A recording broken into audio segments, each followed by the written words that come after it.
What the hell's that noise? Oh shit!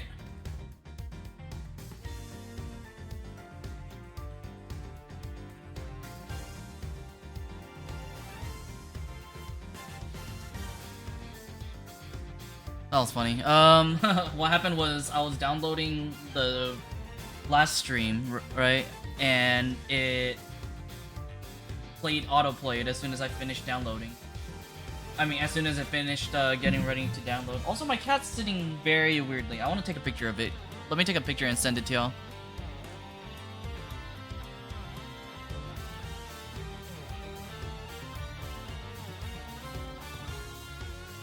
Ambi, say hi.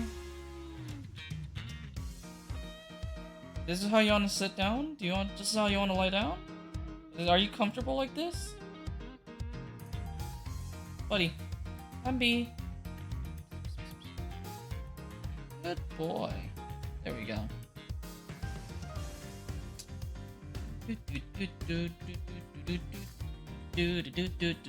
Let me post it on Discord.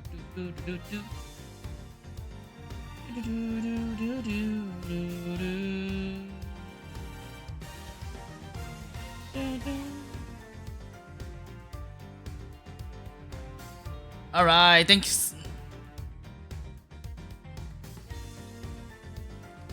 Just in time for that.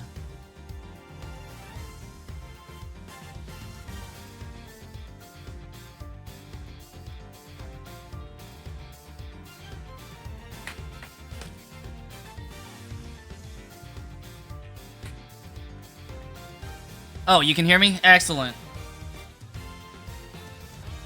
Have you ever played Valorant? I play Valorant continuously. Have you ever played Overwatch? I used to. I used to be a diva main on Overwatch. I wasn't really good at it though. Okay. Okay, the Valorant was a joke question. Okay. And then Overwatch, I'm guessing that's a serious question, but yeah, I used to play it, but I'm like, I could never play the tactics that like higher level players could do, so I stopped playing Overwatch. What about it? What's up? I feel like there's a follow-up question to that. Like, there's a reason why you asked that question, and I'm curious to know.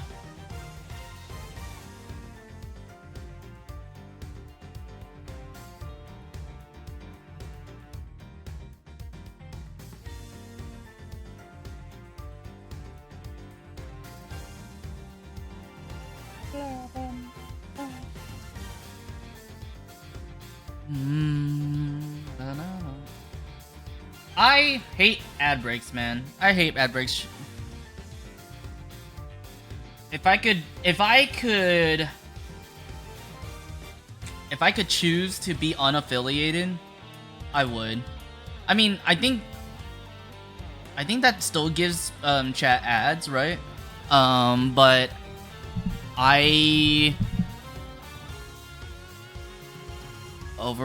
Overwatch 2 recently, so better than during Overwatch 1, but it's actually nice.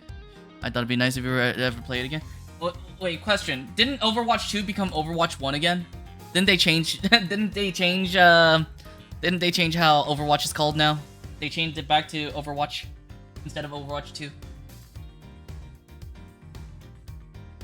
Also, hold on, I'm cleaning my glasses.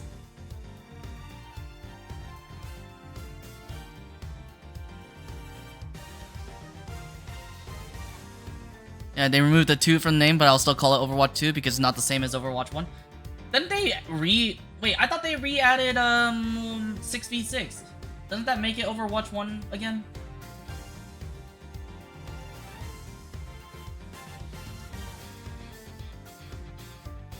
I guess not. I'm just misremembering. All right.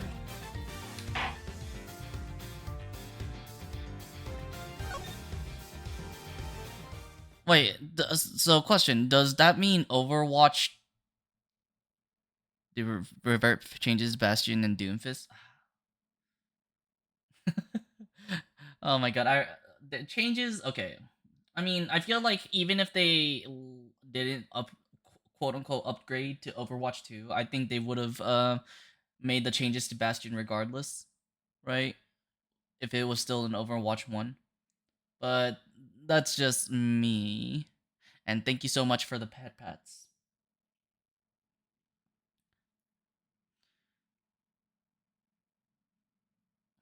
But anyway, yeah, I mean, I'll try it again. I'm willing to try things again if it's changed enough.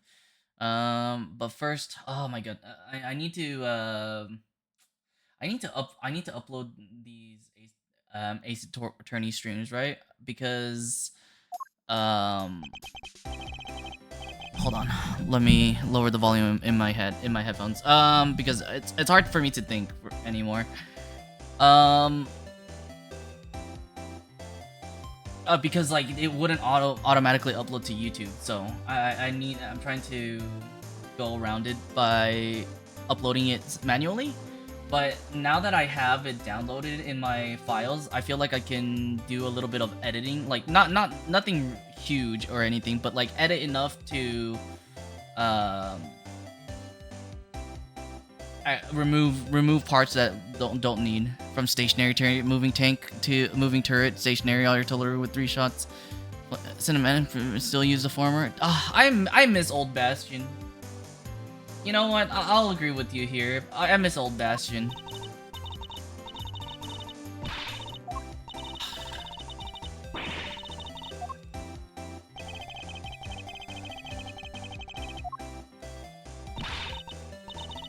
The one who's that Taurus? Oh, bruh. Okay, I want to skip this dialogue so bad, but now I don't want to ever play him.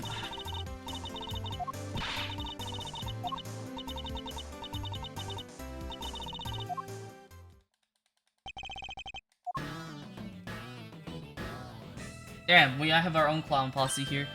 Oh, Mr. Edgeworth and Sean. Hello. Favorite master and quick play to arcade. Ooh, wait. Aw.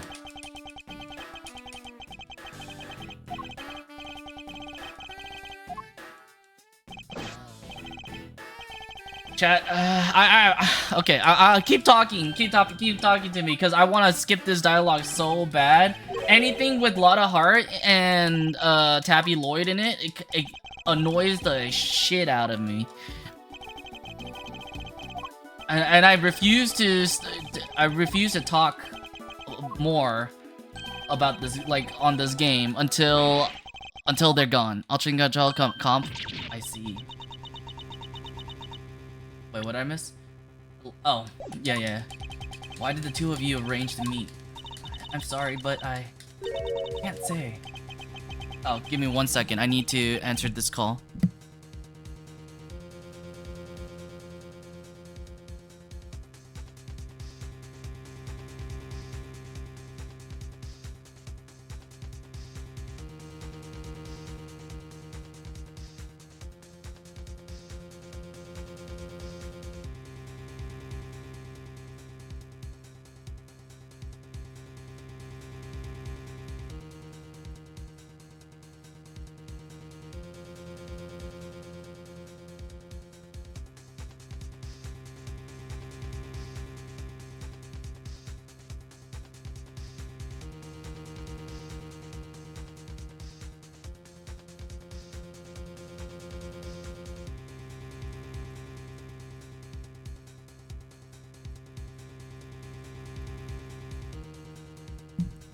Alright, I think I'll try I wish they also bring back count levels with loot boxes after every level up, since they did bring back loot boxes, and they also made a pity system for them. After 20 normal loot boxes, you have a guarantee for a legendary thing from it. Ooh, and there's also epic and legendary loot boxes. Ooh.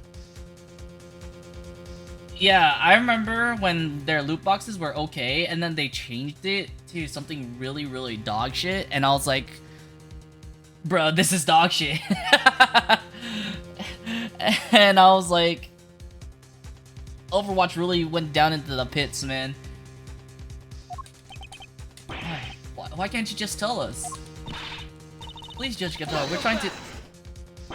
Ha! She can't say because she'll only incriminate herself more. I know you had something to do with the president's murder, and I'm going to prove it. You said yourself that the body was only found this morning. How do you explain the time that passed between Judge Gavel's meeting with the president and then? Not so fast! That's exactly what I'm hoping we're about to find out. I'm particularly interested in what happened last night. Yeah, Epic and... Yeah, I have low hope for Overwatch's loot boxes. Didn't they come... Yeah, and you had to pay to get new things? They did! They did, and I was like... Or that's what I remember. And I was like, man... They really hate... Blizzard really hates their fan base. No, you were here on the set last night? You were, Sean? We have testimony from the woman over there and forensic evidence from the footprints that proves it.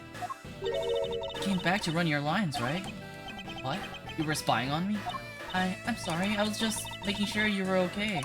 It was late. I was worried about you. How many times do I have to tell you? I don't need you to worry about me. John, that's no way to talk to an adult. Trying to look out for you. Apologize, isn't...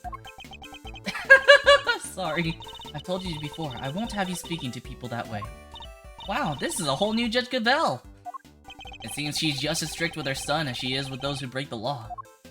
Are you listening to me? If I have told you once, I've told you 1,000 times you must.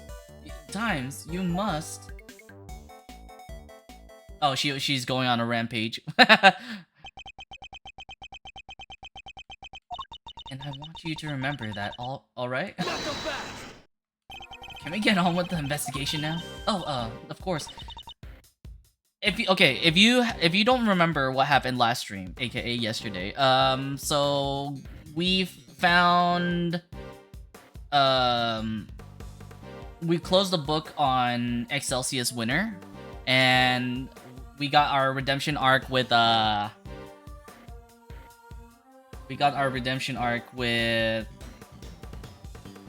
what's his, Eustace Winter, and now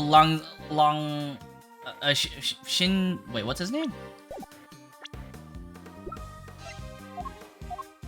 Shilong Lang. He's accusing Judge Gavel with murder of the president of Zhangfa.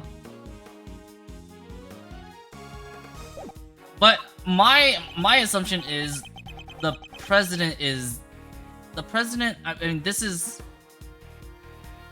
not the president that we saw in the very first episode of this game, but the actual, like, I think I've come to the conclusion that the previous Zhangfa president, I mean the Zhangfa president that we saw on the very beginning is a body double, and this one is the dead one is the real one.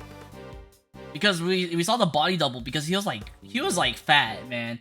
He had faked his muscles and let himself go real badly, and I was he really let himself go. But like the dead one here looks actually muscular, so I'm like, this has got to be the real one, and the body double is missing.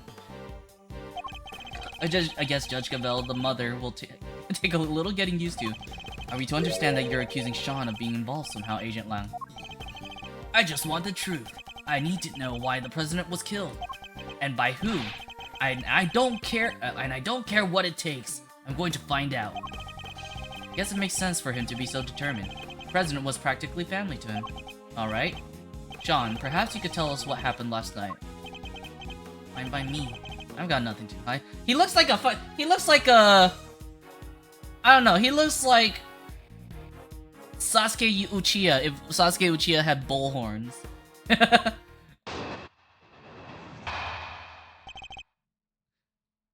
About last night. I had a bad day yesterday, messed up a couple of takes. We were scheduled to shoot the same scene again today, so I thought I'd put in some extra practice. And that's what I did. It's that simple. I felt like I haven't done it before. It was fine, nothing happened. Nothing happened, you see. But when I called you yesterday evening, Sean, you said you were at the hotel. You called him? Around what time? It must have been 11 PM or thereabouts. It's one of our rules. When Sean stays away from home, we have to speak every night. Yeah, well, I wasn't at the hotel. I was here on set. Uh-oh. So you lied to me? Sorry. Ooh, now she's mad. I'm so glad that her ire is now focused on someone other than us. Because holy shit, I've been dying here, man. She's always been ragging at us for not being under like the goddess of justice whims or her fancy and whatnot, and now, I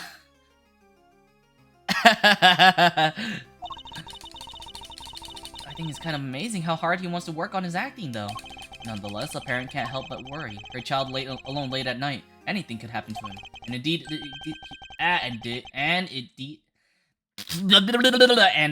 it did. He got himself entangled in this case. But he said nothing happened, right? He did, although I can't help but wonder if he was telling the truth. Okay, I want to press on the nothing happened. We were scheduled to shoot the same scene again today, so I thought I'd put in some extra practice, and that's what I did. It's that simple. It's not like I haven't done before. It's fine, nothing happened. Nothing happened sounds really suspicious. What do you mean? Of course I'm sure. It was just a regular evening. Nothing out of the ordinary. Regular evening? How can you say that? Somebody was... Okay, he's just a child. You mustn't be too hard on him. Nothing happened. Really? Nothing to do with the case anyway. That's what it sounds like he wants us to believe. But wait, don't we have some evidence related to what happened last night? Okay, so I guess we don't have to press anything.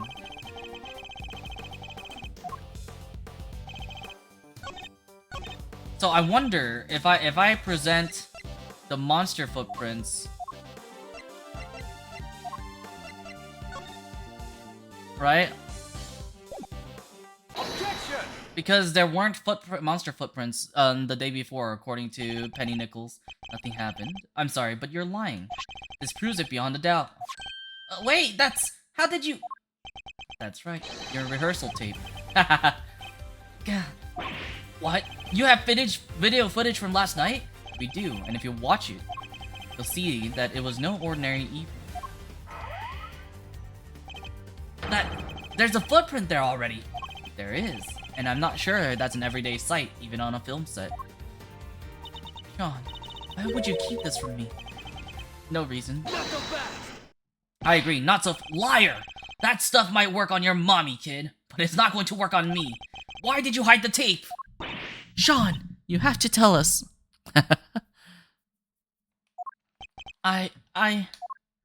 You?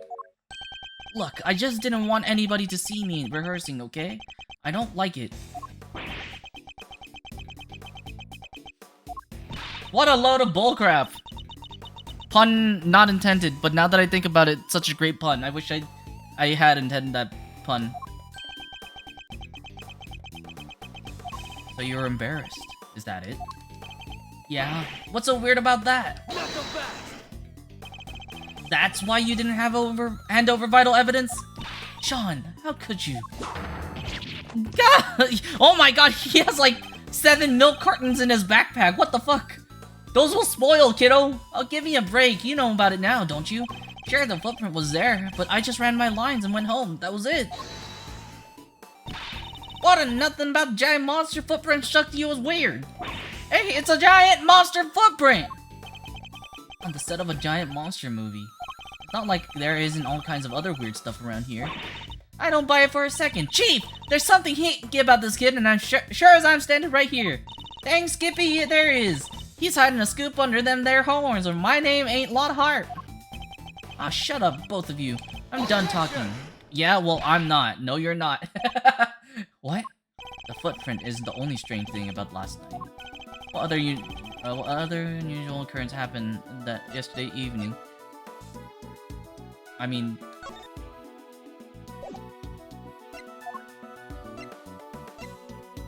Hold on. I wish we could brighten up. I wish I could brighten up, what happened. Take that! Oh, I guess it's not. Okay, you're still only child. Says the guy who clearly thinks like one. Get that junk out of my face. Okay, I guess not. I guess the dead body doesn't count as what happened the day yesterday, the day before. What happened last night again? We have to think. Okay, wait, what happened last night? The movie set locks? The Torosaurus head. Take that! The model of the Torosaurus head fell from the roof of the trailer last night. Do you expect us to believe that you knew nothing about that? I don't know what you're talking about. Is that so? I told you, I read my lines, I went home. That was it. What do you know about some stupid falling head? Why are you saying you can prove I know something? Sadly not. It's entirely possible that the head fell after Sean left. No proof, huh? Then this conversation's over. He doesn't want to talk about last night. I see. Not so fast! Hold it right there. What is it, Agent Long? So it's just as I thought. Thanks, Mr. Prosecutor. This footage of yours backs up my theory nicely. What? There was something else on that tape? Yep. Look closely. See the costume up in the top left? Oh yeah, the Torosaurus suit. Something's different. Do you see it? Oh shit! I'm not sure. He's just kinda hanging out and looking a little saggy. Oh, and the zipper on his back is done up tight. I see. The zipper. Huh? That's... Heh, yeah, I guess you all see it now, right? On the tape, the zipper is wide open! Why? Because it's somebody's inside the suit, that's why! What? Mr. Powers, that zipper. What can you tell us about it? Oh, well, we always close it up tight when the suit isn't in use. That's right, Mr. Prosecutor. And do you remember something else I said not so long ago? Let me refresh your memory. What if your friend Gavel pushed the president off the big building the night before last, and then came down here to the movie set and hid the body somewhere? Here? But where? There's all kinds of stuff down here. Costumes, equipment, you could hide it anywhere. And then come back a day later, last night in other words, and take it out again. You're saying the body could have been hidden inside the Torosaurus suit? That's exactly what I'm saying. Is that right, Gavel? You pushed the president off the roof, just like I said. And then you hid his body inside that costume. I mostly certainly did not. Protest all you like. I'm not going to believe you. You're the only person who could have done this. Objection! I thought we already proved that would have been impossible. The movie set was locked at the time. There's no way Judge Gavel would have been able to get in here. Not so fast! What if she had an accomplice? What? I've got a little theory for you. I think you're going to like it. What if Sean was waiting down here when Gavel pushed the president off the roof? If the two of them were working together, the problem of the lock goes away. They then work to hide the body together too, by dragging it over to the Torosaurus suit and stuffing it inside. You think the murder was really that carefully planned? It was the assassination of a world leader. It could only have been carefully planned. Overruled! To suggest that Sean could have been involved in this it's unthinkable. Not so fast! You're my prime suspect. What makes you think I'm going to listen to a word you say? What about motive? What reason would either of them have to kill President Wang? Who knows? But we'll find out soon enough. She was the last one to meet with him, and she won't tell us why. Pretty darn suspicious, even you have to agree with that. That's true. Judge Gavel, I don't suppose I can convince you to share any more details. My apologies, but that is one thing I cannot do. However, rest assured, should that ever change, you will be the first to know. So please, you have to believe me? Yeah, murderers have a habit of saying that. What about you, kid? Any weak excuses to offer? If so, now's the time to get them off your chest. Ha, I got nothing to say to you. I'm innocent. Both as tight-lipped as each other, huh? But let me guess, you're still going to try and stick up for them. It's true. Judge Gavel's actions certainly make her seem suspicious. But nothing she has told us amounts to a motive for murder, or even the suggestion of one. No. And like I said, I'm leaving motive aside for now. For the moment, I'm focusing on means and opportunity. And for my money, these two had to be working together for their little plot to succeed. Bruh, this is like reaching straws, man. Grasping at straws. Down here, when Gavel pushed the president off the room, if the two of them were working together, the problem with the lock goes away. Hold it! Goes away how? Okay. You and I both know exactly how. Let me make it nice and simple for you. First, she pushes the president off the roof. Okay. Then the kid opens a combination lock because he knows the code. And that's it. It's that simple. No more lock to worry about. And no more objections about her not being able to get in because she didn't know the code. Okay. Please continue. Okay. I wanted to by dragging it over to the Torosaurus suit and stuffing it inside.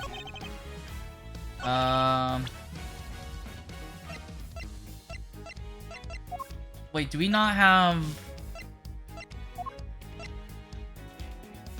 movies that like? Objection! No. Okay. I was about to say, like, if she had known the combination to the lock, wouldn't she have used it to get back in? There's no point in cutting the side lock because it's a waste of time. She had other places to be. I guess not. I guess that doesn't fly with him.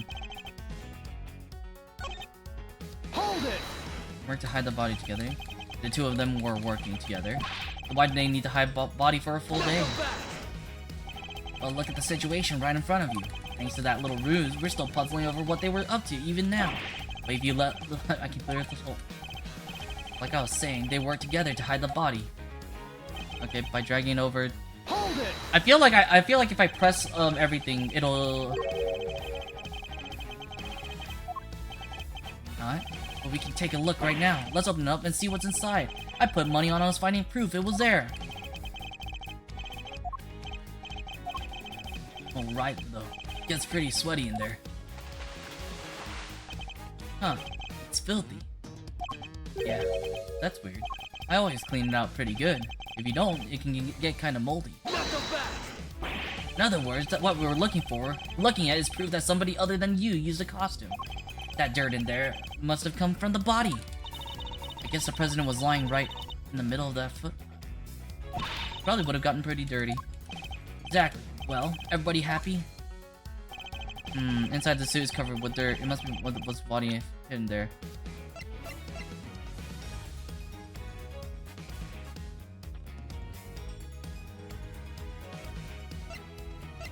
But not flecks of yellow? Objection! I was checking if I had other evidence. So our assumption is that the inside of the suit is dirty because the dirt came from the body. Would it be safe to say that's the case? Why? Is there a problem? Part of the suit directly in front of the opening is particularly dirty. Yeah, it really is. But look at the victim. The area of his body that would have been in the contact with that part of the suit isn't dirty at all. If the victim had been crammed in there as you suggest, his chest would certainly be covered in dirt. Gah! Fine, so what's your explanation? How did all that dirt get inside there? If it wasn't president. Something. Seen dirt like that somewhere else, I'm sure of it. Just can't think where. Dirt with weird little gray bits in it? Gray bits. Wait, do we have anything? Wait. Wait, is it the gloves?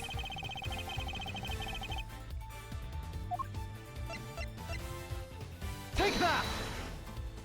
As Kay pointed out, the dirt in the suit contains small flecks of something gray. Uh-huh, and?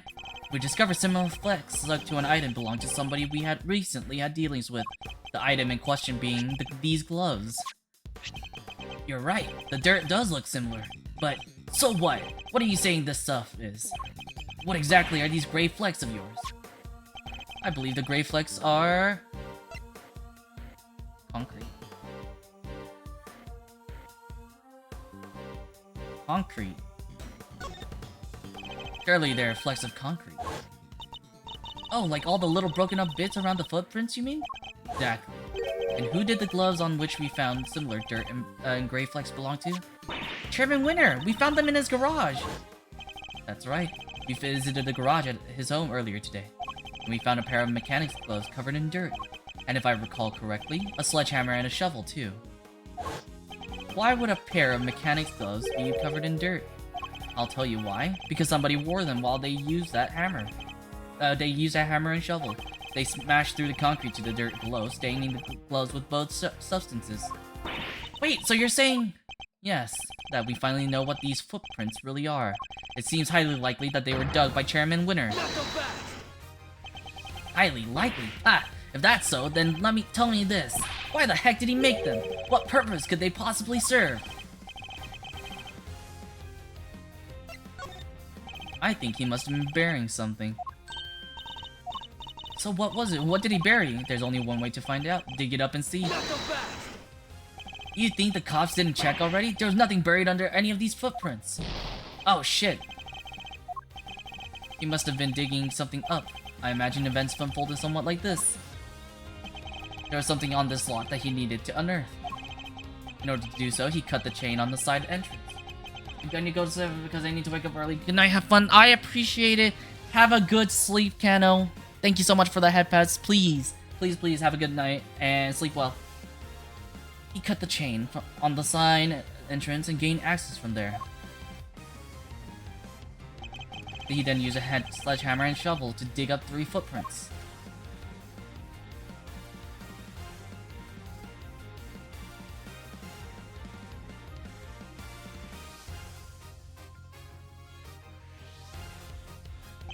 When he found what he was looking for, he bagged it up and filled in all the holes. Ah, but then Sean must have showed up, right? I think he did, yes.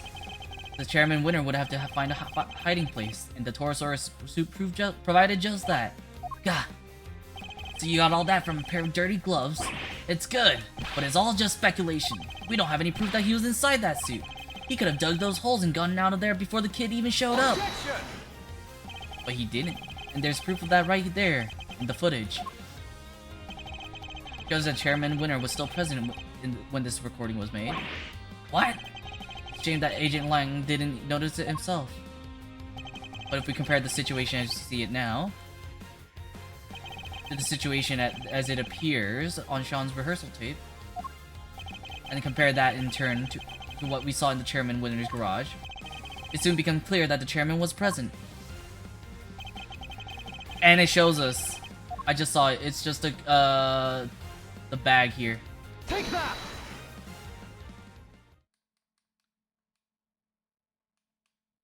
From Eustace's kidnapping. Look at the bag next to the Torosaurus suit. We saw the same bag in Chairman Winner's garage. The same bag, the dirt on the gloves. That has to indicate a connection, surely. I think that pretty much seals it. It was Excelsior's Winner in the suit. And if he was in there, the president's body can't have been. Ay-ya! Good, it seems I convinced Agent Long of the flaws in his theory. Somebody get to Chairman Winner's house right away! We need to know what's in the bag!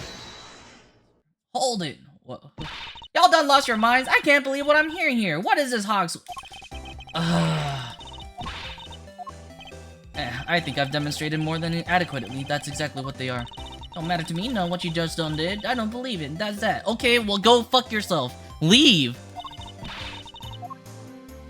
Giant eye peering in the window. I thought we'd gone past that nonsense. But I guess that's the whole problem. Hey, your fraternized one of their monsters does. We're never going to get anywhere with these two around. To prove to them that wasn't a monster either, they might finally drop it. What do you think, Mr. Edgeworth? Any bright ideas? That it wasn't a monster. Oh, yeah. Okay, I get it. I know exactly what it was. But I politely asked that you both calm down. The monster the boy was seen talking to, we know what it was now. John's rehearsal tape finally cleared up that particular mystery. It did? Actually, I saw what Gordy. That would have been right when he was making his rehearsal tape. I think she mistook a certain object for the legendary creature of the lake. So your so-called monster is right here in the picture. I don't see no Gordon, but it was done snapshot. Can't fool me with those tick photography. Take that!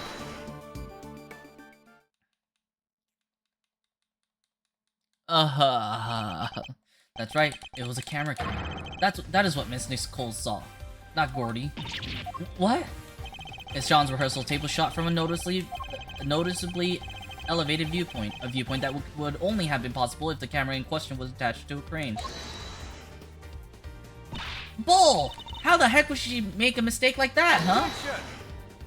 How indeed, Miss Nichols. You told us that you think you might need new glasses, didn't you? Yeah, my eyesight got way worse all of a sudden, and I imagine that when you thought you saw Gordy, he was heavily shrouded in darkness. That's right, I only really saw a silhouette. But you done told us, skin like an enormous worm, you said. How about to try to tell us your precious crane grew up and grew skin somehow? Ain't even no flesh on them with their metal bones, let alone skin. You're entirely correct, of course, about the crane as it was in the particular picture anyway. But it did have a skin of sort last night. I knew you were a scoop hater, but this is plumb crazy. You want Tabby and me to starve, is that it? Yes, I do. I do, please starve. Gordy's skin is right here in front of us. It wasn't skin at all, it was this! Take that! Miss Nichols told us that it seemed likely to rain last night. That never happened in the end, but I think Sean may have covered the crane with rainproof sheeting nonetheless. And that, my intrepid young reporters, is what Miss Nichols took for Miss Gordy's skin. Ah, heck! Well, Sean, am I mistaken? You see everything, don't you? Gotta say, you're pretty amazing. Coming from kid, thanks. Miss Nichols' monster was no such thing. It was simply a trick of the light. And just like that, the dream dies again.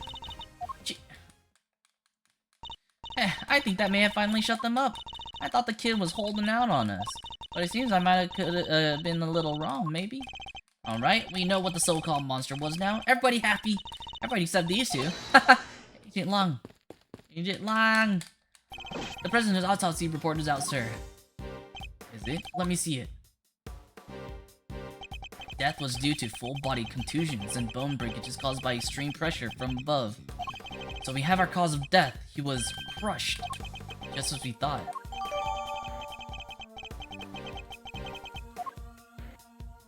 Test results still haven't come back from the yellow substance found on his chest, but they did find gunshot residue on his right hand.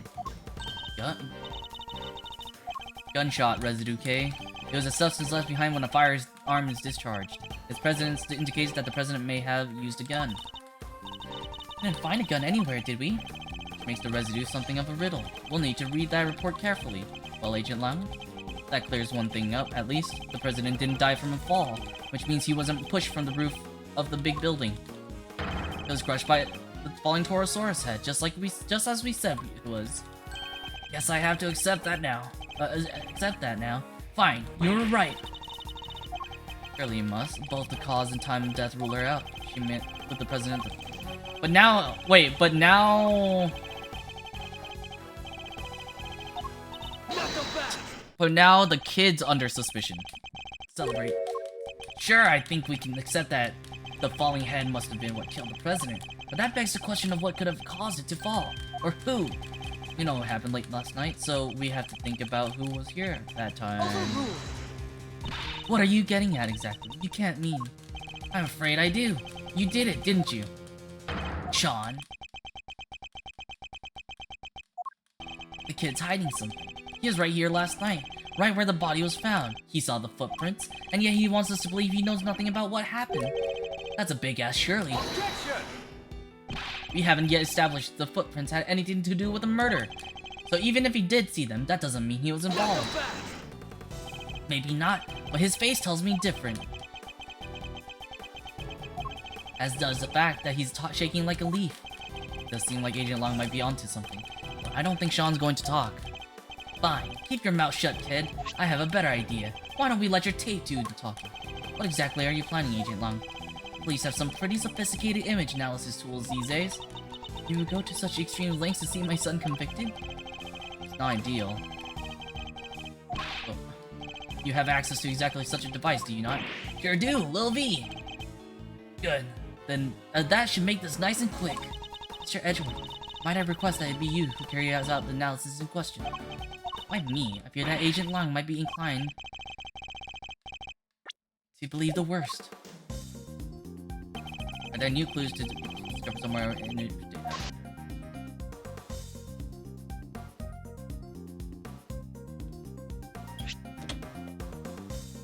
Eureka! What the? What is it, Mr. Edgeworth? Let me see, let me see. What is it? What's the matter? Mr. Edgeworth, the court asks that you share your findings. Zoom in on the top right part of the image and look closely. There's a person there. It's... the president? Oh my. What? You're kidding, right? Well, I'd say that's pretty decisive, wouldn't you? This doesn't look good for Sean at all. Wait, this doesn't prove anything. I didn't know he was there. I don't believe you. And the image does in fact prove something very important. That you and the president were here at the scene of the crime together. Admit it, kid. You murdered President Wang. No, that's ridiculous. Why? Why would he? Sean, you didn't. You can't have. Can you? What do you do, Mr. Edgeworth? It's hard to push back against footage like that. Surely even you can't deny that this looks pretty bad for the kid, Mr. Prosecutor. He claimed he knew nothing about what happened, but the president was right there with him. Sean, what are you not telling us? We have to know. He's right, Sean. Be honest now. The truth is, it was all my fault. Sean, what did you do? It was my fault that the Torosaurus head fell off the trailer. Huh? What happened while I went up on the rooftop of the kit I was using. I turned on the heater while I was there. I must have left it burning when I came back down to run my lines. Then my mom called and I left a set to go talk to her. When I came back after the call, the Torosaurus head had fallen from the roof and the president was just there, lying next to it. No. Having broken out. We did find evidence of a fire having broken out up on the roof. It was just a tiny one, so I put it out myself. So we're saying the president died because of Sean? If he did, that would make this whole thing just an accident. What did you do with the head after you found it on the ground? I took it apart, carried the pieces up to the roof, and put it back together again. You're saying you put out the fire and moved the head back to where it fell from? In other words, you tried to cover your tracks. You're a real piece of work, kid. It's not like I did any of this on purpose. I really did just forget to turn the heater off. And when the fire had burned through the legs, the table would have collapsed and the head... Oh wait, whoops. Would have fallen down to the ground below. You're right. The fire caused the head to fall. Indeed. And I also happen to have an idea about how the fire may have started. Those cans of paint thinner by the heater are pretty flammable. Not a great place to keep them. Not so fast. You swear it was an accident. It seems a little convenient. What was the president even doing there in the first place? How the heck am I supposed to know? I didn't see anybody, I swear. I still don't believe you. Why would President Wang come up to a place like this in the middle of the night? His reason for coming here is something of a mystery. It's true. He met Judge Gavel up on the roof 2 nights ago, but he was also here on the movie set last night. Did he come to meet Sean? I think we'll need to go over the boy's statement very carefully indeed. Okay. I went up on the roof of the trailer to prep the kit I was using. I turned on the heater while I was there. I must have left it burning when I came back to run down my lines. Then my mom called, and I left a set to go talk to her. It was the middle of the night. And the set was, why did you need to leave in order to talk to your mother? I forgot I was supposed to talk to her. I got confused, I guess. I thought if I didn't leave, she'd found out I was out of the hotel night on my own. That doesn't make sense. You know that, don't you? Fine, look, the camera was rolling and the mics are all live, okay? I didn't want our conversation on that tape where anybody could hear it. Okay. So I ditched the rehearsal and ran off set as quick as I could. Okay. Came back after the call. The Torosaurus head had fallen from the roof and was just there lying next to it. Hold it! Did you notice anything unusual about the body? I don't know. It was dark. Doesn't seem even more reticent than usual. I don't think he wants to go back over that memory any more than he has to, Mr. Edgeworth. Sure, he doesn't, but is that really all it is? Should I push him a little more on this? Push him a little more. It was dark, but you knew it was a body nonetheless. I better find out what. Most people would cry out for help if they saw somebody lying on the ground. And yet, you didn't. Yeah, because, what was the point? He was dead. So you said. But what I'm interested in is how you were able to be so sure. Why were you certain that he was dead? He was lying on the ground and that huge head was right next to him. It didn't take much to figure out what must have happened. Objection! You couldn't have guessed that the impact would have killed him. How did you really know? I'll tell you how. Because you checked. Fine, I checked, okay? I was scared, but yeah, I went up to the body and I looked, he was breathing. Right, but why try to hide that fact? Must be a reason. Tell me how the body looked at that point. I couldn't tell if he was dead at first. There's no blood or anything, so it was hard to be sure. Nothing on his clothes either. He was completely clean. But yeah, he wasn't breathing. So that's how I knew he was dead. Okay, wait, hold up. I want you to add that to the statement. I didn't know he was dead at first. There was no blood or nothing on his clothes either, but... Objection! We do have it. Nothing on his clothes. Nothing at all. Yeah, nothing. Why? Is there a problem with that? There's something you're clearly hoping that we've forgotten. What are you talking about? There isn't. That's not true. Unluckily for you, we remember it rather well. I'm talking, of course, about the yellow speckles on the president's chest. You've studiously avoided mentioning them throughout your testimony. An absence I find suspicious, to say the least. Oh, that's... I hope for your sake you have a satisfactory explanation. Overruled. You know, Gavel, I understand your reluctance. Allow me to explain. But yellow residue on the president's chest. I imagine it was from a bouquet of flowers. Lion lilies, to be precise. Lion lilies? 2 nights ago, when I met the president on the roof of the big building. I presented him with a bouquet. They're a type of lily with large yellow petals. I imagine that the substance on President Wang's chest was pollen from those flowers. Huh? But... They're not here in the printout from the security camera. Only because the president is in the way. But why give him flowers? That is not something I am at liberty to do. What? More secrets? Are you serious? First you wouldn't tell us why you met with him, and now you can't even tell us about the flowers? My sincerest apologies, but all I can tell you is that I gave him the bouquet. Objection! A bouquet that was nowhere near the body when it was discovered. How do you explain that? I cannot. Ha! Seriously, Your Honor. Some things you won't explain, the rest you can't. Come on! You've got to give us something here. You wouldn't let this fly in the courtroom. You wouldn't let this fly in the courtroom. What makes you think we'll accept it? Hey! You leave her alone! Sean, I threw the flowers away, okay? You did? So they were there when you first found the body?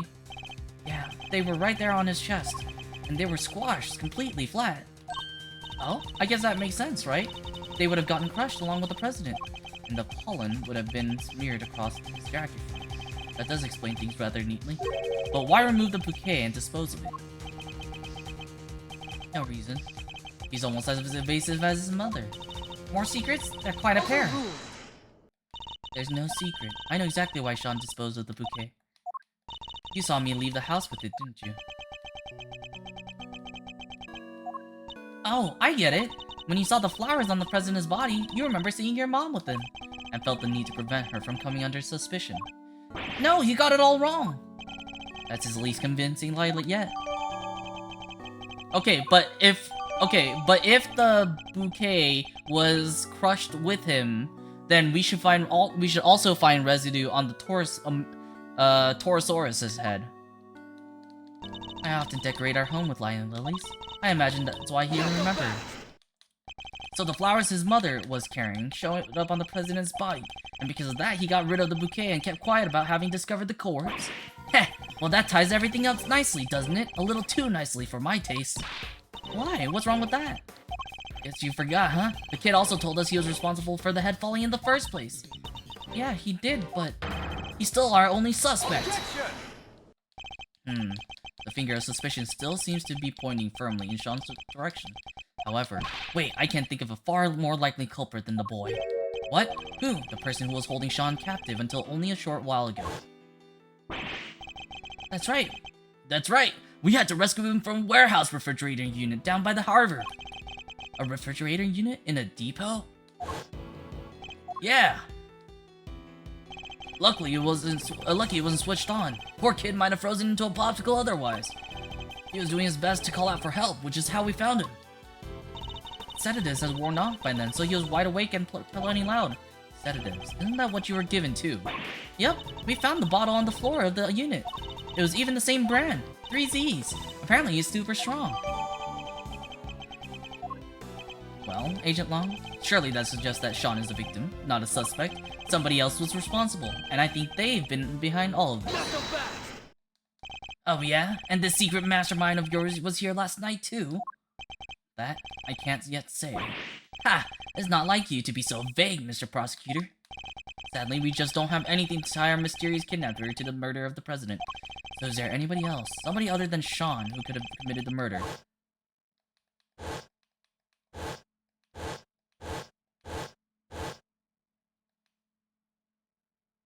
Of course.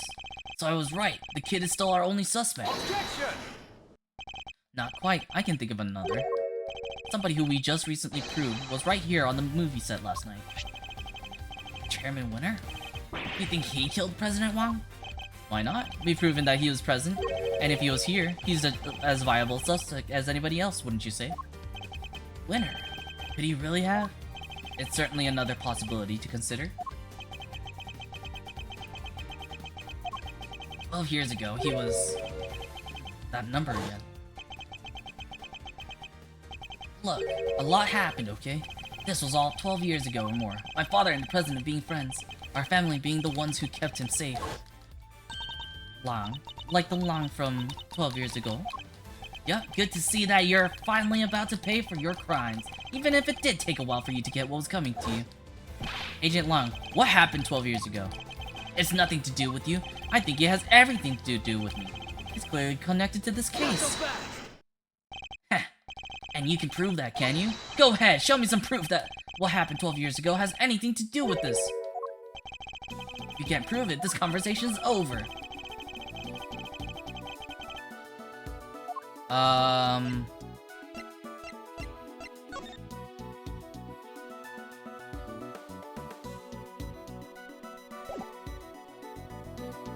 Take that! This is a report about Bronco Knight. It was sent to Chairman Winner by Warden Lagarde. This last part in particular should be of interest to you. Retrieve the package we laid to rest 12 years ago, in front of the planter. And that's not all. Take a look at this. This letter was sent to Rosie Ringer, the victim of the murder that happened the night before last. We don't know who sent it, but it does say this. Good luck getting your revenge for what happened 12 years ago. What? But... something strange is going on, Agent Lang. Miss Ringer was murdered the night before last, and the President Wang not long afterward. There's a connection between the two murders. There has to be, and I believe we can trace that connection to events 12 years in the past. Am I wrong? These are old wounds you're opening here. Insults to my family name. Please, Agent Lang, we need to know.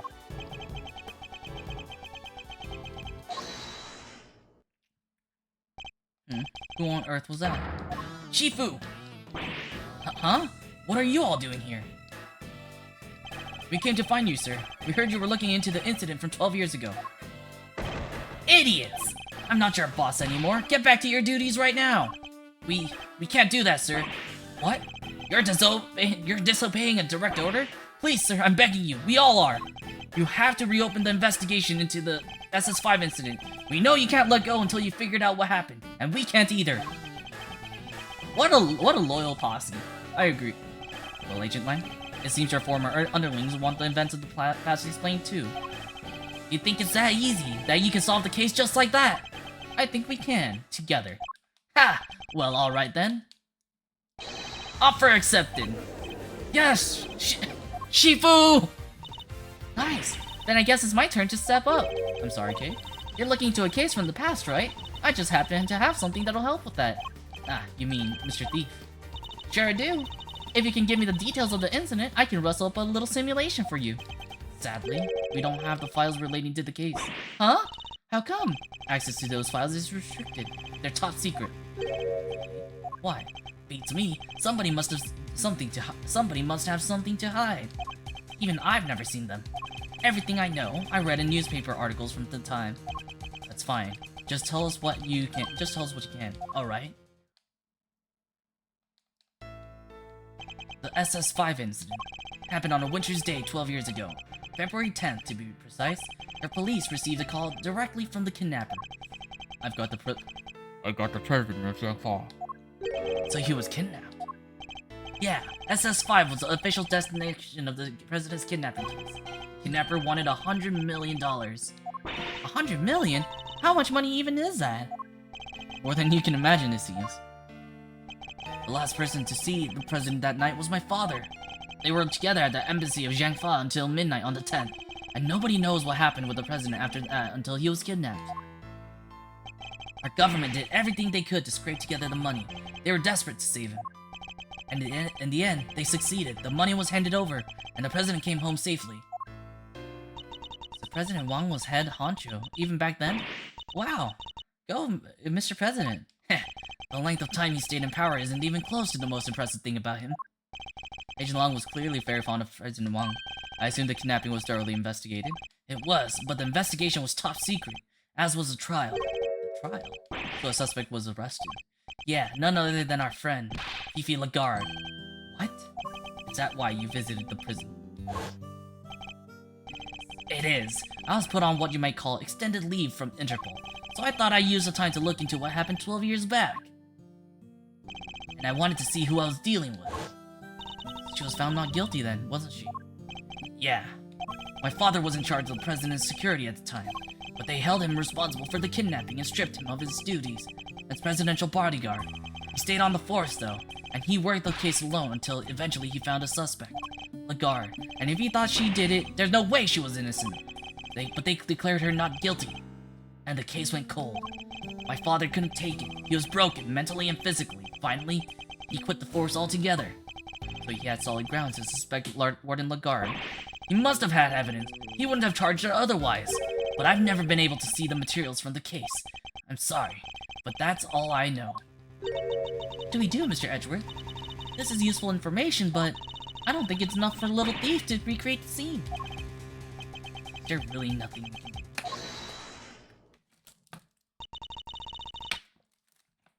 You look like you can use a hand. Who's this now? Oh! The gang's all coming together! Francisca and Mr. Fender, we finally wrapped things up over at the courthouse, so we thought we'd see what you kids were up to. Here. Here. What's this? It says SS5 Incident Investigation Report. When Fifi Lagarde mentioned an incident from 12 years ago earlier, I couldn't help but wonder. So I decided to look into it, and this was what Interpol provided. Nice work, Francisca. Don't get the wrong idea, Miles Edgeworth. You're no longer a prosecutor. I didn't do this for you. I did it so that a colleague could solve his father's final case. I owe you, sis. But everything related to the SS5 incident was supposed to be top secret. Yes, but that classification was applied by the prosecutor in charge of the case. Excelsius Wiener. He was the prosecutor in charge? Him again! Don't worry. Don't worry. Due to the outcome of this morning's case, he's been stripped of his authority. An outcome that was no small part thanks to the efforts of his own son. Useless. So in defeating his father, he made the old case file available to us? It sounds like we owe him. Prosecutor Eustace Wiener is busy wrapping things up after the conclusion of the Lagarde trial. But he asked me to give you a message. Leave that and Lagarde to me. You focus on your case over there. Heh, he's even starting to sound like a prosecutor. Indeed he is. Alright! Now we have the case file. I can recreate the scene no problem. Excellent. Hell yeah, Eustace! Holy shit! According to the file, the incident occurred exactly where the plaza is now. Then what are we waiting for? With me, everybody!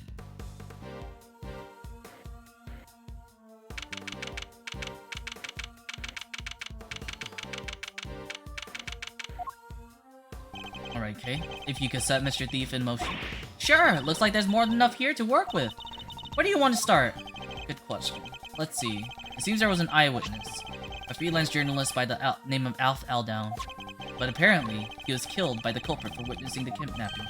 So this is where he saw it all happen, huh? Here? As in the big building? No, construction of the big building only began a year ago. Before that, it had been a piece of abandoned property. And before that... Heck, now we're getting to the stuff I know. 12 years ago, this place would have been... the happy family home. Like for retired people? No, it was a place for children without parents. An orphanage, in other words. The president was kidnapped from an orphanage? Yeah, and the place was run by Fifi Lagarde. She called it her happy little home. As the proprietor of this institution, I suppose it's understandable that she came under suspicion. President Wang, Excelsius winner, and Warden Lagarde? Surely the SS5 incident must be related to our current case. Okay, could you enter that data relating to the murder of Mr. Aldown? It seems sensible to assume that he was killed by whoever kidnapped the president. So if we solved this murder, we solved the kidnapping. Nice! Alright, we're counting on you.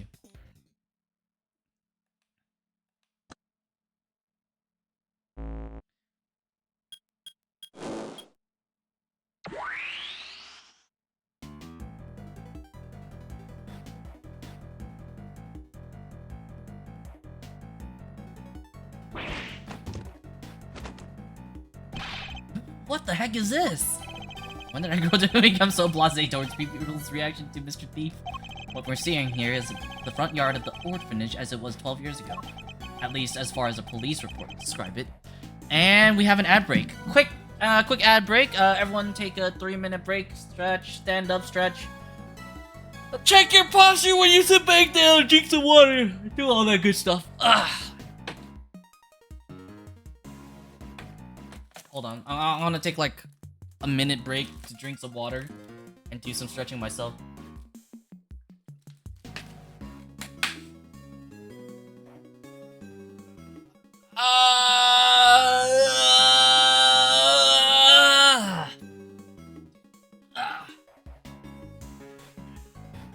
My whole body is straining, bruh.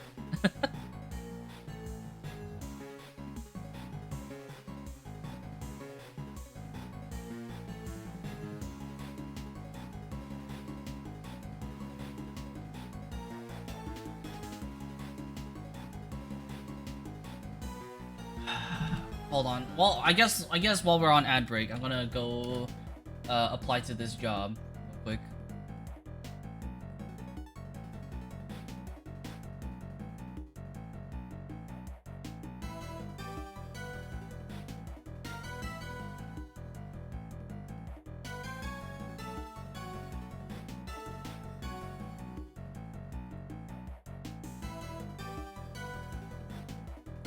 Alright.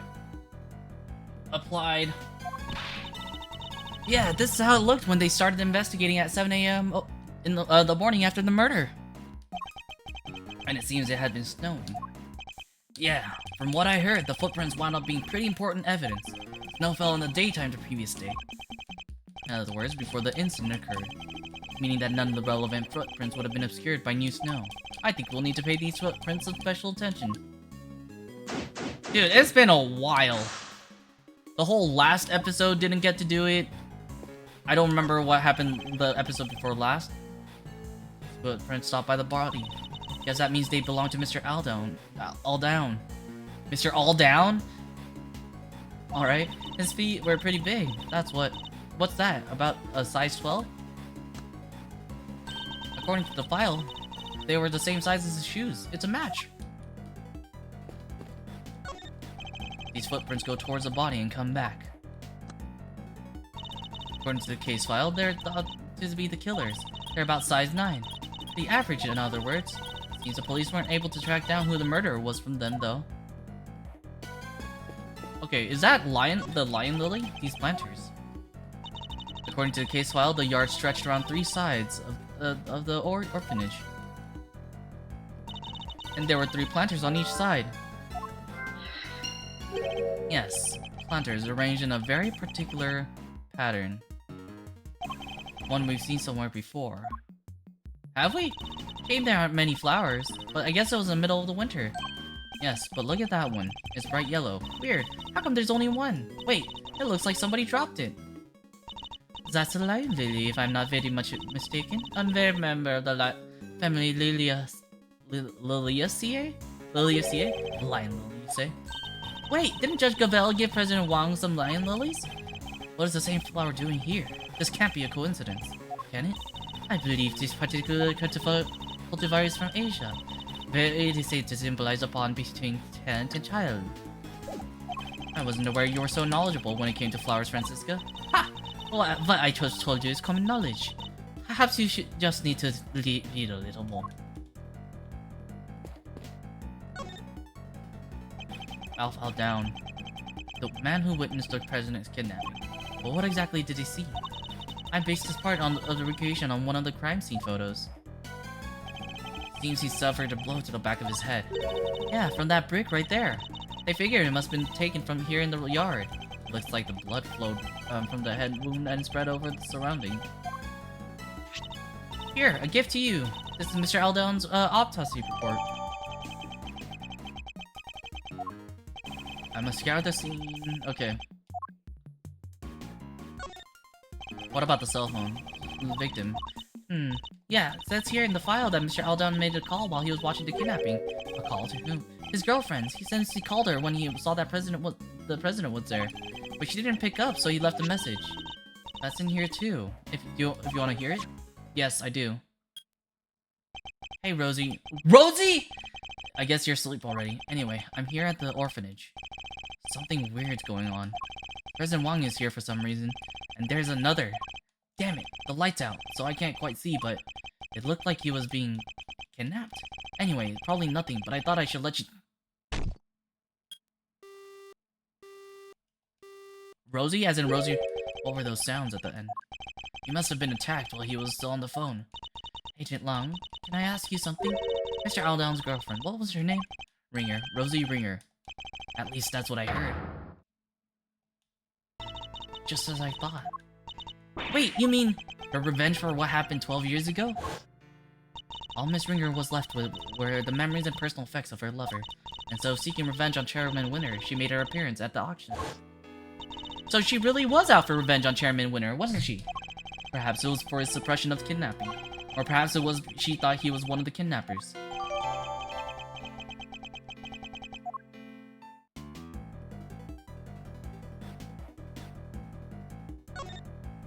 So the victim was carrying a camera. Oh yeah, according to the file, they recovered a picture. Yeah, here we are.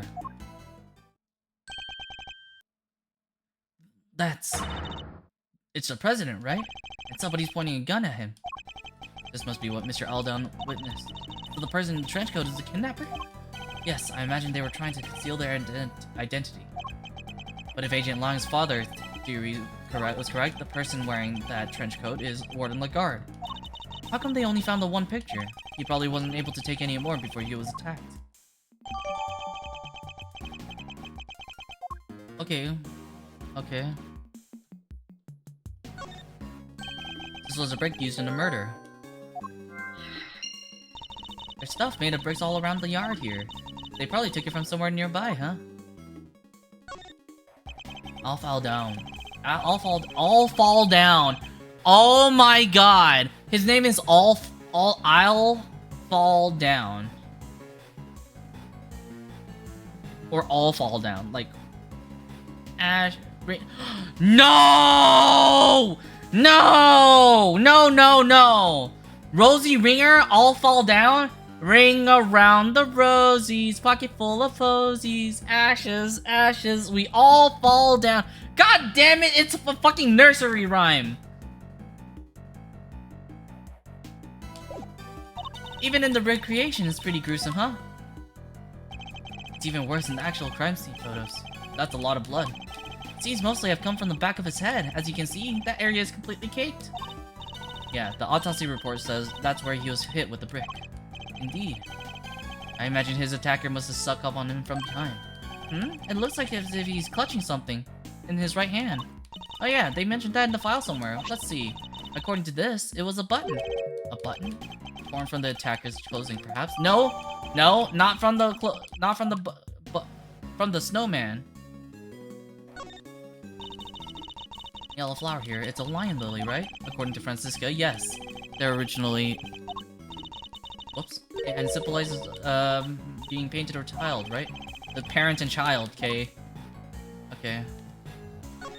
Okay, shoes were a key part of this case. There was information about the shoes in the file, correct? Yeah, let's see. They're a size 12. Feet were clean. No corns, no athlete's foot. Beige socks, thermal underwear in the same color. He dressed old guy style. Variety socks would have really made that outfit pop. Why not live a little? And that's it for the prevention rundown. Shout out to whoever left these amazingly helpful comments. Here I thought it was going to be a plain old investigation report. Okay. I think we've looked at everything. Oh wait, hold on. There was one... Oh, blood? Fresh blood. And plenty of it. According to the autopsy report, he died from loss of blood due to the blow to the back of his head.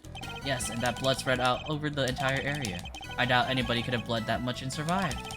Anyway, this certainly seems to confirm what the autopsy report suggests. Okay, I think we've looked at everything. Have we looked at everything? We looked at everything. Yeah, okay.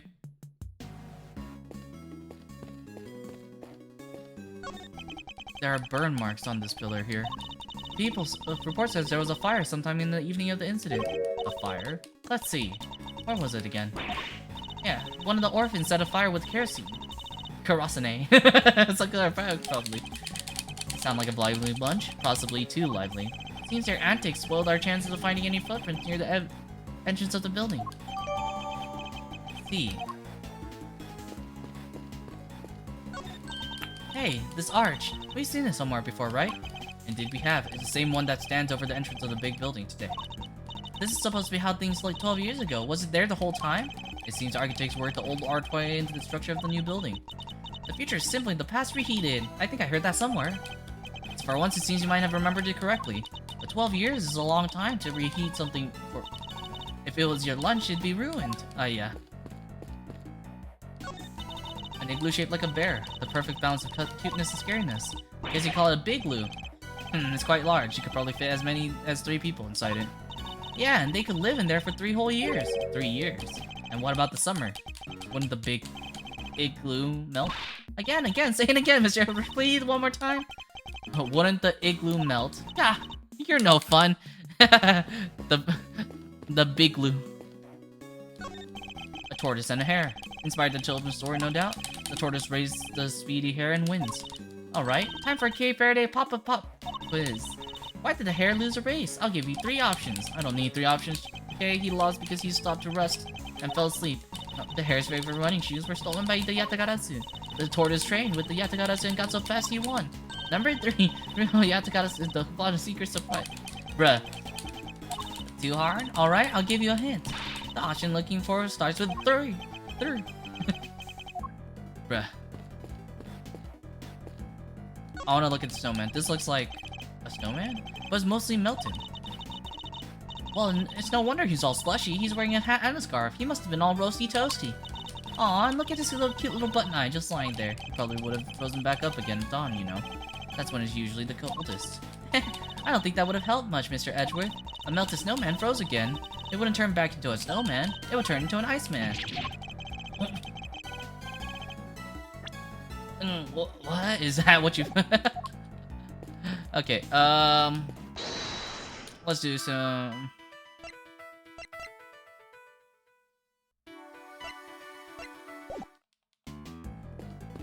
I really don't want to talk to these guys. What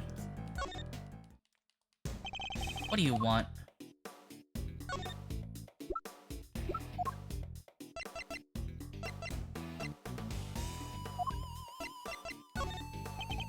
So I covered for my mom. So what? Are you trying to tell me I shouldn't have? I applaud your desire to protect your mother, Sean, but that doesn't mean I approve of your decision to dispose of vital evidence. Ha! Easy for you to say. They were going to accuse her of murder. You want me to just stand back and do nothing? Sean, please. What Mr. Edgeworth is trying to say that you're super brave. He just wishes you could have owned up to everything a little sooner, that's all. That's right, isn't it, Mr. Edgeworth? Sure, something like that. There, isn't it nice when people are nice? Sure, something like that. We have the same thought process. I wonder if you could tell us about the circumstances surrounding your kidnapping. They took you when you went to the garbage disposal area, right? But what were you doing there? It's alright, you don't have to talk for him. You can just ask me himself. Hear that, Mr. Edgeworth? I think he's starting to...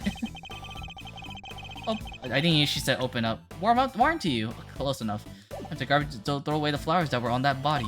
It wasn't far, and I figured they'd be less likely to find them there than if I threw them in the garbage can. I tried to get in there last night too, but it was locked. Come back today and try again. Yeah, but when I was there, somebody came up behind me and put something over my face. Oh yeah, snoozing is easy, 3Z with 3 Z's. The fact that she was drugged with it too doesn't seem to bother her. I guess it's a catchy name. Whoever it was pretty strong, but I never saw their face. I see. Thank you. That was actually helpful. What can you tell us about the time between when you were kidnapped and when you were found? Not a whole lot, I bet. Snoozing is easy, 3Z with 3 Z's. I remember waking up feeling cold. Last time were big and empty and dark. There were cardboard boxes with some other language written on them. I figured it must be a storeroom. There's actually a giant refrigerator. Businesses use them to keep stuff chilled. And that's where Kay and Detective Gumshoe found him. They really saved the day there. Guess the cooler must have been on just before I was brought there. Like I said, it was pretty cold. Anyway, they didn't take my phone for some reason, so I used that to call for help. See. Well, we're all very glad that you found your way back to us safely. Bah, say it like you mean it, why don't you? Reminds me of a certain somebody else.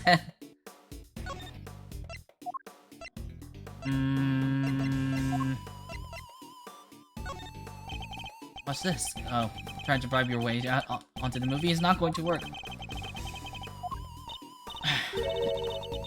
Bruh. Okay. Save it for another time, please. Okay, so he has nothing to talk to us about. What about you, Judge Gabel? Can I help you, Mr. Edgeworth? Okay. On the matter of what happened the night before last, on the reason for my meeting with the president, I'm afraid I must keep my silence for now. Is your case? Yes. Even in spite of that. Forgive me. I can't see a way to try and convince her to open up. I think my only choice is to drop the matter for now, but allow me to say one thing. Sean's effort to protect me disrupted your investigation. For that, I can only apologize. I mean, it's not your fault. I can't blame the kid either. More than the lies of a child to throw me off the scent.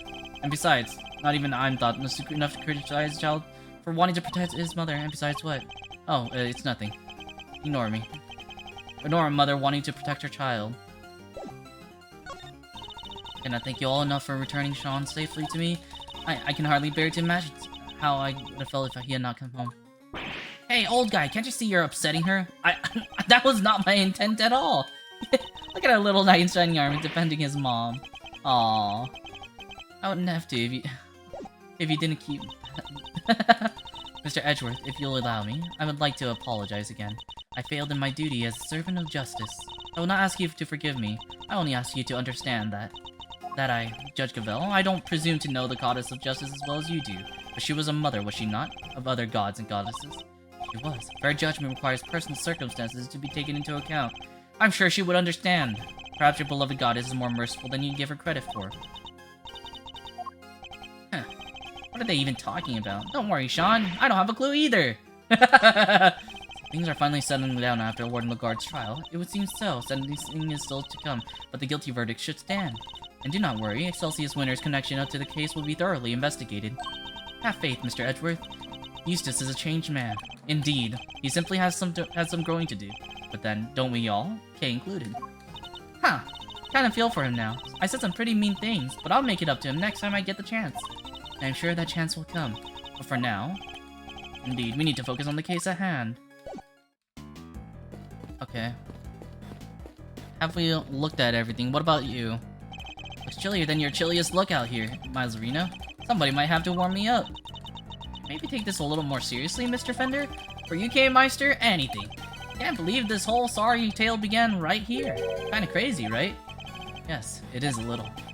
What were Thieves and the Chairman up to, though? Where were they going with all this? Or indeed, I'd very much like to know that myself. And I'd very much like to know when you two are going to admit how much you love your Uncle Eddie. Ha! Not anytime soon. Come on, Mr. Fender, you're not taking this seriously at all. You did about for something of a record. The fact that it's... I know it's rude of me to ask. Can we count off For old time's sake. Just one, I'm begging you. For old time's sake. Seems a little sentimental, but fine. Count off! 1! Sorry, Shifu. It just doesn't feel the same on my own. It's kinda lonely. Fool! It shouldn't matter if there's one of you or 100! You may be on your own here right now, but the pack is always with you. So quit whining about being lonely and how like you mean it. Count off! 1! 1! 1! Okay. 3 planters. Covered with snow. Is there anything the matter? Wait! Something's not right. I wasn't able to look at the case file until now. Indeed, you have Chairman Winter to thank for that, it seems. Yeah, but what's weird is, I've seen this scene somewhere before. But where? I keep thinking I've got it, but then, it's gone.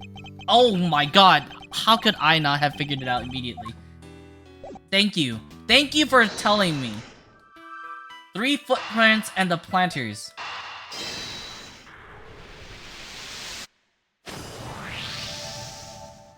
So that's what our monstrous footprints really were. Wait, what? Recall the arrangement of the prints. Now compares that to that of the planters. Whoa! That's right. I believe the footprints are located exactly where our planters once stood. So Chairman Winter was digging around the front of them? He was. And why might he have been doing that? We have a piece of evidence in our possession that answers exactly that question.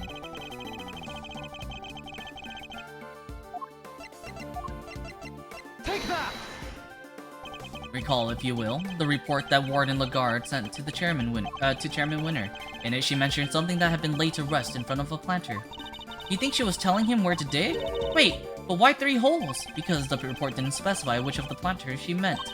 I get it, so he wasn't sure which one it was, which meant he had to try and dig up all 3. I imagine so, yes. The poor Chairman Winter. But why go through to all that trouble? What was he looking for? I think that's about all we can learn from the scene from now. Alright, how about I show you how things looked earlier on that night? That would be very much appreciated. Could you take us back to the moment at which the victim witnessed the kidnapping? Sure, I'll use a photograph you took. Here goes nothing.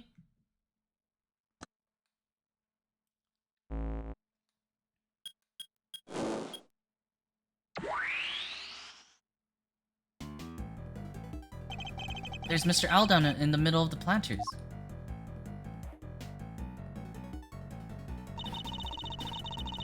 And there's the president and his kidnapper out by the road.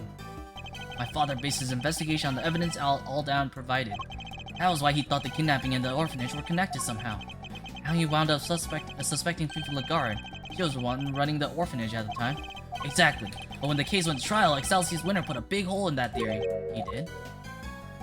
Yeah, after all, the president and the kidnapper weren't actually on the grounds of the orphanage. So it was hard to conclusively prove any kind of connection. Ah, so they were never seen inside the gates of the orphanage.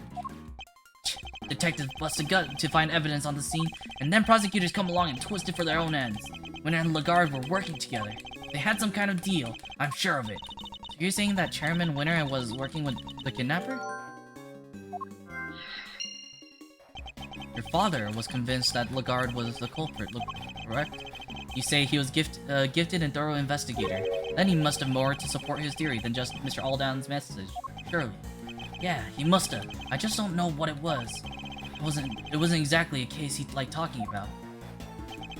Agent Long's father, Da Long. Just ally and confidant of President Wang. He discovered truths that were subsequently suppressed by Chairman Winter. Our first priority should be to find out what they were. Okay.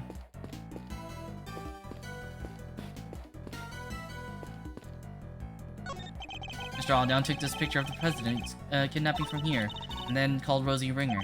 By which point, the killer must have already been approaching from behind, with a brick in their hand, ready to strike. These planters.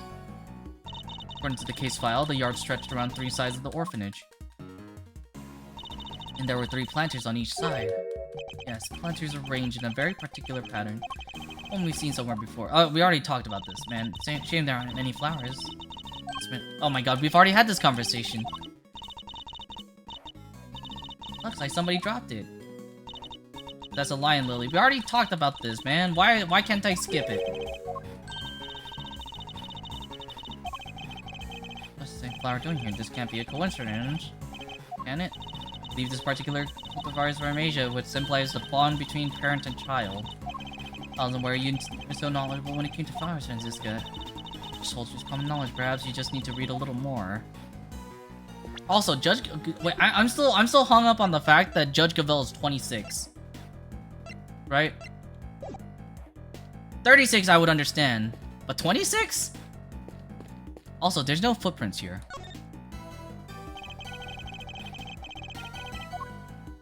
Okay, first of all... Hey, that snowman! It was melted in the simulation of the morning after the murder, huh? And that muffler was all wet, and its little button eyes had fallen off.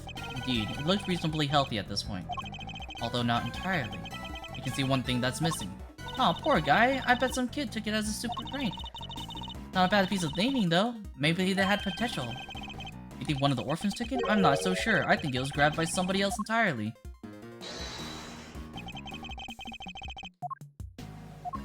Eureka! This snowman is missing a certain something, wouldn't you say? Yeah, his right eye. Indeed. Luckily, we managed to locate it. The button Mr. Aldown was holding. Look at that! It's the same type of button as the other eye and everything. And if we suppose that the button was indeed Snowman's missing eye, that presents something of a contradiction. What does the button contradict? The victim's location. The victim was clutching the button, and the button was covered with his blood, which means he must have grabbed it after being attacked. Let's run a little hypothetical, shall we? What if, after being struck, Mr. Aldown lost his balance, and reached out to grab something to steady himself? The snowman. The snowman wouldn't have supported him. He would have grasped the button and continued falling. I get it. So you're saying that he was near the snowman when he was attacked? I am. Within arm's reach, to be precise. And he's currently nowhere near that close. Right, but his footprints only go as far as the planter. He never came back this way. What if they weren't his footprints? I think we need to look at all the prints again. Alright. I'll take us back to the scene when Mr. Aldown's body was found.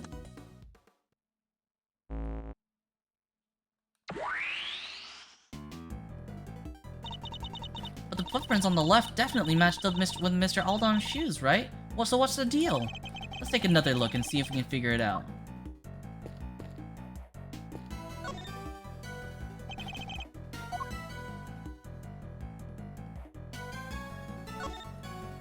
These shoes, as the case file says, they match the footprints. These aren't the victim's shoes, I'm sure of it. What do you mean? Look at how the laces are tied. Don't they look a little strange to you? What's more, they don't appear to fit properly. So these prints, they go right up to where the victim was found, and they stop right by his feet. But they didn't actually belong to him. So are the prints by his head his? The ones that lead away and come back? No, I don't think so. They're too small. So neither set belongs to him? Then how did he get here? That's easy enough. He didn't walk, he was carried by the killer. So then, where did the murder take place? Was it really over by the snowman as we suspect?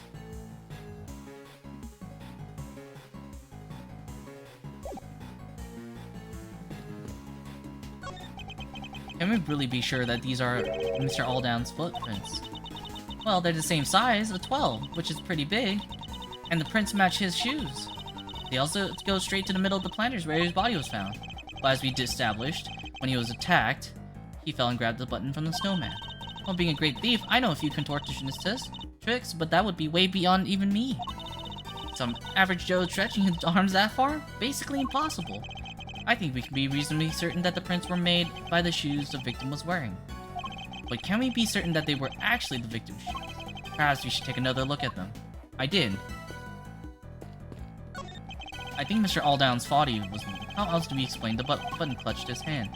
And that would suggest that he was killed somewhere near the snowman. I better take a closer look.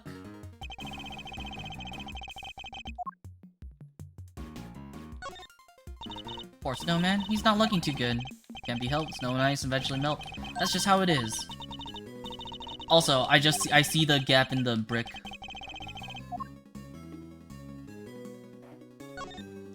Huh? Look, there was a brick missing here. The rest of the brickwork looks fine. Looks fine. Strange that just this one is missing.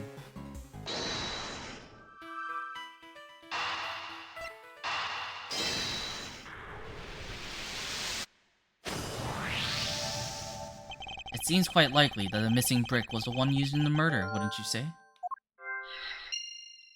Oh yeah, now that you mention it, they're the exact same shape and size.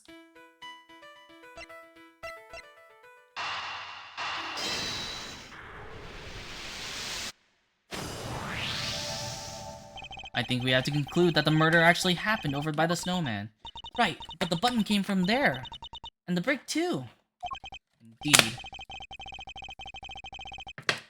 And what's more, if the murderer took the brick from right by the snowman, and then tried to sneak up on the victim all the way over the plant trees, Mr. Aldown would have seen them right away.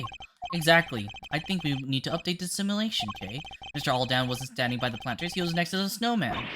Gotcha, right. Gotcha. Here it goes. Yeah, no matter how you look at it, it just doesn't work, huh? Indeed, everybody who was present is in exactly the same spot. So, where did we go wrong? One of the pieces of evidence of which we base our simulation must be the source of the problem. What if one of them was faked somehow? The picture. Take that!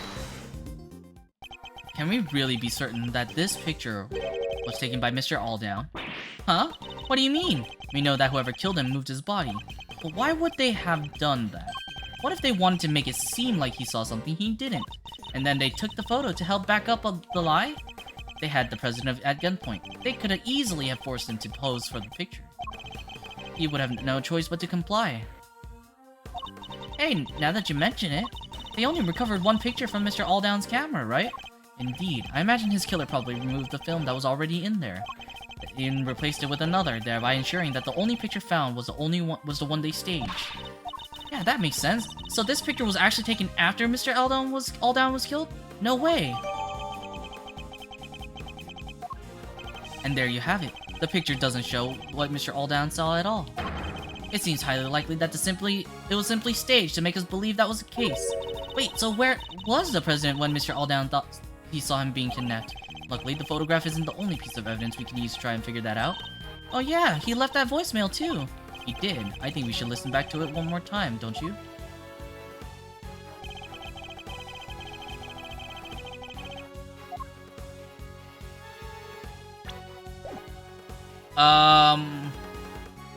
It was either here or inside. Here's what I think. I think it was inside. Take that! Heh. Do I even need a reason? What you mean? Okay, I guess not.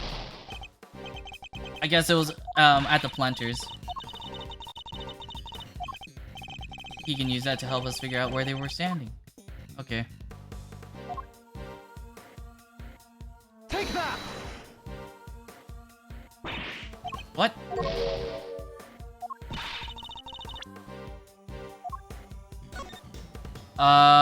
Something print is here with another. The lights out. Can't quite see. Like he's been being kidnapped.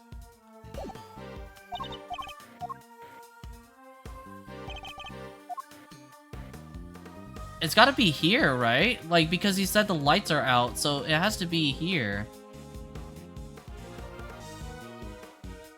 Take that!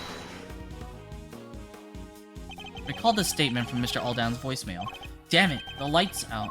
Two of the lights here in the yard are broken. Yeah, he must have been talking about the one over by the building. Alright, could you update that simulation to reflect everything we've learned? Okay.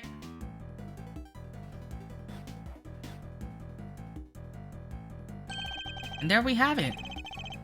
And there we have it! The kidnapper was really standing over by the building. Yes, which would certainly have strengthened the theory that they were connected to the orphanage. So they removed the body and staged the photograph to distort the picture painted by the voicemail, which helped them undermine the idea that the orphanage was involved when the case went to trial. Well, that certainly changes what this particular part of the simulation tells us. I imagine it will also affect our understanding of the scene when the body was found. Only one way to find out. Ready to make the jump? To switch between the two recreations, I need to first press Y to talk with Kay. then select switch recreations. Okay. There's no mistaking it. This is where Mr. Aldown actually took his pictures, before being attacked by the murderer with a brick from the planter just behind him. After being attacked, he collapsed, grabbing the snowman right eye as he fell, which means his body would have been here first. Not where we thought it was before. Indeed. We should examine the area where we previously thought it fell too. Snowman with one eye missing. It comes up to my shoulder. We already had this conversation. Buttons for eyes and a nice fluffy muffler. The full snowman uniform. It looks like you can't wait for me to punch and kick it into 1,000 tiny snowman pieces. Perhaps if you could keep things a little less subjective, Kay. Okay. Mr. Aldown wasn't killed here between the planters at all. Then what's his blood doing here? Things may have changed considerably in terms of what the simulation is showing us. But if we want to look more closely at this blood, I think we'll be better off looking at the simulation from the point at which the body was discovered. Oh. Variation. Well, I'm not ready yet. I'm not ready yet. I'm not ready to switch between the stuff. When Mr. Aldown actually saw the president and his kidnapper, which pretty clearly suggests a link between the kidnapping and the orphanage. You can see why so much trouble was taken to suggest that it happened elsewhere. Yeah, they pulled some really dirty tricks there. Taking a photo like that, that's just cheating. Not to mention disposing of Mr. Aldown's camera film, and forcing the president to pose at gunpoint. They must have put in some new film, then staged the photo immediately afterward. And if Chairman Winter was involved, he could have changed or hidden other evidence as well. It certainly doesn't help that the SS5 case file was classified until just recently. Yeah, but he's behind bars now, and the truth is coming out at last. Indeed, although much still remains unclear. We need to look very closely at the differences between this. Wait. Burn marks. Oh, we already didn't we report says there was fire sometime in the evening in the incident? Yeah, one of the orphans set a fire with some kerosene. Some sort of prank.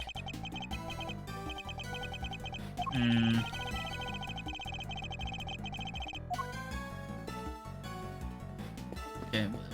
Is there anything else? Oh. Can we really be sure that... Oh, we already had this conversation too. Why are they making us have repeated conversations without being able to skip them? I wonder if this is I wonder if this is actually Dijun Wang's shoes instead.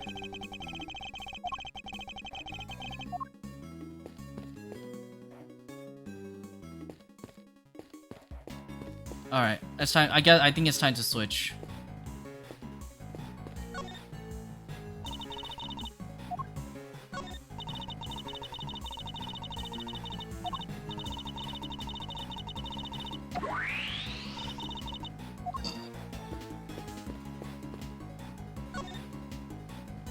I'm gonna scour the scene.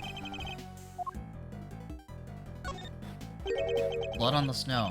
A lot of it. Certainly looks as if a murder occurred here, doesn't it? Wait, but we just figured out Mr. Aldown was killed over by the snowman, right? We did. I think this blood might belong to somebody else. What? But the police report said the blood was Mr. Aldown's. Need to remind you that the case was overseen by Chairman Winter. The man would have no scruples about altering the official record over something so small. But then, why go through all that trouble? Couldn't you have just cleaned up the blood instead? He wasn't able to. Think about it. He knew that this was where the police would find Mr. Aldown's body, and he knew that the police would have certain scientific methods at their disposal to look for clues. Oh, you mean luminol? Yeah, they would have found traces of blood if they used that for sure. Exactly. He wouldn't have been able to clean it up to the point where it was undetectable. Far easier to falsify the results of any such test when they came back in. It would simply have been a matter of replacing the official results with a doctored copy. Eesh, so we're looking at a forgery this whole time? That sucks. Wait, but it says Mr. Aldown's clothes were covered in blood too. It does, and they were, which seems entirely believable. It suggests that whoever's blood this is wasn't yet dry when Mr. Aldown's body was placed here. I get it, which means that the other person's blood was spilled not long before Mr. Aldown was killed. I think it does, yes. But if that's the case, doesn't that present something of a contradiction?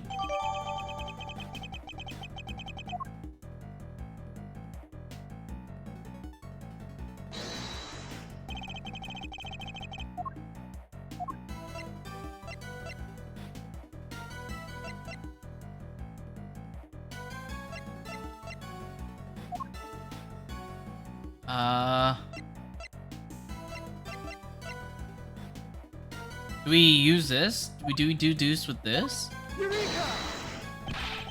Nope.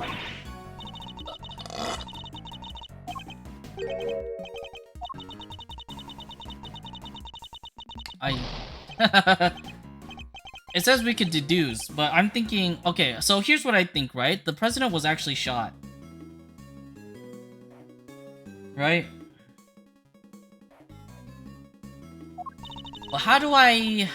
And when did the fire happen? We need to take a look and think about that. Oh.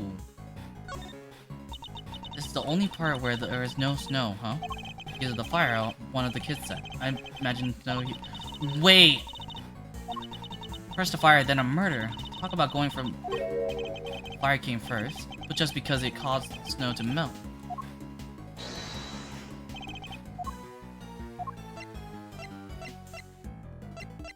Eureka! Nope. That's not...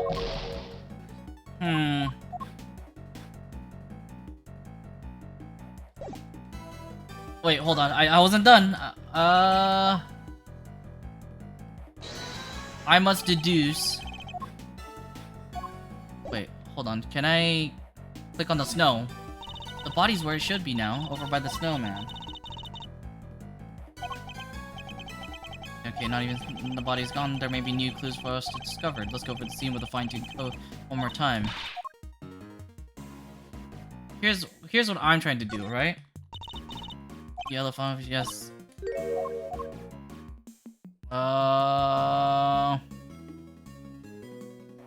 Okay, so here's what I'm trying to deduce, right?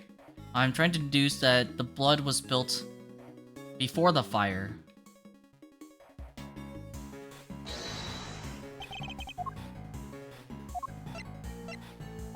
Whoops. Eureka! There we go. I was doing it wrong. Huh? In the blood stain, the blood is clearly cut off where the snow was melted by the fire. Which means that the blood in question was spilt before the fire was started. Huh? But the fire happened before the murder, no?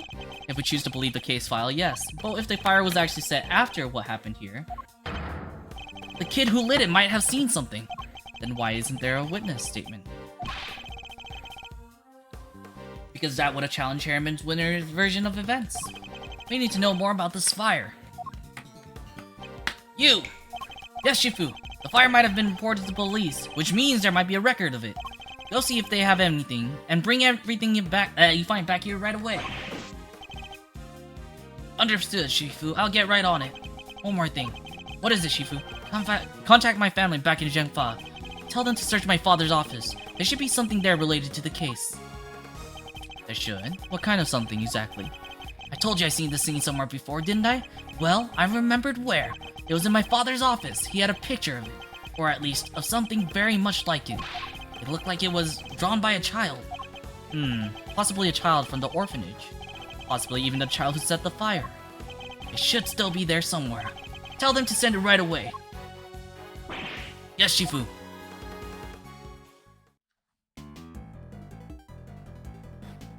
Well, what now? What now? What if... Wait, do we have any puzzle pieces to connect?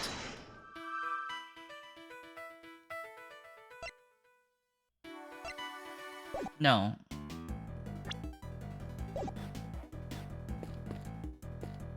Oh, we could look at his dead body now.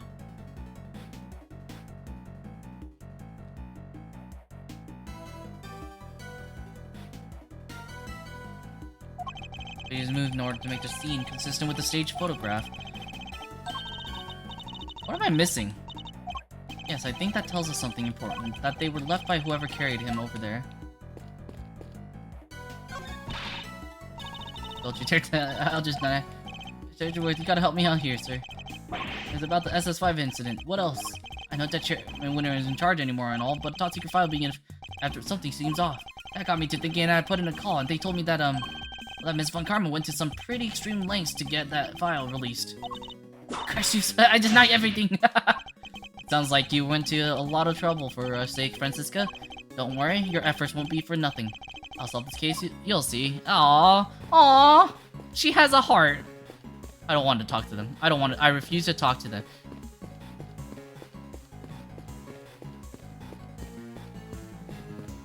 I'm trying to see if I've forgotten anything. I've talked to everyone. I guess Shi Long Long is the last person to talk to. President Wang changed after the SS5 incident. I guess he felt his trust had been betrayed. I can understand that. But it cut ties with my family completely. After how close we've been for all those years, my father was desperate to make amends, just to get just one chance to say sorry. But no matter how many times he tried to get an audience with the president, he couldn't. He couldn't even convince them to take a letter to him. One time, he came home covered in bruises. Who knows from where? Bodyguard, maybe? Sorry, there's no point making you sit through old stories that won't change anything anyway. I'll be the judge of that. As warm as fuzzy as ever, I see. Not that I expected any different.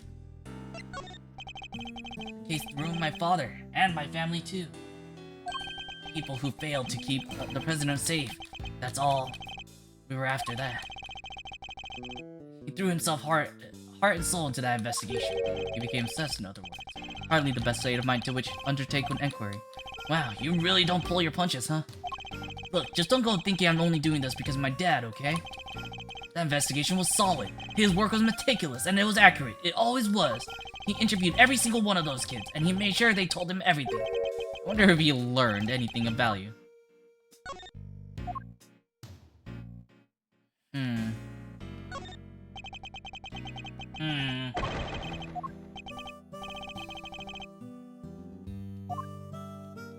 Are we done?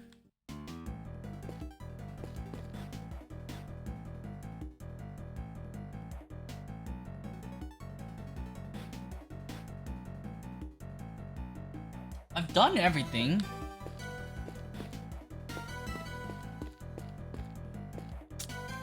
I just want to skip. Oh, thank God, I could just skip this conversation. Oh.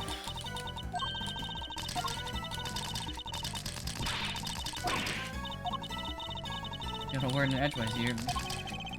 And I don't think we want to, thank God. Okay, what next? What have we missed? I can't believe they used to be an orphanage right here in this spot. And what large... the SS5 12 years ago, they kidnapped the president of Jiangfa. That's crazy, and they killed Mr. All Down, the only witness that we know of anyway. Then kept all the details secret for all those years. The more I think about that, the more you smell something fishy going on. Yeah, me too. What's even weirder is the people involved. I think we know all of them, don't we? Lagarde, Winner, President Wang. When I think back over the cases we've involved with recently, it's true. I can't help but think they're all connected. Keep updating the simulation as we find new stuff. Just be sure to look over everything super carefully, okay? Let's switch recreations, I guess.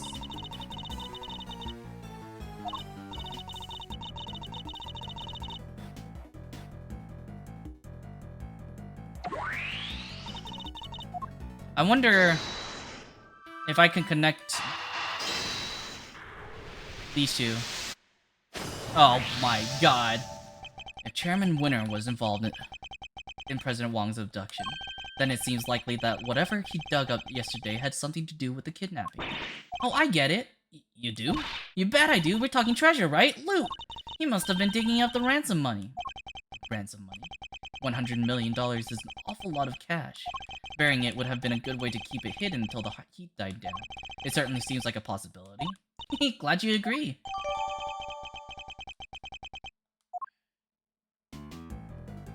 Are we done? Oh my God, we're done! Holy shit!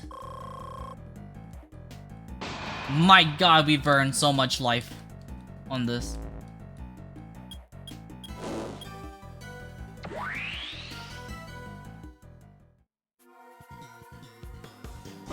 Chifu, I'm back! I brought everything the police had on the fire. And I also brought the picture from your father's office. Oh, and one more about time, what kept you, huh? Well, hand it over. Let's take a look at this mysterious picture, shall we? This is it, the picture I remember. Could this be a depiction of something that looked like a kid drew it, huh? Yes, I'm willing to bet it's work of the child who set the fire.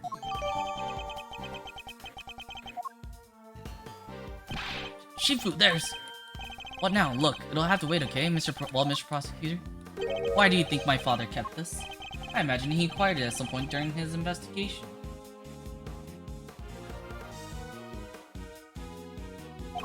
Although I have no idea why he would have chosen to keep it to himself. Could we see the case file for the fire too? Sure, here. Just give me a moment to read through it.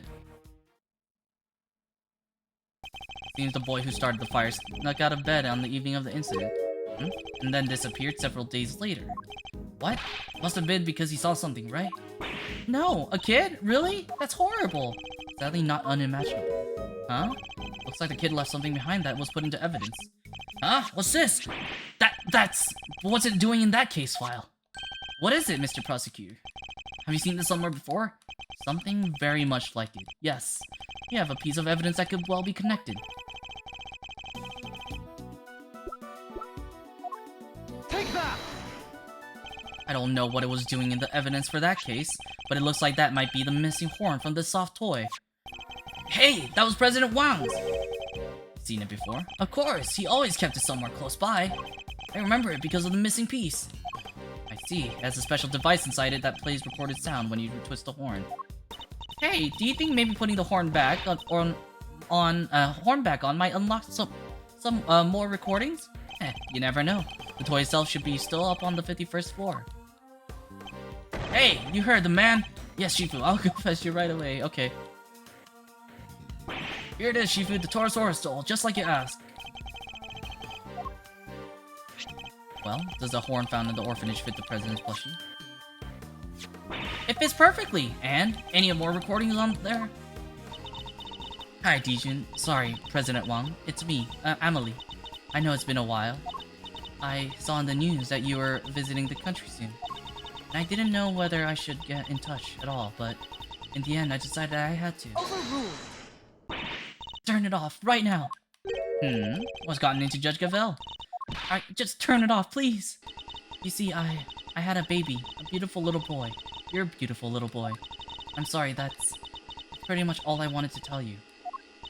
Oh, except I call him Sean. Sean Fen. It has a nice ring to it, don't you think? No! Sean Fen? The kid? And also that I'll be at the orphanage on the evening of the night. I'll be waiting in the front yard. I thought you could meet him if you'd like, even if it's only just this once. I know you're a very busy man, but anyway, that's where we'll be. Goodbye. What? He was my dad? I'm so sorry, Sean. Care to explain what the heck is going on, Gavel? Sean isn't my biological son. I adopted him. And he was aware of this? Yes, of course. His mother, Amelie Fen. She died 5 years ago. We were cousins. But we were also friends, the best of friends. People often mistook us for sisters. And so, when she died, it seemed only natural that Sean should come and live with me. Of course, we had to keep his father's identity secret. And I decided that the best way to do that would be for him to never know in the first place. That's quite a lot to learn from a recording made on a seemingly innocent toy. Yes, Sean's mother must have recorded the message and sent the plushie to the president. Hey. Yes, Sean? You sure? He was really my dad? Yes, I'm sure.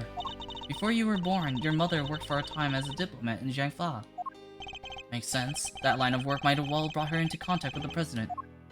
What? You told me she worked at the orphanage! She did, but only after she returned. After she quit the diplomatic service. She always loved helping others.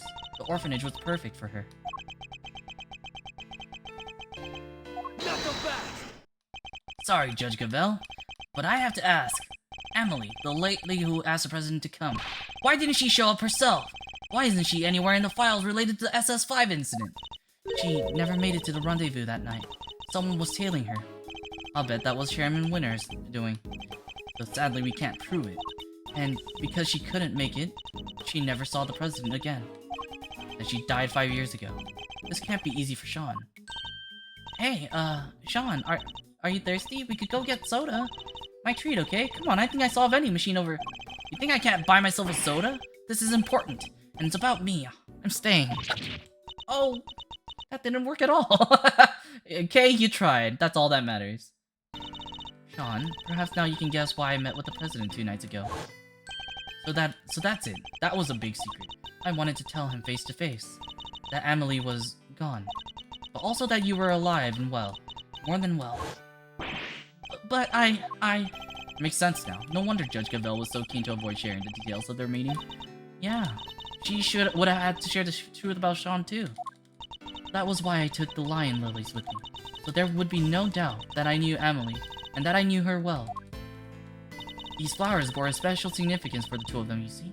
President Wang gave Amelie a bouquet of lion lilies in the early days of their romance. But now, he too is dead. If only he had lived, Sean might finally have been able to get to know him. Wait, does that mean Sean thinks that... Shifu, I've been waiting for the right time to say this, but... this whole time, can't it wait? They sent something else from Jiangfa. President Wang's will. President's will, huh?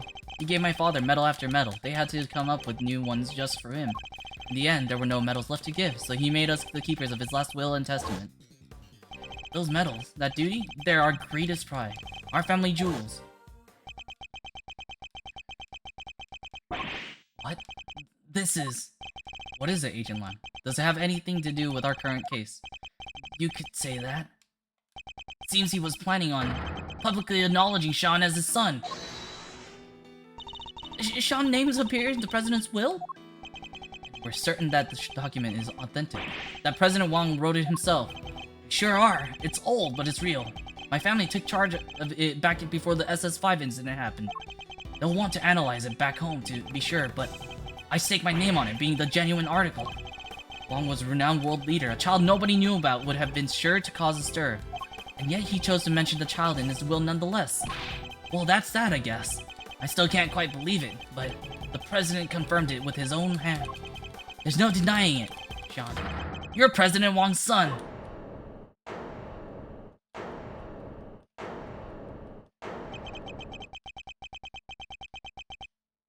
Sean! Oh my god. Kiddo, don't run!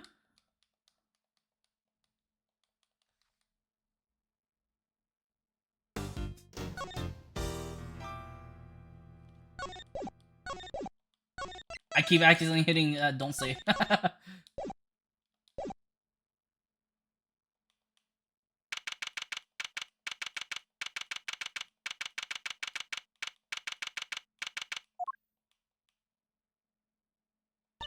Sean, he was my dad? Can't have been easy learning the truth about his father's identity and too late to ever get to know him. You know how hard I tried to find him? I get it, he was a president. He had a lot more to think about than just me, but he was right there in front of me, right there on the set. So why? Why didn't he just say something? Why didn't he tell me who he was? So sorry. It's not your fault, Mom. It's mine. If I hadn't broken my promise to you, that fire would have never happened. And he wouldn't have... I would have been everything. Everything. It's all my fault. I even ruined your flowers. Sean, please, you mustn't blame yourself. Just try to be here with me. Just for a little while. Aw. The bond between parent and child. As symbolized by the lion lily. I'm no expert, but it's native to Jiangfa, so I know that much at least. Sadly, we don't have the luxury of dwelling on such things just now. I know might be percent will help us here. We need to focus on what we can do about the case before us. You're right. I believe we've learned all we need to do about what happened back then for now. How did it all line up with your father's theories about the case? I wouldn't know. He took those to the grave with him. He never shared his thought with anybody. There's no way of knowing now what he figured out. What about your own thoughts? Are you feeling any more positive in light of what we learned about Kay's reconstruction? Are we any closer to learning what really happened 12 years ago? You know, I think we might be. My father's footsteps are starting to become clear. Now all we need to do is follow them all the way to the truth. The president went to the orphanage that night. That much we know for sure. The Torosaurus toy proves it. He must have gone there to meet with Amelie Fen. Except he was kidnapped, and All Down happened to see it. If All Down hadn't been there, there wouldn't have been a murder. Just a kidnapping. Instead, they had to move his body to the plant. Okay, no, wait. I think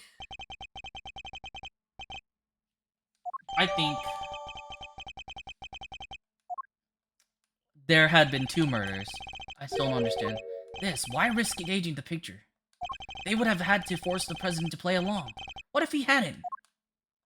It's a good question, and we may be closer to discovering the answer than we think. We'll just have to get there one deduction at a time. Yeah, I guess we will. Alright, deduce away. Okay, wait. I have a problem with this 4th statement. Right? If Aldan hadn't been there, there wouldn't have been murder, just a kidnapping. I think there were 2 murders. Objection! There were 2 murders. I think the real president died already. You're saying there would have been no murder if Mr. Aldan hadn't witnessed a kidnapping. But is that really the case? Why wouldn't it be? Their main aim was to abduct the president, right? So if there hadn't been a witness present, they wouldn't have needed to murder anybody. Yet it remains possible that Mr. Aldan wasn't the only person killed that night. There was a large pool of blood between the planters, but Mr. Aldan was murdered over by the snowman. It can't have belonged to him. What if all that blood by the planters belonged to somebody else? Come on, Mr. Prosecutor. You do realize what you're saying, don't you? I do. It's hard to believe. I'll be the first to admit it, but it's what the evidence suggests. Not just one person was killed here 12 years ago, but 2. You're saying they covered up a whole separate murder? But whose? Who else was killed that night? Whoever cut up... Even they haven't been but they didn't quite get rid of everything. We have a piece of evidence from 12 years ago that something else happened that night.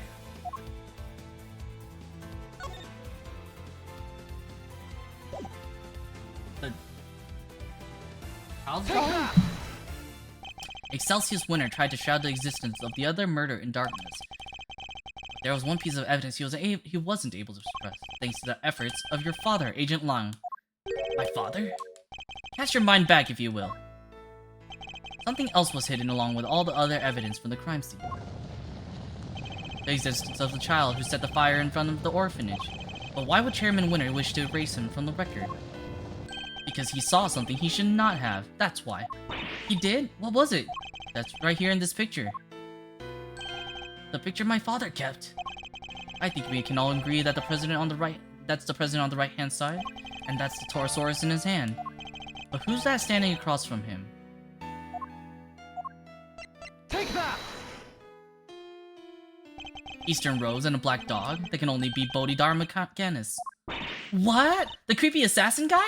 And what would a hired killer be doing in the presence of a president? I can think of only one thing. That's right, it wasn't a kidnapping that occurred here 12 years ago. It was an assassination. And Warden Lagarde and Chairman Winter were... Yes, I think they were complicit.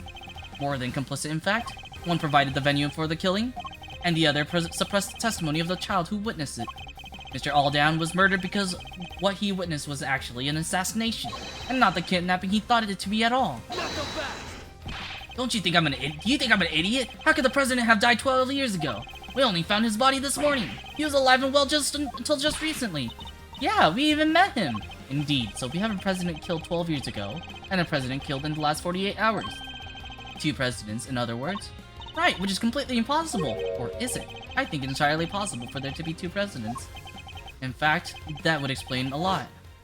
But regardless of what happened, I still respected him. Jiangfa may not be a big country, but he held that place together. President Agent Lang spoke of was a noble and capable leader. No, Presidential mask has well and truly slipped. Entirely unlike the men we met. It really did seem as if they were 2 completely different people. But how could one country have 2 presidents? What could explain a situation like that? One was a body double. One of the 2 was a body double. Tell me that doesn't make sense. A body double? President Wang was a man of great power and influence in Jiangfa, a figure on the world stage. There must have been countless attempts on his life over the years, such as the one on Gourd Lake only a few days ago. It's true, there were more than a few assassination attempts. But that doesn't mean I'm about to accept that there was more than one president. Not without proof.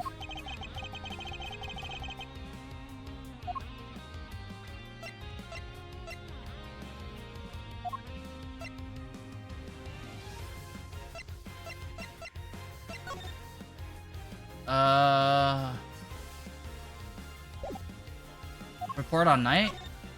I7?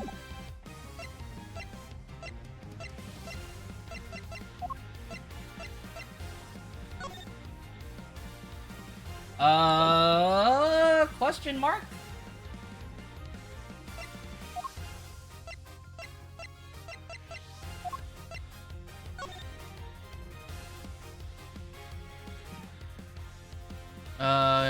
President Midnight confirmed by Da Long Wang. Until wait, presence at embassy until midnight confirmed by Da Long Lang. Or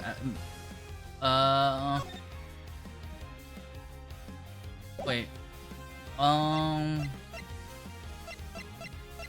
I think it's that one.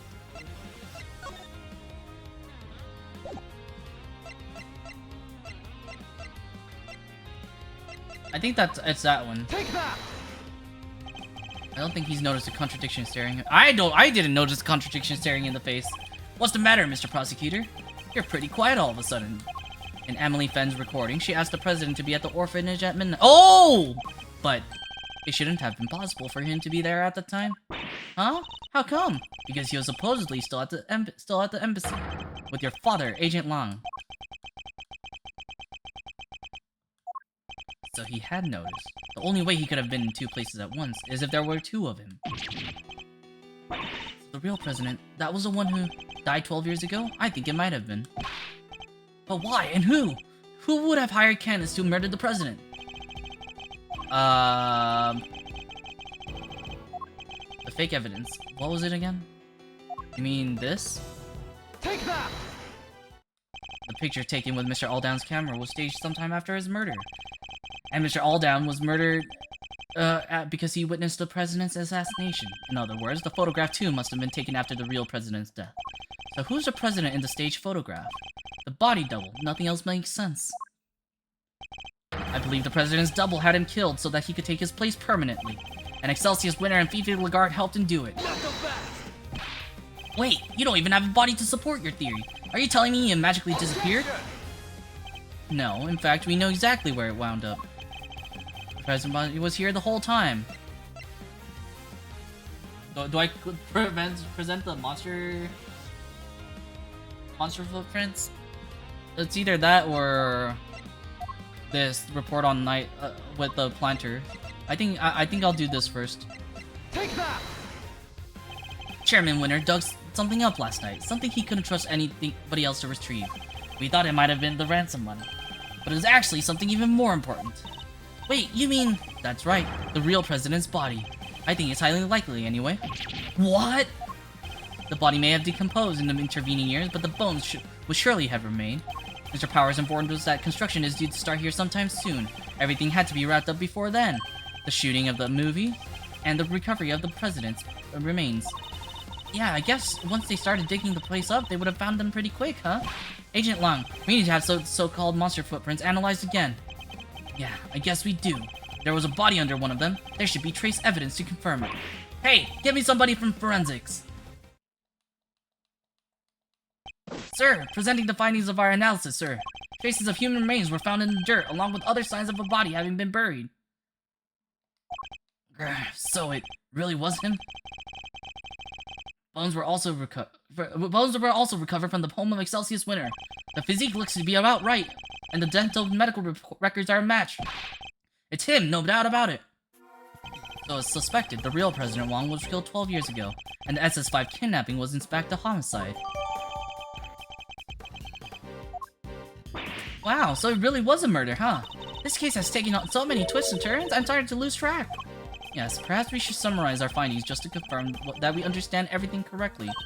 Good idea. Let's go over everything from the point where the president arrived at the orphanage.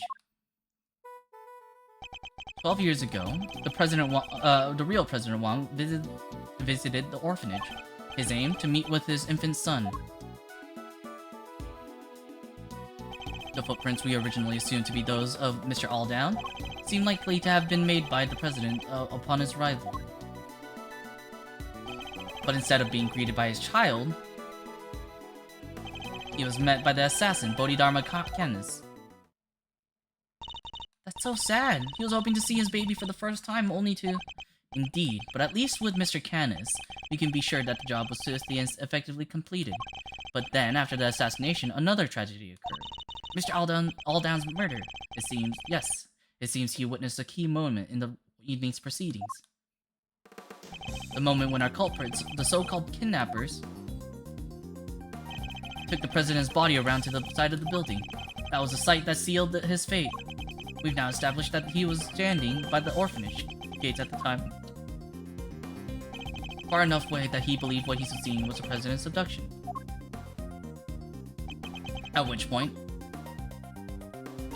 Oh, the body double who had come to meet up with his co-conspirators walked right up behind Mr. Aldown, leading to our unfortunate eyewitness being murdered by the man who was plotting to replace the president. So was it the body double who moved Mr. Aldown's body too? Yes, I think it probably was. But none of the footprints could have been his, could they? Actually, I think they could. In fact, we have a piece of evidence that proves how that particular trick was achieved. What shows how the body without leaving a footprints?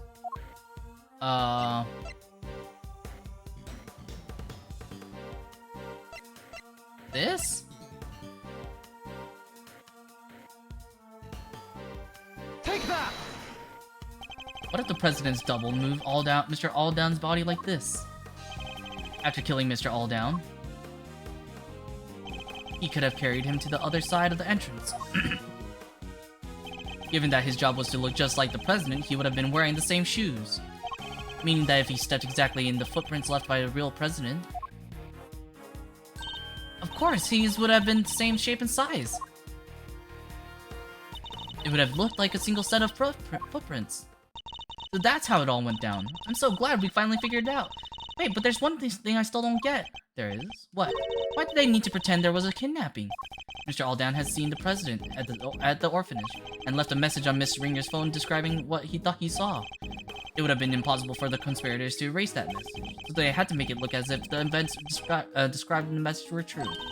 By staging a kidnapping like the one he thought he saw? Exactly. I think two people in the photograph are likely to be the body double and Fifi Lagarde. She's the one in the trench coat? How can you be sure about that? Two of them would have had to walk out beyond the orphanage gate to stage the photo. The body double could have put his feet in the real president's prints as he did before. Oh, so the other set of footprints were hers! The ones we originally thought to be the killer, yes. They were about size 9, too small for Chairman Winter, in other words. Which means the kidnapper must have been played by Warden Lagarde. And that explains how a so-called kidnapping was actually a presidential assassination. It does. Which means my father must have... He must have? Noticed. There's no way he wouldn't have suspected a murder.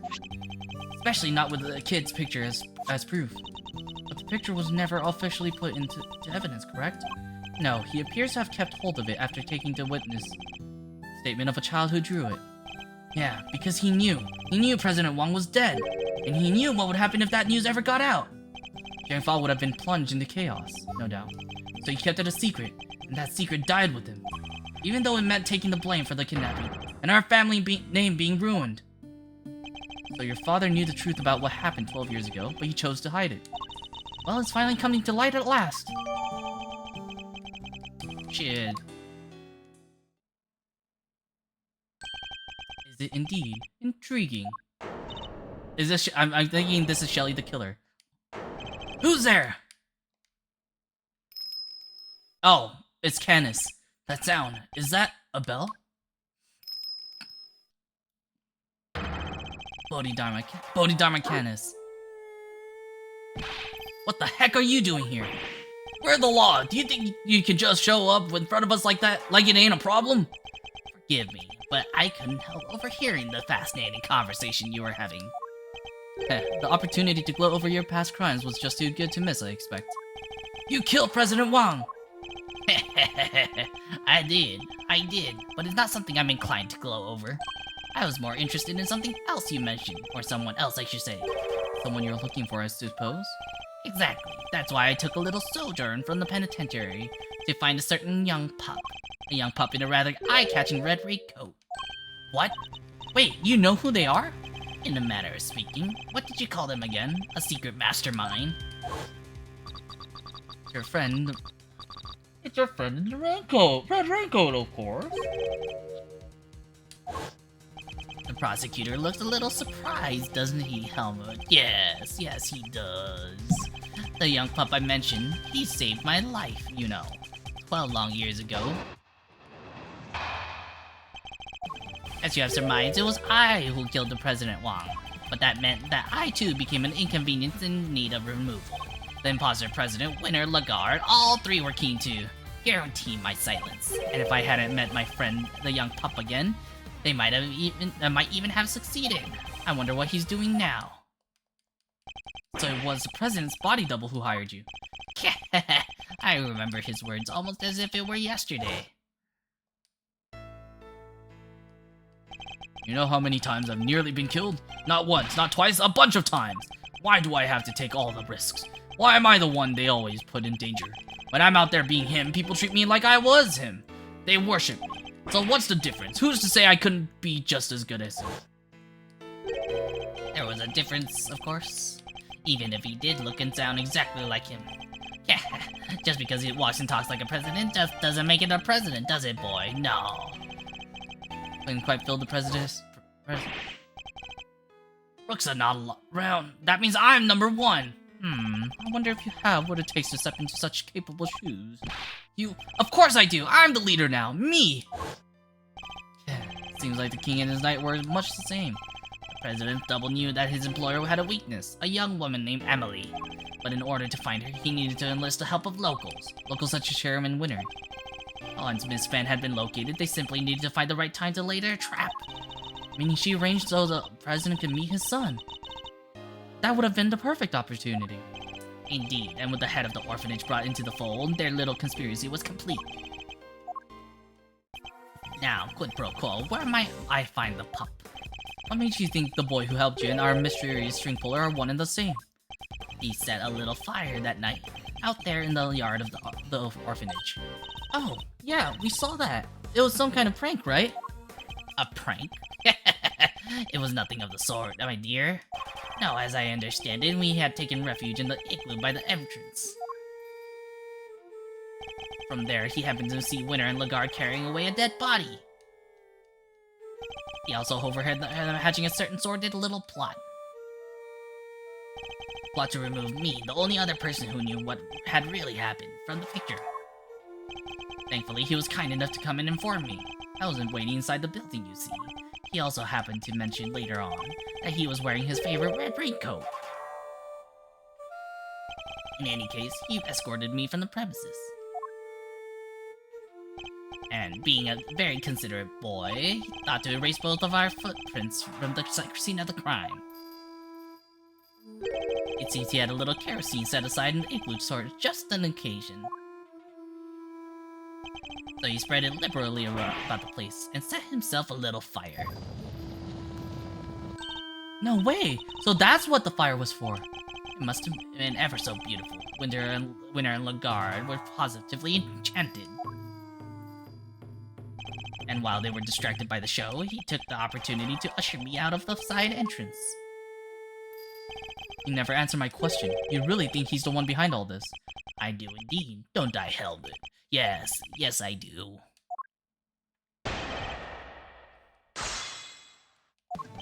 As you had surmised, it was I who killed President Wang. But that inconvenience imposter president Winner Lagarde, all three were keen. Guaranteed my silence, but they succeeded. Objection! No?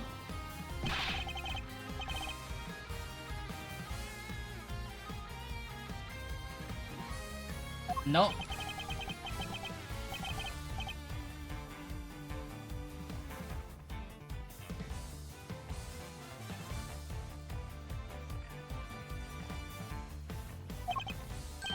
Maybe I'm...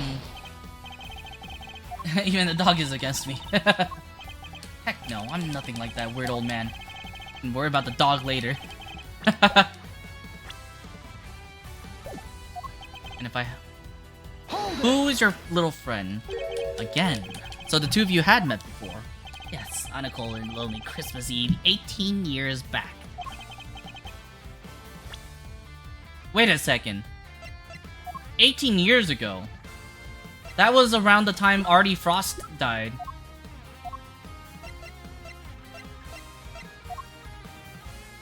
Where Artie... And then... Wait! Wait, is it Artie Frost? But on that occasion, it was I who saved his life. Okay, so Artie Frost and... What's the other? Samson Tangaroa's son. The sons disappeared 18 years ago. It's gotta be connected. Snowing more than had years, and cold enough that death by freezing was a real possibility. I had taken Helmut out for a little walk. He noticed something and bounded off through the snow. When I caught up to him, he was sniffing.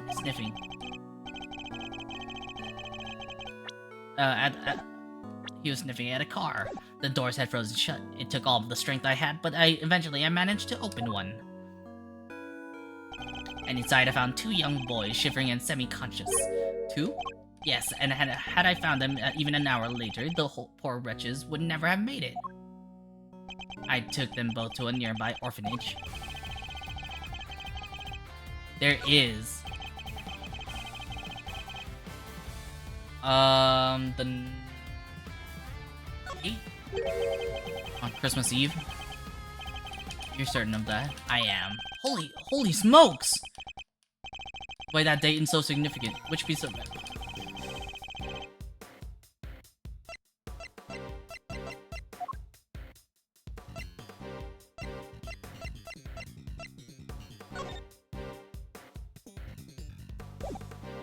Take that! That was the same day on which a certain incident occurred. The murder of well-known sculptor. No way! An incident in the aftermath of which 2 children went missing. The son of the victim, Artie Frost, and the son of the murderer, Carmelo Gusto. Yeah, now that you mention it, the little guys did go AWOL, huh? Intriguing. The son of a murderer and the son of his victim. I suppose that would make sense. It would? One of the boys was bound hand and foot, you see. That must have been part of Mr. Frost's plan to stop Mr. Gusto's son from getting to the competition. Indeed, but without his son to taste his creations, Mr. Gusto would have had no chance of winning. So that's what it was behind it all. Sadly, neither of the boys were able to remember any such details. They weren't? No, when we met each other again on that night 12 years ago, the young pup explained it to me. It seems that they really were on the brink of death when I found them, and the shock of the experience caused them both to lose their memories. They weren't even able to remember their names. Wow, so they wouldn't have known they were Mr. Frost and Mr. Gusto's kids? What he's telling us is true. That would seem likely, yes. Still means we don't have enough to tell us who our mastermind might be. Mr. Canis, would you mind telling us what happened next? By all means. The pup and I remained in contact even after I was sent to prison. But then I stopped hearing from him. I couldn't help but worry. But then people from 12 years ago started cropping up all over the place. It was rather piqued my curiosity, so I thought I'd temporarily regain my freedom and look into things. So, how... The guard winner and the president... Well, Larkin wasn't part of the prison, but he was an inmate the whole time, right? I fear I wasn't as kind to her as I could have been. But then she did try to have me killed. You already know why, of course. Because you murdered President Wang. But they needed the world to believe he was still alive. If somebody had exposed the president as a fake, it would have been bad for Lagarde and Chairman Winner, too. Exactly. And not only that, I happened to overhear something else intriguing that night. I'll be at the orphanage on the evening of the 9th. I'll be waiting in the front yard. I thought you could meet him if you like, even if it's only just this once. I know you're a very busy man, but anyway, that's where we'll be. Goodbye.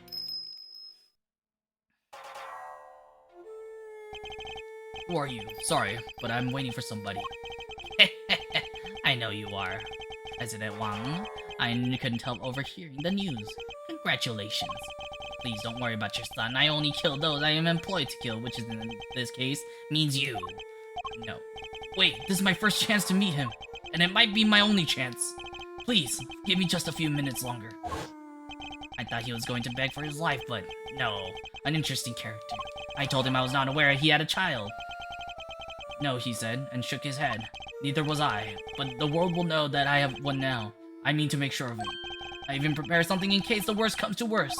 And the son in question, it was the young gentleman with the horns here, correct? Horns? You can see them? I don't need to, my dear. I've been listening very carefully, you see, and for longer than you may realize. So the president meant to tell the world about Sean, and prepare something in case of the worst. But it's not enough simply to have Candace's word on the matter, of course. It's something that proves what he was telling us. The will. The will everybody knew about. He entrusted it to my family to show his belief in us, after all. The name in the recording, the preparations he had made, and his will. With those pieces of information, I was able to convince Gordon Lagarde to do anything I asked. With the information at his disposal, he could have exposed the truth about the body double at any time, and Sean's true identity with it. President Wang was more agile than I expected. He blocked my first knife thrust with something soft. By the time the piece I'd broken off hit the snow, my next strike had hit his mark. So it was Candace who torn off the Charosaurus skull. It was the only one present to hear his final words. I was only the one who knew about the truth about his son. Well, me and the poor pup.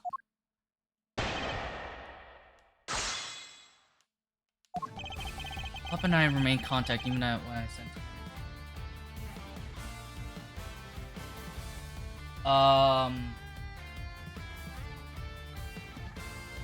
Hold it! How?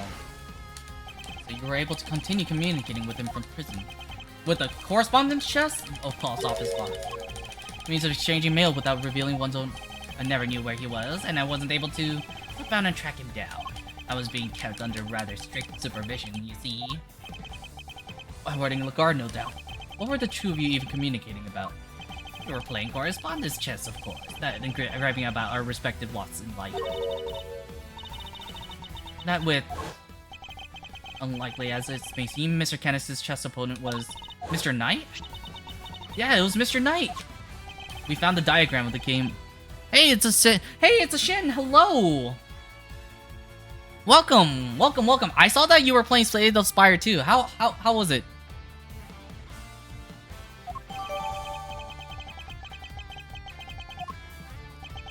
Does that mean Knight had something to do with all that IS-7 business? That might connect Knight to the IS-7.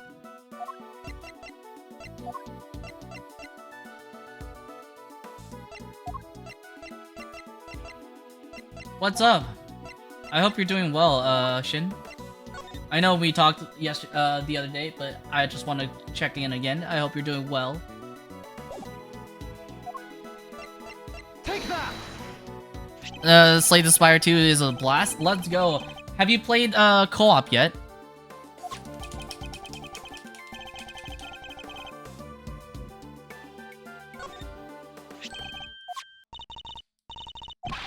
Yeah, let's go. Where's Lovely? Excellent. I was watching my friends play Slay the Spire 2 yesterday because they all got it immediately, and they freaking got wiped. I was just having, but you know, my IRL friends are known to be clowns, right? Are known to be clowns at, in whenever they're playing. So when I saw that their team got party wiped, I was like, ah, typical. That design, that's Paul Halik's trademark. But anyways, officially, how have you been? I hope you're doing well. How's your week been? Let's go with that. Let's start with that. How's your week been? With the rest of the evidence from the IS-7. They tried to release Frost's personal effects to his next of kin after the case wound down, but if I remember rightly, old Frosty Boy didn't have any family aside from his kid. How's your week? How's your week been?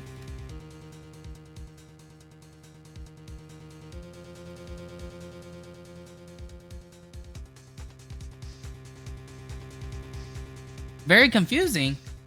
What happened? Last I talked, you said that you practically had your life.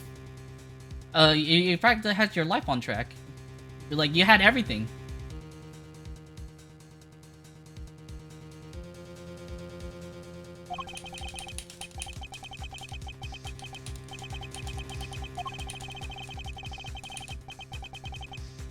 Oh, life is going well. Oh, okay.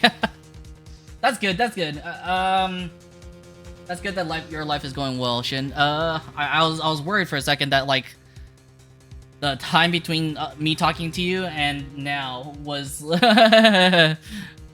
kind of was tumultuous. But my new role at work has me learning new skills. Oh, that's cool. That's cool.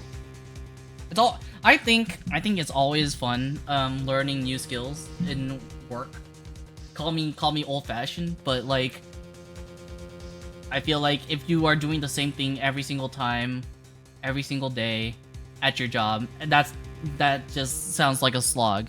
So learning new skills sounds fun, which is what I'm doing as well. I'm learning I mean not for for a job, but I don't have a job yet, but I'm learning stuff. Turned into a ring and war until his own death.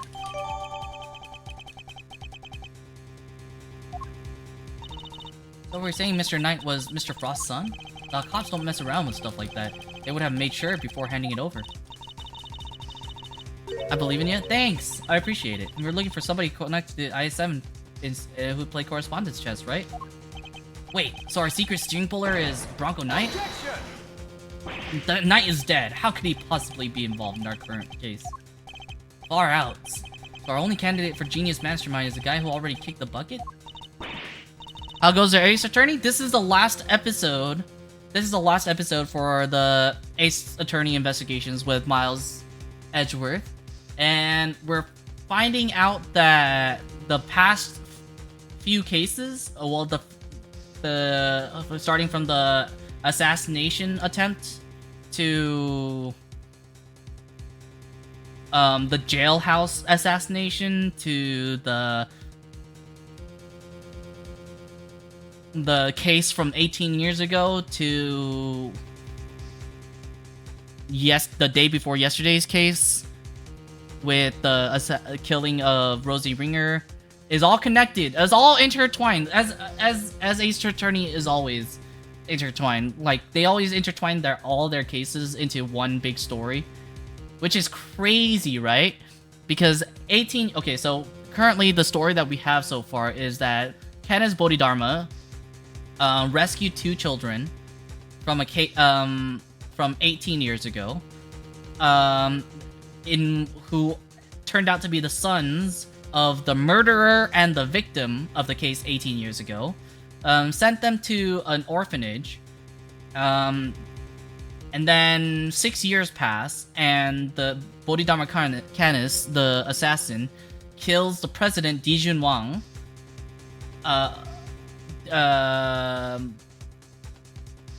and was about to be offed himself, but he got saved by one of the kids. And then just a few days ago, the body double that replaced the assassinated president had an assassination attempt on himself by Shelly the killer, and the body double escaped. But in that chaos, Bronco Knight, who actually turns out to be one of the sons in the 18 years ago case, killed his partner, Bastion Rook, and Bronco Knight was, and we found out Bronco Knight was to be the killer of Bastion Rook, so we sent Bronco Knight to prison.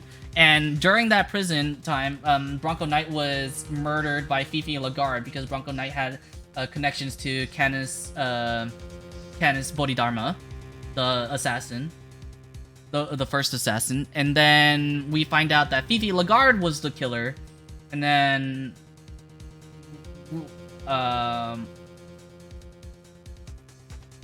after that, we solved the case of the 18 years ago about Samson Tangaroa being innocent in the killing of Artie Frost. And then after that, we are sent to a committee hearing whether or not we would keep our prosecutor's badge.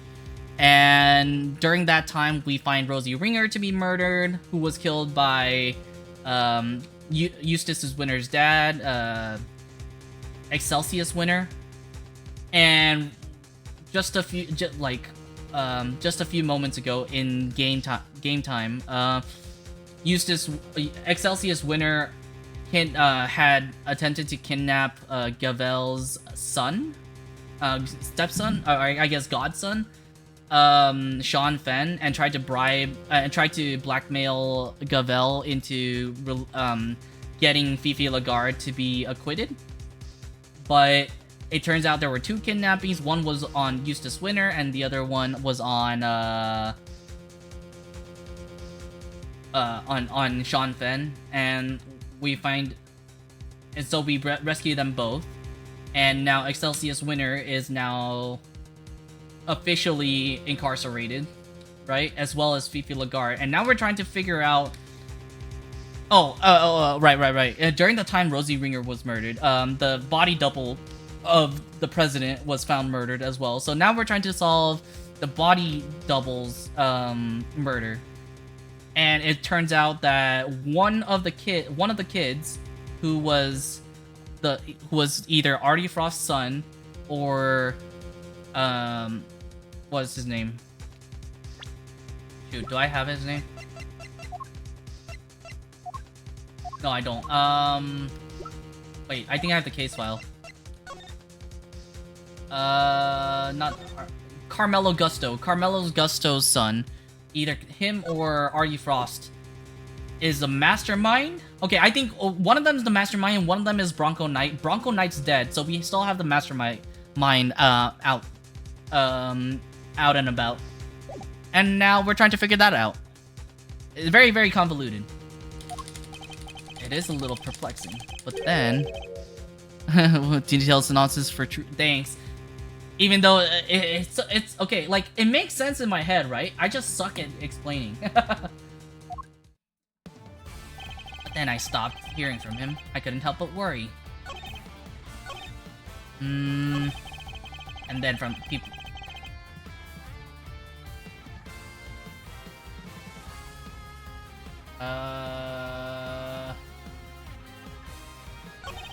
Very curious, I thought I'd temporarily regain my feelings. I did so used to enjoy typing out my little letters. In Braille? This was in Braille? Wait a minute. Did he have... Objection! I have an issue with this. It said that you wrote all of your letters in Braille. Is that correct? How you remember so much? A lot of... okay, so considering how the first the first 2.5 missions were like literally a year ago, right? But I finished episode 3 in the beginning of the year, and then we did episode 4 last month and finished it a few days ago. So like a lot of things are actually kind of refreshed in my mind because they do refresh us on some of the cases. I had totally forgotten about like the presidential assassination and stuff because I had totally forgotten the characters of Tabby Lloyd, right? Her. But like honestly, oh yeah, and Simeon Saint and Regina Berry. Okay, so Regina Berry was actually a character in the third game, I believe, and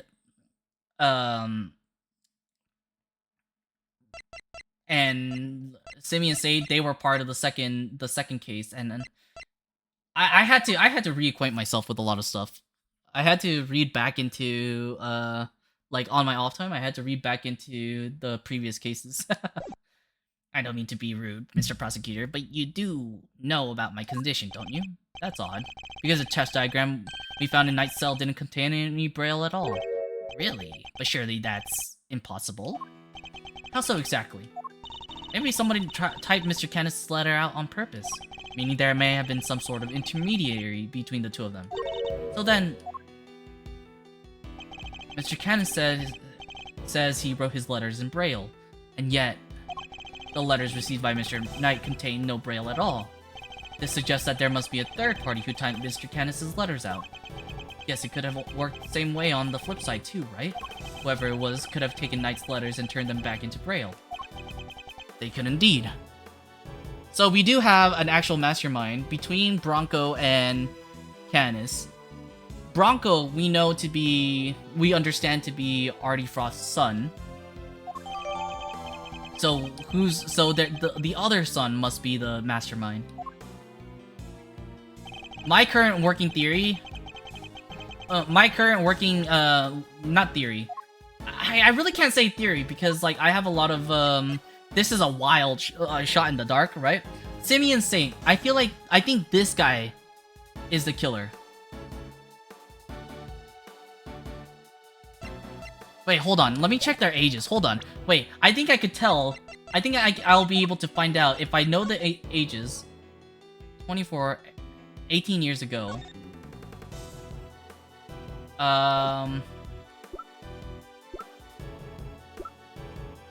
Right. Simeon Saint is 24, right? Subtract 18. He would have been 6 when he was kidnapped. That sounds around the time, that sounds correct in saying, they were rescued, right? Yeah, no, I think it's Simeon Saint. My biggest clue was that he had a monkey. Okay, actually not the monkey. He does a thing. That he covers his eyes, he covers his mouth. I was thinking, and because of the monkey, I was like, oh, he's evil, right? He's evil. He does the see no evil, speak no evil.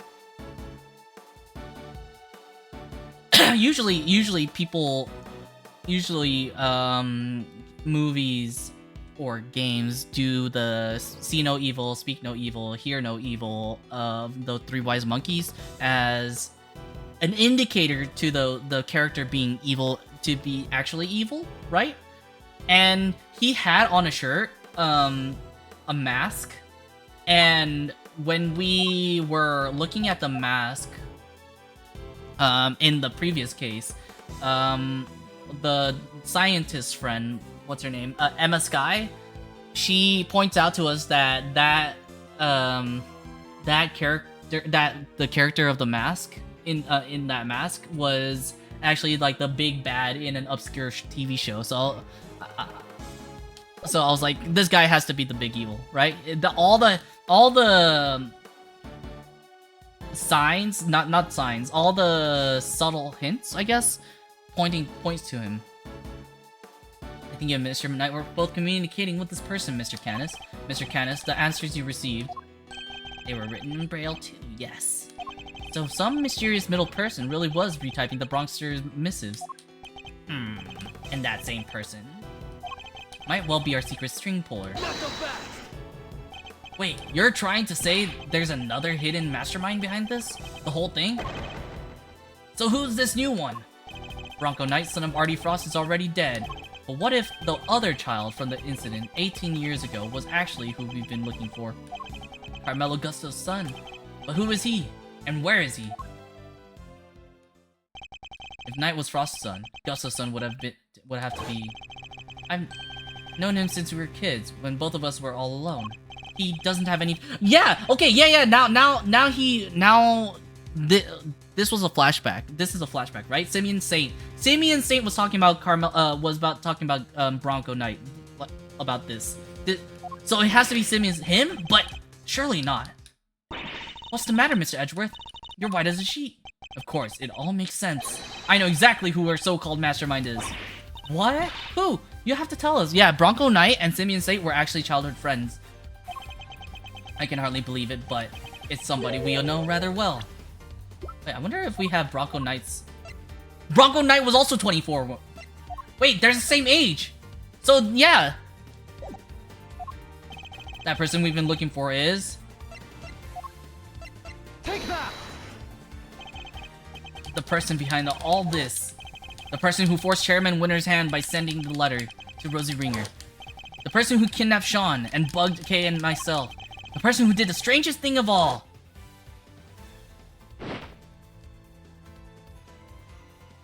Who drugged Kay and carried her up to the roof of the big building. It was the monster. What? Did you really just say what I thought you said, dude? Yes, the monster. That was a key to unmasking our mastermind. Oh, I almost forgot.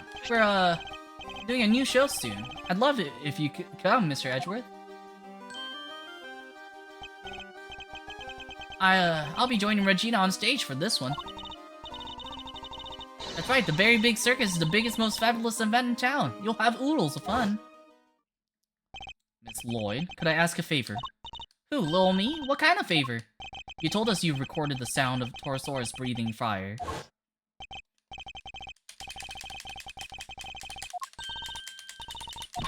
I refuse to speak through Tabby Lloyd and Lotta Hart. I didn't precisely see the guy, but boy, did I hear him. Can we listen to the tape? You surely can. Let's see now. That sound. It must be what I think it is. That my theory has to be correct. The truth about the monster, the identity of the person behind all this. It's all falling into place. Miss Hart, you saw a giant eye at the window of the storeroom, did you not? Yep, snap me a picture of it too. Even if you can't rightly see it so well. I can't see it right now, but... Detective Gumshoe.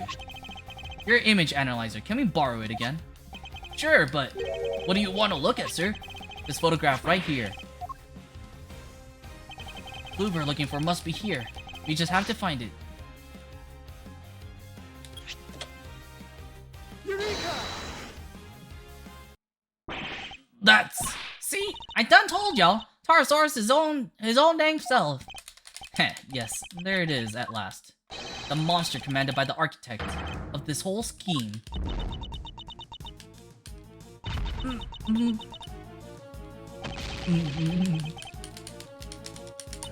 Monster? Hold it! You're finally ready to admit it? Yeah, he's dang well real? The big bad bull himself? Objection! No, because that isn't Torosaurus at all. It's the eye of a different giant beast entirely. Take a look at this if you would. The Very Big Circus flag? Oh, wait, look! You see it? The enormous lion balloon. That's the real monster. And the sound Miss Lloyd thought was a creature breathing fire. Ah, come on, you're really gonna bring me crashing down to Earth like that? That's how balloons fly, huh? They burn gas to make hot air? They do, and our culprit was able to use that balloon to carry Kay up to the roof of the big building without ever going near the elevator. So this culprit, they've got something to do with the circus? Circus worker, friend of the Bronxster, son of Gusto. Whoa, you're not serious. You forgot to mention trainee animal tamer. It's hard to believe. Yeah, see that mask on his shirt?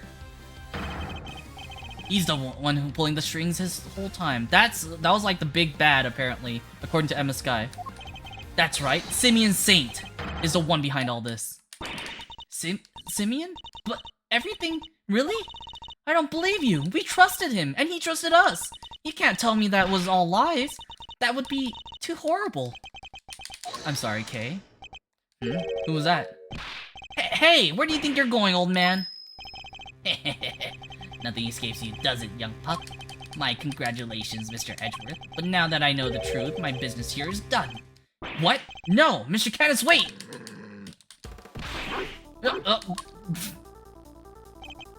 Damn it, he disappeared! Are you okay, Mr. Edgeworth? Don't worry, I'm fine, but... Damn you. Are you alright, Sean? He killed my dad. He did, right? Yes. Sorry, Sean. It would appear that he did. He won't get away with it. I'll make him pay. Somehow, some way. No, you won't. No, Sean. You mustn't say such thing. I'm sorry, Mr. Edgeworth. You'll have to forgive us both. Put the call out, sir. I just put the call out, sir. All units are on the lookout for Mr. Canis. I don't mean to hurry everybody, but we better be on our way too. Well, Mr. Prosecutor, where do you think we'll find our mastermind? I suppose you're right. We should go after the mastermind right now. He said that he had practiced for the show, which I guess means he'll be at the circus. But before we leave, there's something I'd like to ask of you, Agent Long. There is? What? Once a beast has been sighted, the next step is to plan its capture. When we arrive, there's something we'll need to try to find as a matter of priority. And Detective, I'd like you to look into something that's been bothering me about Sean's kidnapping. Yes, sir. I want to help too, Mr. Edgeworth. Good. There's somebody I'd like you to try and contact. If Saint really is our mastermind, we're going to need this person's help. Are we talking about Regina? Regina Barry? I messed up. There's no other way of putting it. But I'm going to put things right once and for all. Maybe Samson Tangaroa? Oh. Okay, so here's a I have an issue, right? I have an hour and 30 minutes. I have an hour and 30 minutes to complete this.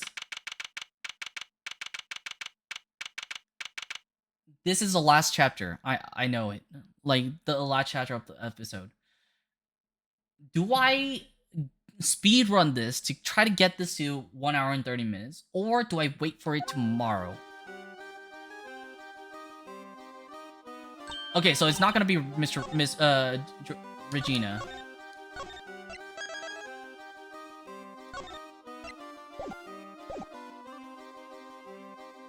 Who are we gonna look for? Are we gonna look for, Are we gonna be looking for, not Tangaroa, the other guy?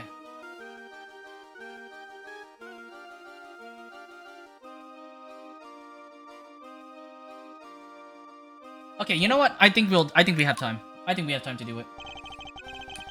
Did you guys come to watch the show? Hello, Miss Barry, Mr. Saint. You're a little early, I'm afraid. We're still practicing. But I'm glad you kept your promise. Yes, I remember you giving me this. That's so great. You're going to have so much fun. I think you'll be surprised, Mr. Edgeworth. Huh. I think you've surprised me enough for one day already. What are you talking about? Would you mind looking at this photograph, Miss Barry? That's the eye painting on the balloon you used to advertise the circus, correct? Oh, yeah. What is this exactly? I have a strong suspicion that the balloon was used by the criminal we've been looking for. You do? Who's usually in charge of the balloon, if you don't mind me asking? Oh, that would be Simeon. Wait, you don't mean... Poor Regina, man. That's the second time a murderer has been around her, right? Sure, I was practicing. I'm still pretty bad at flying it, so I need to put in the effort. At night, when it would have been even more difficult than usual. A strange time to decide to practice. But why else would I have taken the balloon out? What are you saying? That you weren't practicing at all. You were taking an unconscious Kay to the top of the big building in order to frame her for the murder of Rosie Ringer. The security cameras never recorded Kay taking the elevator up to the roof, which means she must have gotten there another way, from the sky, and the only person able to make that happen would have been you. But, Mr. Edgeworth, I don't understand. That's not all you did. You also attacked Sean at the garbage disposal area, drugged him, and carried him away. That's why you were late for the hearing at the courthouse, wasn't it? I'm sorry, but I don't know what you're talking about. Why would I do any of those things? Please, you have to believe me. I never, ever do anything like that.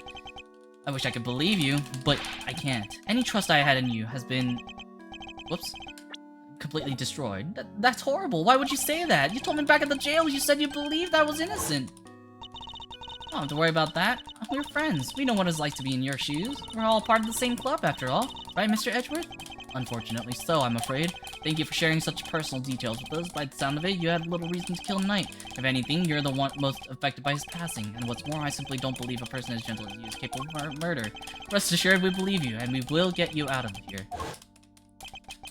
This is just awful. I never thought you'd lie to me. We didn't lie. You lied to us first. You said you knew what it was like to be me. That hurts, Kay. It hurts so much. Come on, Mr. Edgeworth. This is Simeon we're talking about. He's not a bad person. No, he is a bad person. I see it now. That's your strategy, isn't it? With everybody. You root out their psychological weakness and exploit them.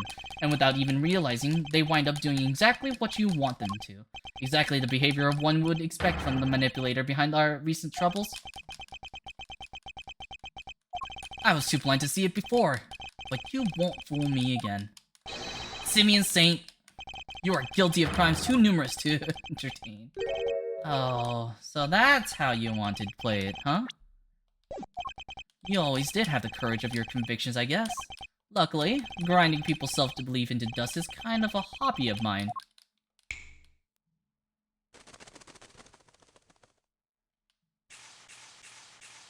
Bruh. He's got the Disney princess attire? He got chipmunks and hummingbirds helping him out? Bruh. Poor chipmunk, man! What the fuck? He's leaning on the cat. The chipmunk has to hold him up. Poor dude! Look at him! He's struggling! He's fighting for his life! Well done, all of you. So much for the trainee animal tamer who wouldn't hurt a fly. I guess that was all an act. But I'm glad we're finally getting to meet the real you. Simeon, this can't be true, can it? Truth, lies, what does it matter? All you need to know is that Mr. Edgeworth here has made me very mad indeed.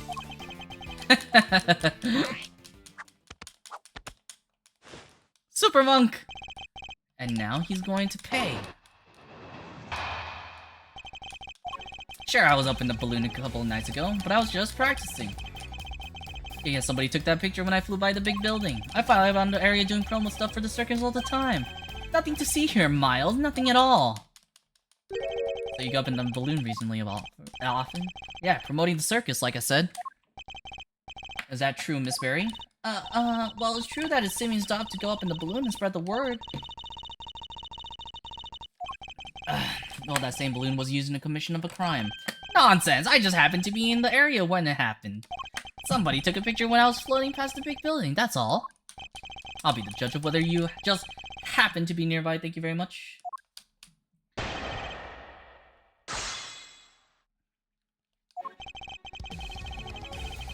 I was just practicing? I don't believe that for a second. This balloon, do you usually launch it from here at the circus? No, you need a wide open space. There's a park over by Sunshine Coliseum. That's where I usually take off from. I see. How do you get the balloon to the park to launch it? Not by hand, that's for sure. That thing must weigh a few hundred pounds. It's kind of impressive that it can even get off of that ground now that I think about it. I prefer you didn't change the subject. How do you transport the balloon? Wow, give a guy a break, will ya? It's not like I was getting miles off track. Sheesh. He's a truck, okay? You just load it on the back and away you go. Truck, you say? Last time I took it out would have been 2 days ago.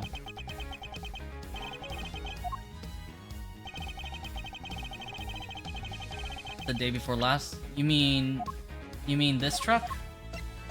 Objection!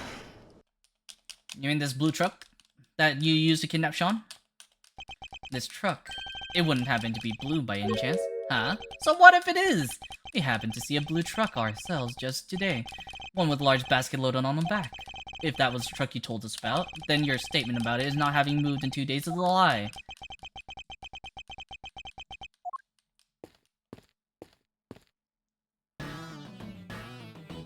Oh, Emma! Emma! There you are, Mr. Edgeworth, at last! I've been trying to find you ever since we wrapped up the case yesterday. Kay sent me a message saying you were here, so I came right away. And I found what you asked me to look for. It was loaded onto a truck in the parking lot out back. A blue truck. Well, I think that truck might be the one we saw earlier today. In fact, I'm almost certain of it. Objection! What, just because it's blue, like a million other trucks? What makes you so sure that it's the exact same one? No, I saw it too, it's the one for sure. Huh? What's the matter, Mr. Edgeworth? That wasn't me. Worthless are the words of a man who can't back up his claims with evidence. Wow, you sound just like him. Show me. I demand proof. Must be able to prove it somehow. The same truck, I'm sure of it. What are you doing, Mr. Edgeworth? Why are you touching the truck? The engine's cold, which means it's been here for a while. Oh, shit. What can I use to prove it's the same truck? Fingerprint dusting. I'd like to have the truck dusted for fingerprints. Huh? Why would you want to do that? Because I expect to find a certain very specific set of prints. And if I do, that'll prove beyond all doubt that it's the truck we saw in the front of the big building. Miles Edgeworth's. Yours? You think you're going to find your own prints on there? I do. Because I put my hand on your trunk, when I saw it in front of the big building. Let's see what we can find, shall we? Emma, could you lend us your scientific skills one more time? That's why I'm here. One moment, please. Alrighty, take it away, Mr. Edgeworth. Huh? Me? Of course. Who else did you think was going to do it? Don't worry, it's easy. I'll show you how. Fine. Why can't you do it yourself? Because it's part for the game! Moving the cursor around and pressing A will allow me to dust the areas with powder. Once you found one, make sure to dump plenty on there. Oh, blow it away? Yeah, with your mouth. Ha, like that. But we don't have a mic. Only with Y. Should have moved. I believe this is a feature in the DS game number 4.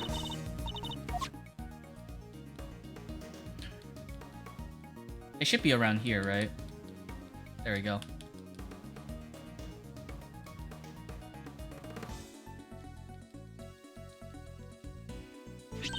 That's it. That's a nice clean print you got there.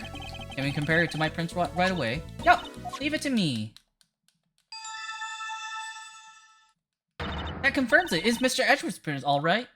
And with that, another lie is exposed. Nyah! So what were you doing in the truck? Oh, just driving around for fun, you know. That's not what you just said. Kay was abducted 2 nights ago, and your balloon was sighted nearby. Then today, another abduction, this time involving a truck supposedly used to transport garbage, and your truck was sighted nearby. Coincidence, nothing more. You want me to believe that you were near the scene of 2 separate abductions simply by chance? Just be honest, you were involved in both. What makes you think they were even connected? A certain very important piece of evidence, that's what. Heh. Oh, this should be good. What connects Kay and Sean's abductions?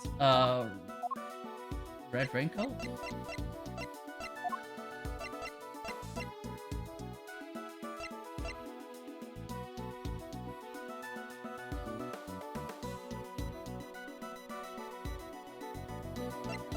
Take that!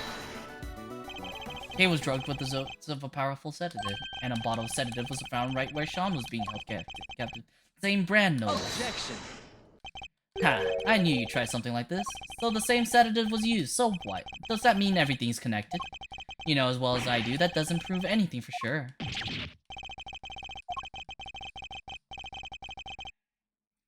Because prosecutors, you, Miles, you're all the same at the end of the day. You force the evidence to fit the crime, or you flat out make it up, just as long as somebody goes to jail. You're no different from a certain other evidence tamperer we've had the misfortune of meeting. Objection! No, I'm nothing like him. Objection! Then show me. Hit me with your killer piece of evidence. You must have one, right?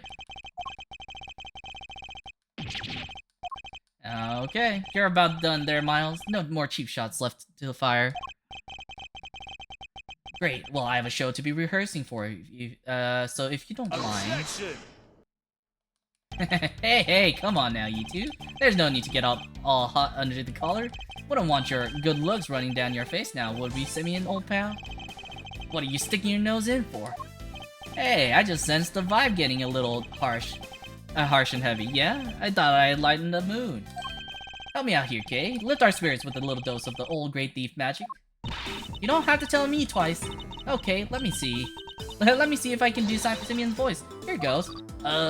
Objection. What are you?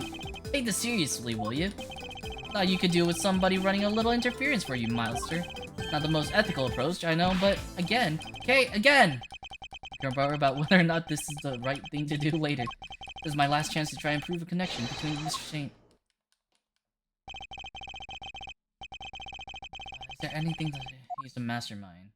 The correspondence chest that we had with Canis? Of course. Candace was looking for our secret string puller too. The young pup, as he called him. If I could prove that Mr. Saint was that same young pup, then perhaps... What evidence do I have my point? Take that! I think you...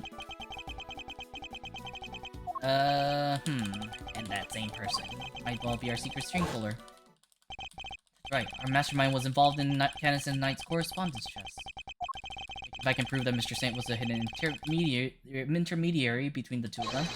Alright, that's enough. This is getting painful. You don't have anything, and I have to practice for the show.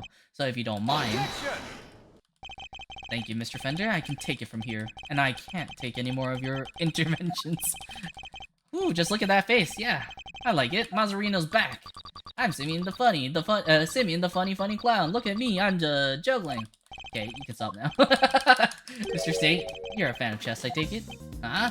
Where'd that come from? Chess, sure. I don't hate it. Our secret string puller was playing correspondence chess with Mr. Canis. Objection! I thought Bronco was the one playing chess with Canis? You're saying he was your so-called mastermind? No, it wasn't him. Whoever was went on manipulating events even after Knight's death. Take a look at this letter, if you would.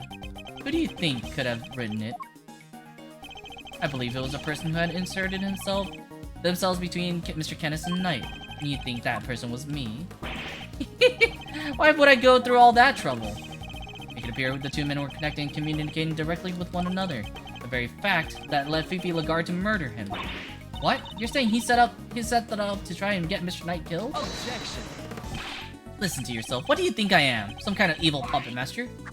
Yes. Yes, I do. You've seen me. I can barely get the animals to do what I want. I'd like to have your room searched. I believe we might find... Objection! You have no problem with letters. You won't. Trust me. Once I'm done with something, I put it straight in the trash. I guess I'm not the sentimental type. Why get hung up on the past, right? Guess you went in without the evidence you needed once again, huh? That's a bad habit, you know. We're falling short again. What do we do now? Are we out of options? You accuse me of betraying my friend and you don't even have any proof. You're despicable! Oh, hi. Sorry, it's just... I was thinking about what you were saying, and... This Knight person, you mean Bronco, right? Simeon's friend? Yes, what of it? Does she know something? A letter came from him this morning. For Simeon. What? What did you... How's that possible? Knight is dead. Miss Berry, we need to see... Sure, here you go. It's another correspondence chest letter. Next move from the game with Mr. Canis. Can anyone smell anybody else smells checkmate? I can't wait to see your face when you lose. But you're never going to beat me. Not at chess. It's postmarked the 26th of March. The day before Knight died. I guess it must have gotten held up en route. Well, we do move around a lot. It's part of being a traveling circus. Our mail arrives late all the time. Interesting that it's addressed directly to you, Mr. Saint. Gah! This is it, isn't it? The proof we needed that you were the one facilitating Mr. Canis and Knight's games. One of the letters you would have transcribed into Braille, in order to create the illusion that they were somehow connected. Curse you, Bronco! You're still getting in my way, even now! I hate you! I hate you! Oh my god, poor bunnies! Simeon, how could you? Mr. Wright was your only friend. Ha! We weren't friends! I stopped thinking he was my friend 18 years ago, right around the time of the IS-7 incident. In other words, I nearly froze to death because of him. I was just about to head out and meet my dad at the contest, but then Bronco showed up. He pinned me down and tied me up. He was crying the whole time, whining on and on. I'm sorry, but my dad says I have to do this, and if I don't do what he says, he's so scary. Stop it, Bronco. Oh, if I'm not there to taste candy for him, he won't be able to show everybody he's the best in the world. But no, he locked me in that car with him, and the two of us nearly died. He thought he could get out, but when he tried the door, it was frozen shut. We were trapped, and that's how I lost my dad. You lost your dad? Yeah, Bronco's dad killed mine. He was the son of a murderer. What does he mean? That doesn't match up with what we know at all. Simeon, the victim in the IS-7 incident, was a guy named Artie Frost. Yeah, that was my dad's name. My memories got kind of scrambled that day. What little I remembered was pretty mixed up, so I didn't find out until later that my dad was murdered. The murderer was a man named Carmelo Gusto, a confectioner. Really? I never knew Bronco's father's name, or maybe I chose not to remember. Huh. Just thinking about the sicko that killed my dad turns my stomach. Mr. Saint, are you sure you didn't know the name of the murderer until just now? Heh. Do you think I'd sit on it if I did? No, I'd have reported him to the police straight away. All I knew was that Bronco's dad tricked my dad. And that's how I knew my dad was the one who was killed that day. Bronco was a traitor. He helped his father murder mine. He was the son of a cold-blooded killer. He deserved to die. Objection! I'm sorry, Mr. Saint, but you've made a mistake. A big one. A mistake? What do you mean? Artie Frost was a sculptor. He'd been working in France not so long before the murder, under the name Paul Halik. So I hear, but I don't remember anything about that. I wish I could. Well, I'm afraid it's only natural that you don't, because he wasn't your father. Huh? Is this your idea of a joke? Well, it's not funny. I'm not laughing. You're right, it's not. But you need to know the uncomfortable truth. Evidence proves you're not Artie Frost's son. It's gotta be the IS-7 incidents case file, because it's oh wait, it's not?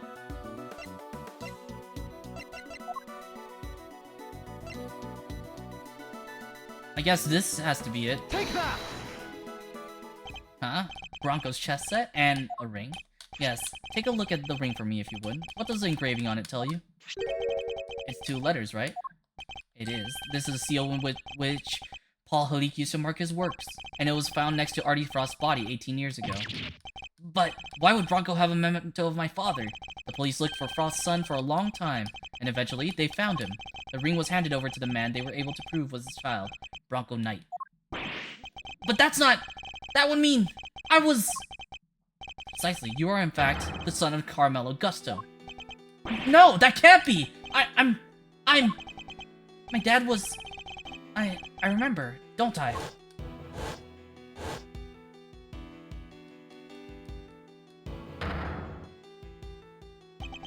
Bronco tied me up and locked me in that car. It was his fault I lost my dad. He deserved to die, didn't he?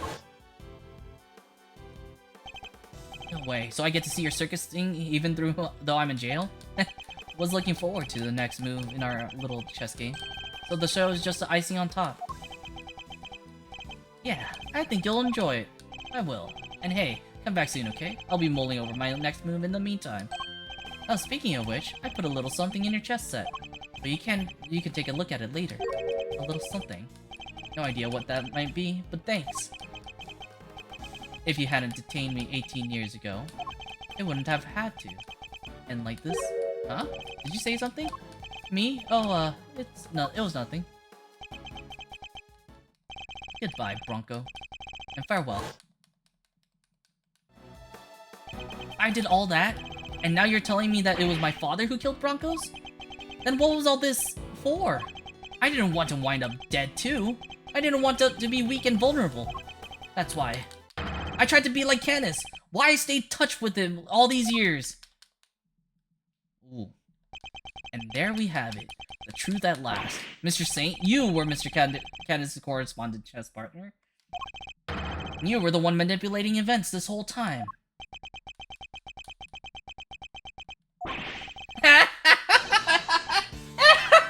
You're right. It was me. It was me all along. At last, he's finally telling the truth. I was the one who witnessed the murder 12 years ago, but you knew that already. The president's assassination, just as we thought. Which means he's the one who drew the picture. And they knew it too. That's why the guard kept questioning me. Day in and day out. It got so I couldn't face what I knew the next day would... I couldn't face I knew the next day would bring. I was a nervous wreck. Who could blame me for wanting to get out of there? I imagine it wasn't that easy as simply running away. Winter would have sent his best men after you. No matter where I went, they were on me. They never stopped coming. 24 hours a day, 365 days a year. I couldn't sleep at night. Even the smallest noise had me chasing shadows. It drove me crazy. So I joined the circus. At least that way, moving from place to place was part of the job. My whole life I've been up against the chief prosecutor and the warden of a prison. No regular person could hope to stand up to people like that. From the time I was a child, I had nobody. But they weren't even the worst of it. The body double was behind it all, controlling everything. He may have been fake, but he was the president of an entire country. What hope did I have?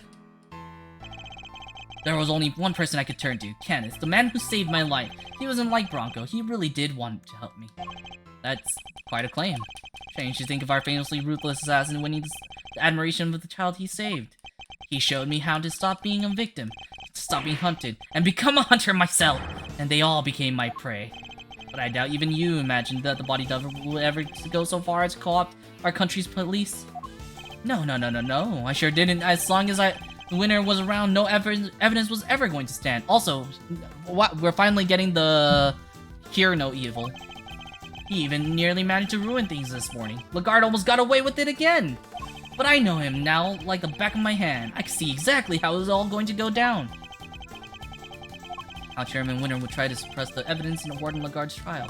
I see, and that's why you kidnapped Sean, correct? You wanted to force a guilty verdict, regardless of the presence of evidence or the rule of law. Objection.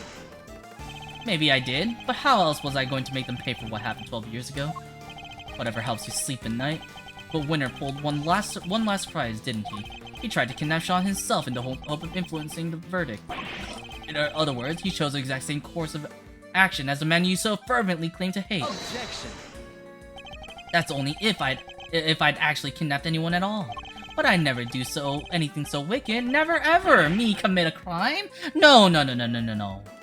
And besides, I don't hate the three of them. If anything, I'm grateful. If they hadn't done what they did, my revenge wouldn't have been nearly as fun.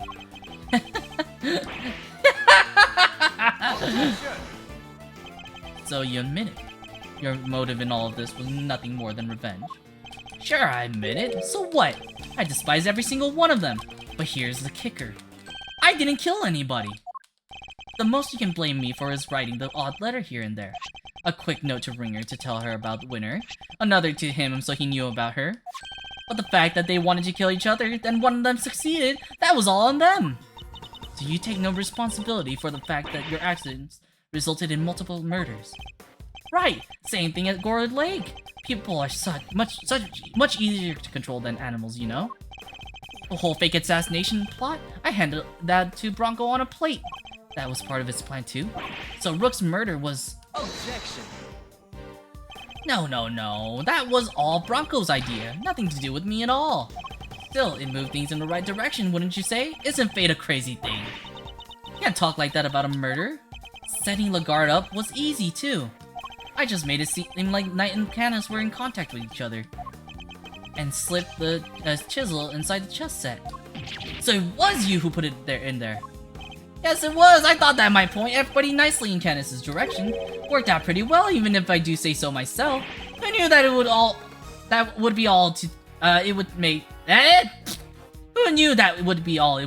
it took to make that awful woman murder poor Bronco. Guess she got to where she just saw enemies everywhere she looked. I know the feeling. Even the smallest thing can send your paranoia into overdrive, and then things get ugly quickly. I had a front row seat for the whole show! You were the last piece to be put into play, of course. You solved both cases, and finally brought down Winner and Lagarde. I guess you could say your powers of deduction were the weapon that put an end to them both. Objection. I didn't solve those cases for your sake. Sure, you didn't know you were doing me a favor. You were just playing at being an attorney for a little while, right? What did you say? All I had to do was cower and say no a few times. And you rode to my rescue like the hero you are. Was getting arrested part of your plan too. No, that wasn't something I expected, I have to admit. I never thought they'd take the chisel for the murder weapon. That was a real plot twist.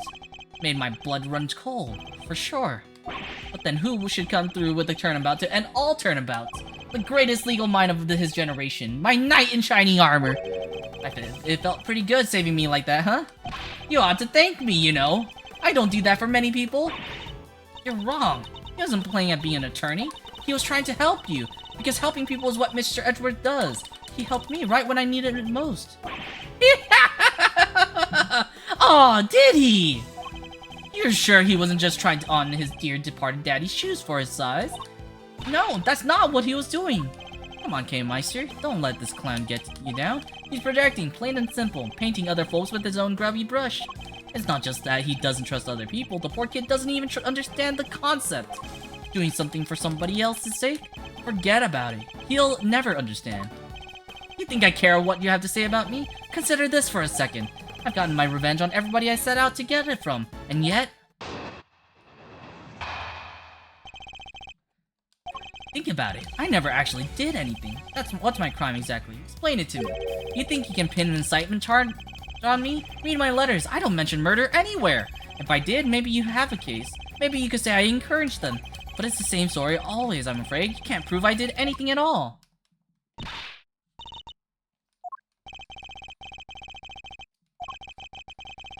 Sending letters? Letters which didn't threaten, coerce, or encourage anybody to do anything. I just passed on what you might call pertinent information. He's a slippery one. Gotta be something we can do. What about his excitement stuff he's talking about? Incitement, okay? It means to encourage or direct another person to commit a crime. In the eyes of the law, is seen as equivalent to committing the crime itself. So we just need to prove that he did it. Say it like this, it's going to be easy. Guess you're not so big on due process after all. You think you can make me carry the can for the murders I had nothing to do with? Think again. I don't even have to talk to you if I don't want to. In fact, why am I still talking to you? I can think of one reason. The trench is surrounded. There's nowhere left to run. Really? You don't think I planned my escape too? What if, just to pluck an idea out of nowhere, I trained all of these vicious wild beasts to attack on command, for example? All I had to do is say the word and sidle off stage in the chaos. What? You wouldn't. I'm just spitballing. What? But you paid to see that, wouldn't you? I could just as easily take Sean hostage with the gun I may or may not have in my pocket. Yeah. You know what? That would make for a killer show. You will do no such thing. But knowing what we know about him already, we might have to be prepared for the worst. Fine, I'll humor you. But once the curtain goes up on this little performance, it better be a lively one. Or me, and we're done here. Alright, let's see if you can keep me entertained, shall we?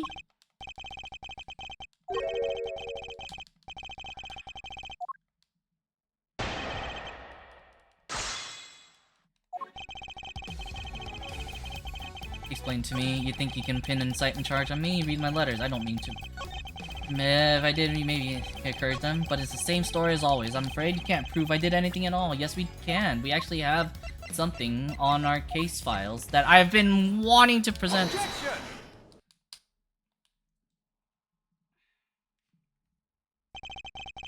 I'm afraid you're wrong. I have proof that you meant for at least one murder to happen. Because you said so yourself. Yeah, there's something I need to tell you. Truth is, I was the one who made Big Bad Turner Winner kill Little Miss Rosie Ringer. What? I said that? Weird. I don't remember. I know you think you can worm your way out of everything, but this time you're wrong. I am. Yes, because our conversation was being recorded by somebody intercepting the signal from the very listening device you planted. It was? You got your conversation down with the clown here on tape? That's what you're trying to tell us? No! Langshi says, a schemer's schemes will swallow him in the end. Miss Lloyd, could you play us a tape, please? You bet I can. Got it! There's this part right here. Just go. You're the one who abducted me. I can't hear, Mr. Edgeworth. Sorry. It was right around here. I was surprised as... Huh? That's weird. Is something wrong, Miss Lloyd? I'll say, it seems we maybe, didn't quite catch the next part on tape. What? Why? How could it not be on there?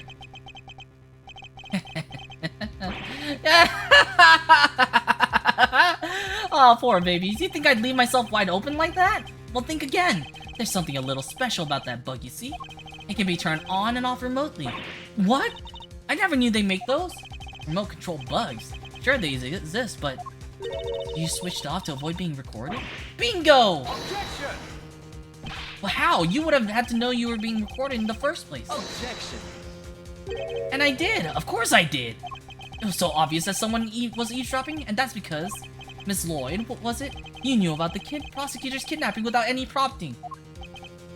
You heard that whole conversation? I did indeed, old pal. But I must say, I thought you would have figured it out much sooner. Aren't you supposed to be a genius prosecutor? Now, where were we again? Oh yeah, at the part where if you couldn't prove incitement, it was game over. Oh well. Oh shucks, so my tape ain't gonna be all used to nobody after all? Come on, I must have recorded something. If only that were true. Okay, Meister. Old buggeroo. It was hidden in your pin the whole time, right? That shake anything loose from the old brain tree? I don't know. Give me a sec to think. You're the only one who's been Objection.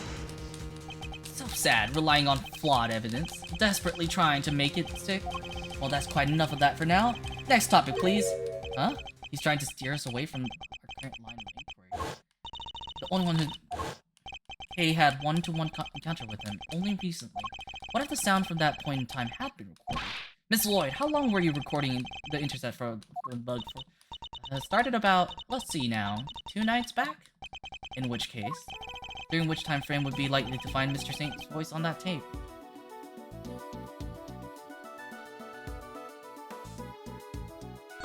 It's gotta be 2 nights ago, right?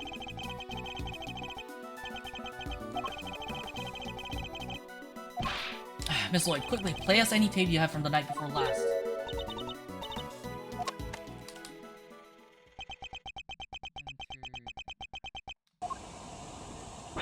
That's the sound of the balloon. Indeed it is. Around that time, I imagine Mr. Saint would have been transporting you in it. Which means he can't have been too far away with you, or the bug. Is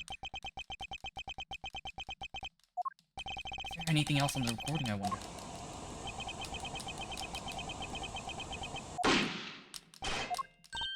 Wait, that noise! That was a gunshot. Bzz, bzz. You turned the bug off then too, it seems. Unlucky for you. You were a little late in doing so. There's no escaping it now. The gunshot ties you directly to the case. Huh? What are you talking about? Nobody ever even mentioned the gun. Actually, we do. It was the body double. This one, right? Gunshot residue. Yeah, there it is.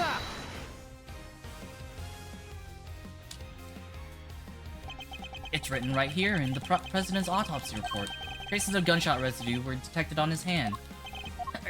And where was Kay when the gunshot was recorded? That's right, she was in the balloon being taken by you to the top of the big building. However, the roof wasn't as deserted as you needed it to be.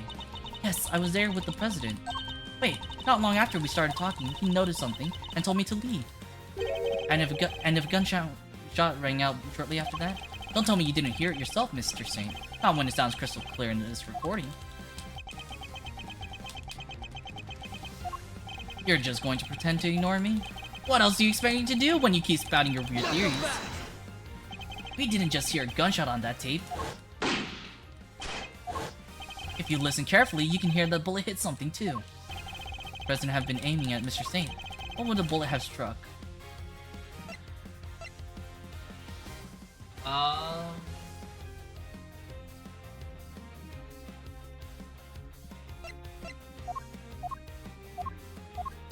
Take that! I think the president was firing at the balloon, and if he was, what we heard on that tape could have been the bullet hitting the basket. Let's take a look and see, shall we? I'm surprised it didn't hit anyone. Oh. But the bullet stuck in it. There's a bullet hole in the bottom of the basket. I call that pretty conclusive proof. Well, Mr. Saint, how do you explain not just the sound of the tape, but accompanying bullet hole? You see everything, don't you? It's pretty impressive. I have to admit, I doubt there's anything I could hide from you if you really wanted to find it. Just shut up and confess, will you? Alright, don't need to get cranky. I flew up to the top of the roof, but when I arrived, Judge Gambit and the president were already there. That came as a surprise, I have to say. Only the president noticed me, and he made a good judge leave right away.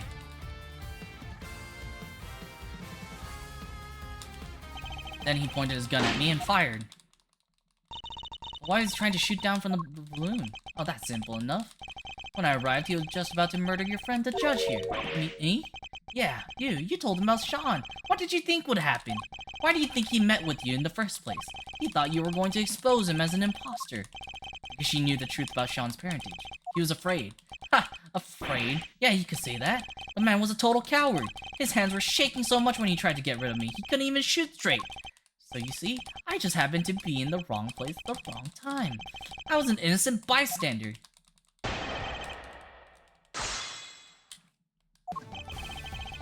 Not too rude, when I arrived, there's Gambit. And the president had noticed me and made the good judge leave right away. Then he pointed a gun at me. Oh shit, that's not what I went to press on that.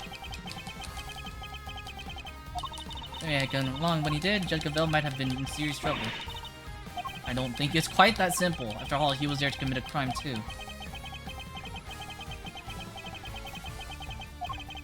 There must be a hole in it somewhere, like the hole in his basket. Hold it! You're lucky that the bullet only struck the bottom of the basket. Yeah, I tried to get out there the second he pulled out that gun. Couldn't have the balloon going pop, but it was a close run thing. So you left right then and there. Of course I did. He was shooting at me. Oh, you're saying there's a problem with that? There is a problem. You managed to leave, and then you managed to leave Kay there up on that rooftop, which means you didn't actually leave the vicinity, did you? Oh yeah. Yes, I forgot to tell you the next part. After he shot at me, he escaped through the hatch to the 51st floor. I hung around a little longer to make sure the coast was clear and landed on the roof. Append that statement, please. Makes no difference to me.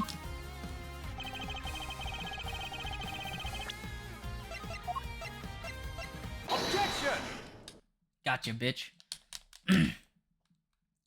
You're lying to us again. Huh? The president never entered the storeroom the night before last. Miss Hart testified to that fact. What? And you believe the word of a 2-bit hack over mine? I beg your gosh damn pardon. Say that about the chief of... So, we know Hart was camped out on the 51st floor that entire evening, but if our fake president didn't escape through there, then how the heck did he get off the roof? An excellent question, and one that I hope to provide the answer to next. We know that he didn't leave via the elevator, so neither that nor the hatch are possibilities, which means only one possible way of escaping that rooftop. Did the president leave the rooftop if it wasn't via the hatch? Take that! He flew. He? Flew? Yes, in Mr. Saint's balloon. Objection! Whoa. Quit fooling around, will ya? Why in the world would I give that guy a lift in my balloon? After you killed him. There was a security camera on the elevator. Miss Hart was on the 51st floor the whole time. There's no other way he could have left the rooftop. You know what the circus is all about? Making the audience think you're in danger. Giving them a thrill. But it's trying to bring this act to an end. I'm not in danger here, even if you think I am. Watch and learn. Miss Hart, can I ask you something? You were keeping guard on the 51st floor the whole time, right? Never even blinking for a moment. You bet your big toe I was. I done said as much as my fucking fuck off. So the noise, the sound of Miles' faithful assistant falling through the hatch. That didn't scare you so badly you fainted? Oh, God. I'll pass out unconscious, you might say. Sound of Kate crash landing onto the storeroom floor. Well, so what if I did? Ain't a girl in the world get caught a little unaware sometimes. Sorry, Miles, but that's what you get for putting your faith in these people. It doesn't matter. Kate hadn't have fallen down the hatch until after the president left the roof. Objection! Are you sure about that? Allow me to offer a little counter theory. The coward fake president fired his gun at me. Then he hid in the shadows until after your friend fell down that hatch. Objection! Come now, surely even you can see what I'm insinuating here. It's elementary. If the president hid until after Miss Hart fainted, he could have passed right through the 51st floor undetected. And there we have it. Your little theory about the secret storeroom falls apart.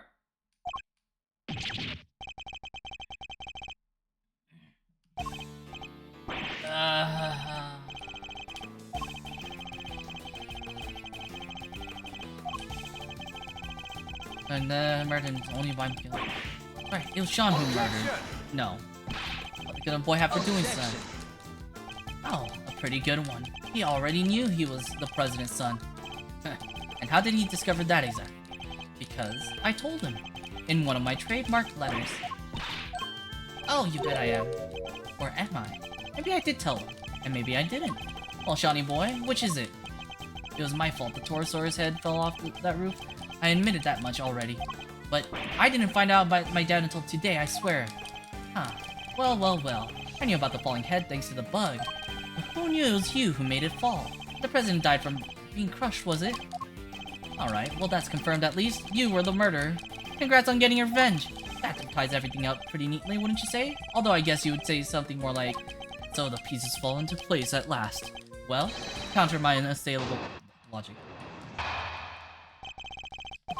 You know my MO by now, right? I'm a hands-off kind of guy. I just like to pull a few strings here and there. Okay, so Bronco. Yeah, if the president set foot on my balloon, that I thought he was crushed to death by a model monster head. And who said that old no falling, huh? What was the motive behind the murder? The little truth I shared, just like I said. Get it? The truth? That thing you're so fond of. That's what caused the murder here, not me. Well, is there a detective in the house? Somebody arrest that boy! Can't help noticing nobody rushing to slap the handcuffs. What's the matter? It's you. Just as I thought. Admit it, you're all the same. You, Winner, the idiot voting president. You want the real culprits to go free so you can railroad me into a jail cell, don't you? That suggests you all claim to love so much. You only love it when you can twist it to suit your needs. Overruled. That's... no. Objection. It's not true. Ha! Well, if you're not going to make it the move, guess I'll have to step outside and speak to an officer myself. Once I tell them the kid here's a murderer, maybe then they'll finally do something. We're not done with your testimony yet, Mr. Saint.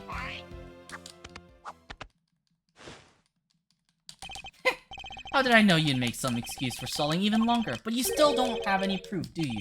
Or any chance of winning this? Tell me I'm wrong. And yet you still want to prolong the agony. Well, as long as you know what you're doing. Holy shit. He's not holding back. What, did you forget that little Shawnee's life is on the line too? Hey, Miles Areno. Take a deep breath for me, would you? Why would I do that? Because times like these, you need to kick back, take stock, and be grateful for what you have. The worst of times are when lawyers calmly show our biggest smiles, remember? The way in which the president made his escape is what you and Laughing Boy can't agree on. So how about this for a little thought experiment? What if it's not about whether the big guy is in the purple jacket got on that balloon or not? But rather, under what conditions would Simeon have been cool with letting him get on board? When he was dead? A turnabout in thinking. Forgive the interruption, just my 2 cents worth. Or, your old man's, I guess I should say. Maybe Gregory's techniques can still prove useful in this crazy modern era. He's right. Under what circumstances could the body double have been allowed on that balloon? When he was dead, when he was physically imposed, and what's more, he was carrying a gun. Could he have been drugged? No. There were no traces of sedatives found during his autopsy. In which case... surely not. Are you ready about ready to continue, Miles? And don't forget, this is what we're playing for. It's going to be tricky.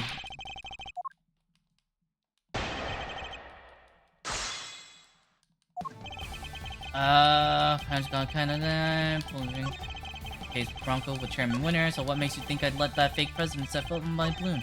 Thought he was crushed to death by that model monster head. Objection!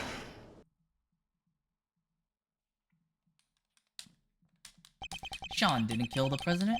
The president was crushed by a monster. What?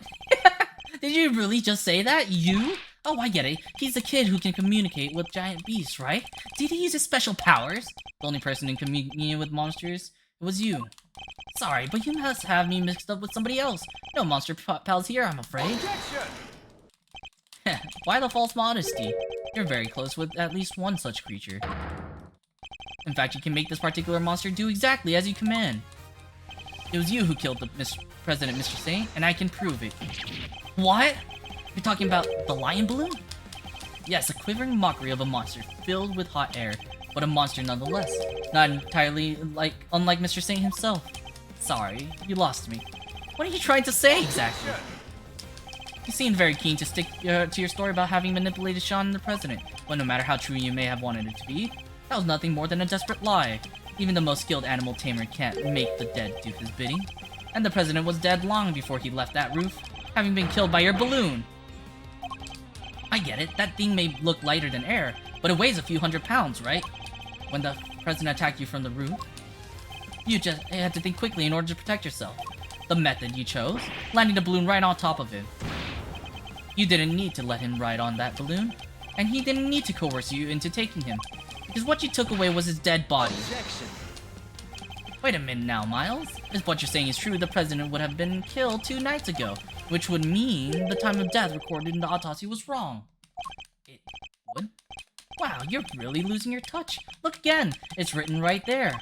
Time of death, April 5th, approximately 11 p.m. Clear as day. Sorry, I need to drink water.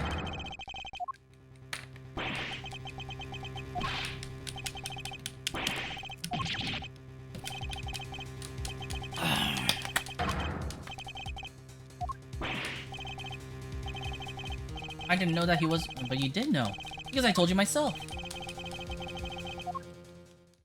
I want to thank you, once again, Miles. You hounded Winter and Lagarde until their crimes were finally exposed, and by ruining them both, you helped me get my revenge. Gotta love those powers of deduction. Everything else would fit, so could he possibly have cheated the time of death somehow? Oh, and what was the other guy's name again? Carmelo Gusto? You even ran him down for me! That was some great work you did there. Of course. Gusto! The IS-7 incident. He killed Frost and froze his body in order to conceal it. Mr. Gusto needed to freeze Mr. Frost's body in order to obscure the time of death. If they determined that murder occurred during the afternoon tea, he would have been obvious substitute. Bingo!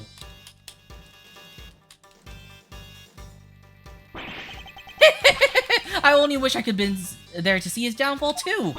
How can you say that? He was your father! It's so scary. Miss Lagarde just keeps asking and asking about what happened that day. Where are you, Dad? When are you going to get me? Please, I need you to come take me away. Is it because I broke my promise? Because I didn't show up in time to help you taste your work? He was no father. He left me all on my own. What kind of person would do that? You may have shared the same blood, but that's it. Father? You may not want to hear this, Mr. Saint, but you share more than blood. Hate him all you like, but you're more like your father than you know. Huh? What's that supposed to mean? It can be strange sometimes, but this was no coincidence. You and your father were the same, even in the methods you chose. You deliberately threw out the time of death, just as he did. That's right, we had to rescue him from a warehouse refrigerator unit down by the harbor. Refrigerator unit in the depot, I threw out the time of death. And how did I do that exactly? By hiding the president's body.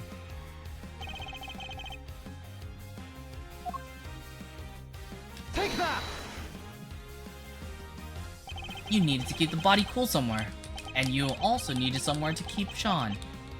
Who knew that the two were connected? You're talking about the kidnapping again? Why are we bringing that up now? Because much as you may wish that we had forgotten, we know you kept Sean in the refrigeration unit. The same refrigeration unit in which you kept the president's body. Just as your father froze the body he was trying to conceal 18 years ago. What? You're saying I'm the same as him? The same as the animal who abandoned me? Sad irony, but an undeniable truth nonetheless. Shut up! I'm nothing like him. I could never be like him. He's nothing to do with me. He's nothing like me. Sorry, kiddo, but I think it's pretty clear that you and Augusta have more than a little in common. You even told us you didn't like sweet stuff way back when we first met, right?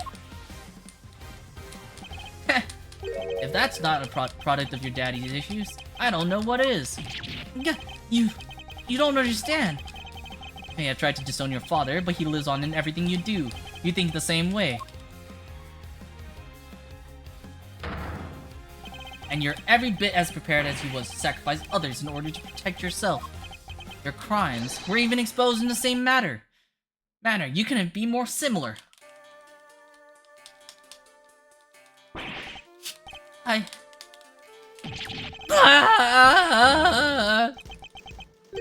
Or should I say... I don't know anything about a refrigeration unit. And the kidnapping? Nothing to do with me. Nonsense, you did... You're a real danger to be around, you know that, Miles? What aren't you going to accuse me of? But it changes nothing. You still don't have any proof of incitement, of kidnapping, or of anything. Oh, wait, are you planning on maybe fabricating some? Taking a leaf out of the old winter playbook? Never. I would never do that. What was the line? No matter what happens, we must find the truth? Something like that? Ha! But only when the truth suits you, huh? That's how the law keeps people down, huh? I don't remember what he's... I didn't read that completely. It keeps people down, isn't it? Oh, I said it right. And why I had to get my revenge myself.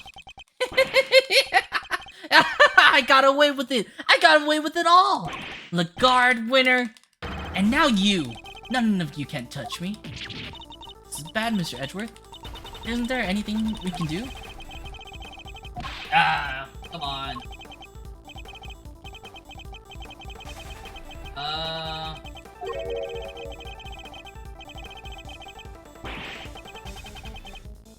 I'll let you in for free, if you'll finally admit defeat.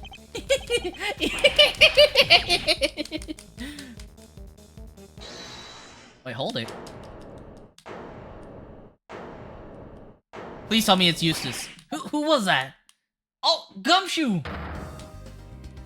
Sorry to keep you waiting, sir. Gummy, where have you been? I've been doing my job, just like Mr. Edgeworth. Did you have anything to report? I had to look into things real quick, sir, and about the refrigeration unit where the kid was kept. It was registered to the very big circus, just like you said. Haha! And there it is, just in the nick of time.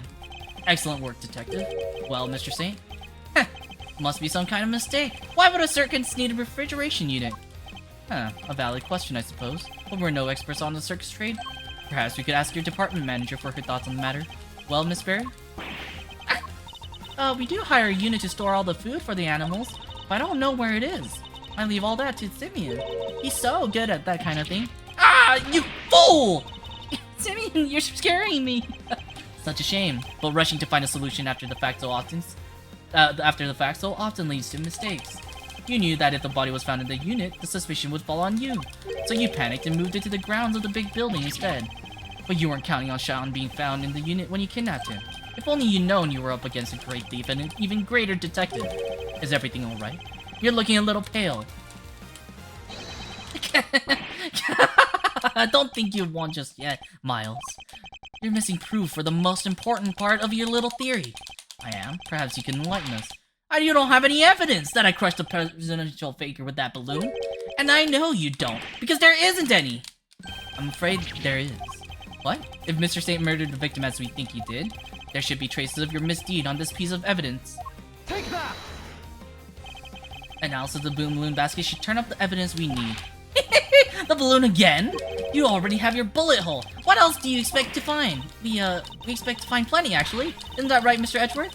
If there's truth to be found, then he'll find it. He's a hero of justice. Come on.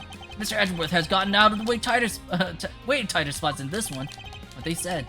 We believe in you, Miles Areno. And so does your pop. He's looking down on you right now, I know he is. Gregory Edgeworth was one cool dude. Just stay calm and see this through to the end, Miles Edgeworth. Perfect victory is only moments away. The president's body double was killed by the balloon. Traces of a certain substance will prove that. And you, Simeon Saint, will pay for your crimes. I'm looking forward to this. Time to wrap up the mysteries of past and present once and for all. Please, Mr. Edgeworth, deal the final blow to this unforgivably wicked man. This last piece of evidence will prove your guilt beyond a doubt. The flower man, the flower. Take that! When Sean found the president's body, he also found a bouquet of lion lilies. Lion lilies, the symbol of the connection between parent and child. A popular flower back in Zhengfa. That's your proof? A bunch of flowers? Will be rotting at the dump by now. A bunch of flowers that Sean threw away. So much for your beautiful symbol of parental connection. That's got nothing to do with any of this. Ignore him, Sean. You threw those flowers away, that much is true, but the bond they represented remains as strong as it ever was. The president held on to them until the last, an act which provided us with our final piece of evidence. What? What are you talking about? The flowers Sean disposed of had been squashed flat. They must have been crushed by the balloon. If we examined the basket for traces of lion and lily pollen, what do you think we might find? No. You don't need to do that. You looked over the basket just now. Anyway, if there was pollen stuck to it, you would have seen it. Those flowers are bright yellow. Objection! Not all evidence is visible to the naked eye, Mr. Saint. I'd like to call on your scientific skills once again, if you don't mind. Let's take a look at this balloon basket, shall we? Ah! I got something! Bright yellow pollen, just like you said! If it's from the same flowers, it shouldn't take more than a quick test to prove it. What? And there we have it. You murdered the president, and this murder, you carried out yourself. No, How could this... No! You crushed the president with that balloon. Then you loaded his body into the basket and took him to the refrigeration unit. But why? Why go to the trouble of removing the body? Because he knew another incident was scheduled to occur that same evening. Oh, Rosie Ringer's murder. Exactly. If he had left the body there, it would have interfered with his other plans. I get it. And he couldn't leave the body in the refrigeration unit for too long either, right? Indeed not.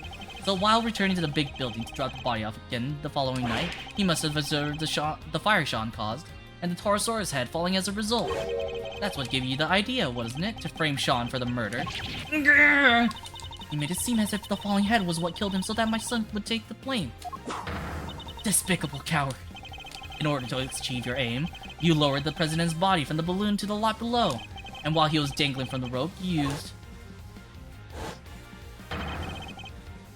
was caught on Sean's rehearsal tape. No! How did you see through it all? How? You manipulated people, and you manipulated this case, just as you manipulate animals on the stage. You thought you were all powerful, but your reign is at an end. The animals look like they're mad with you, Simeon. Even Money and Isaiah. They thought you were their friend, but you're not. They're sad and mad all at the same time. Stop it! Stop looking at me like that! Perhaps they will, when you finally stop clowning around. You're not cut out for comedy. Your tale is destined to end with a whimper. I don't... Get away from me! Get away from me! Leave me alone! Dad, where are you? I'm so scared.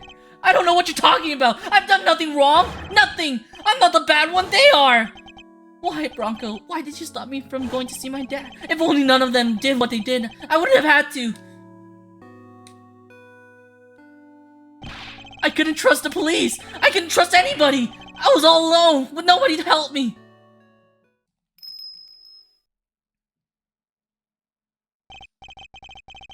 But that man, he helped me.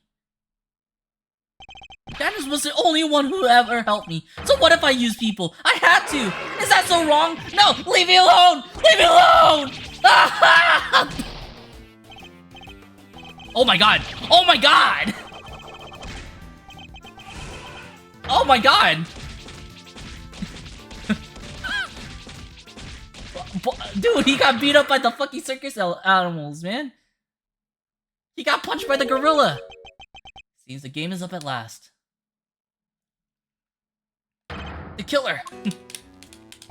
Mr. Edgeworth, may I be the first to congratulate you. You have unmasked the person behind this entire sorry affair. Now I am free to... No! Guns are so clumsy, don't you find? I don't have a gun.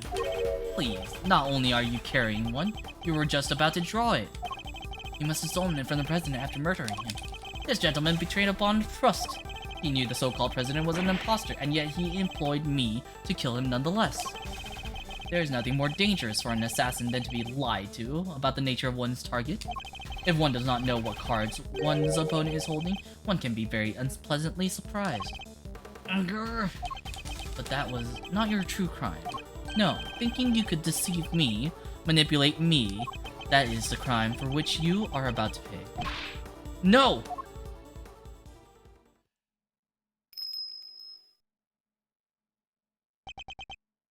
You! It's been a while. The killer? Step aside, Kenneth. That man is my target. I would politely ask that you call off this particular job. He'll pay for his crimes, but in prison, not at the end of your blade.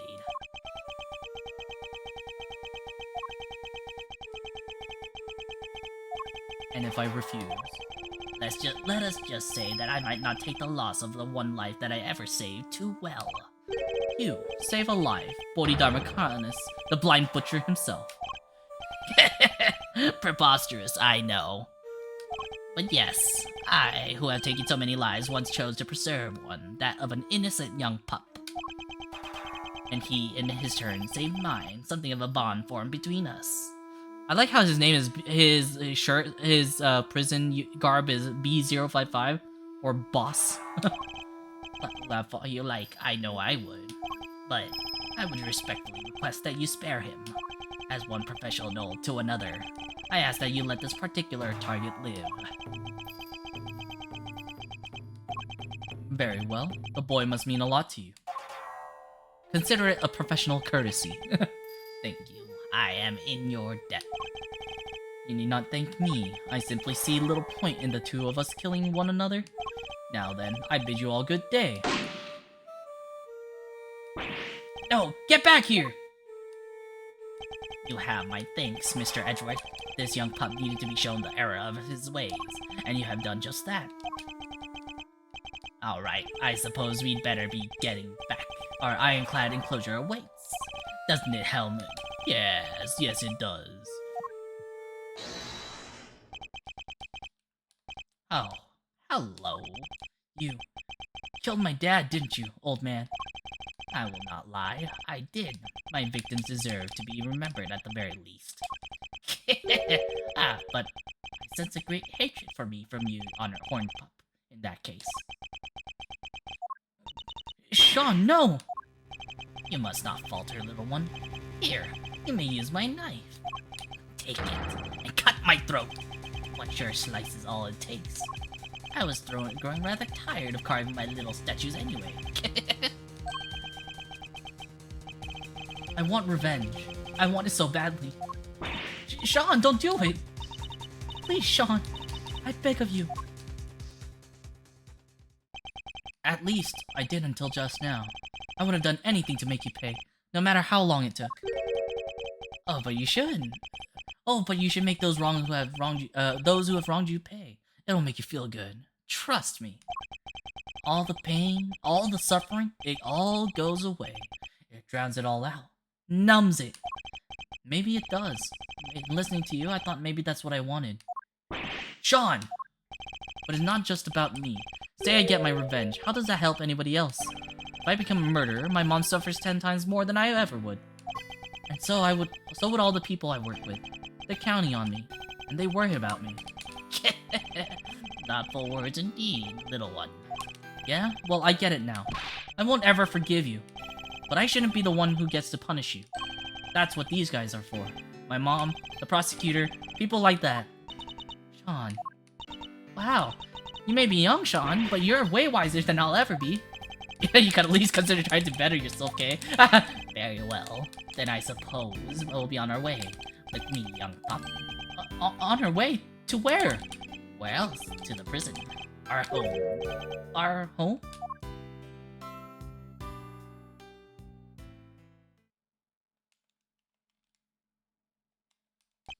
And with that, the case came to an end. A case that had dragged so many people into its orbit. But as for me, there was one last thing I had to...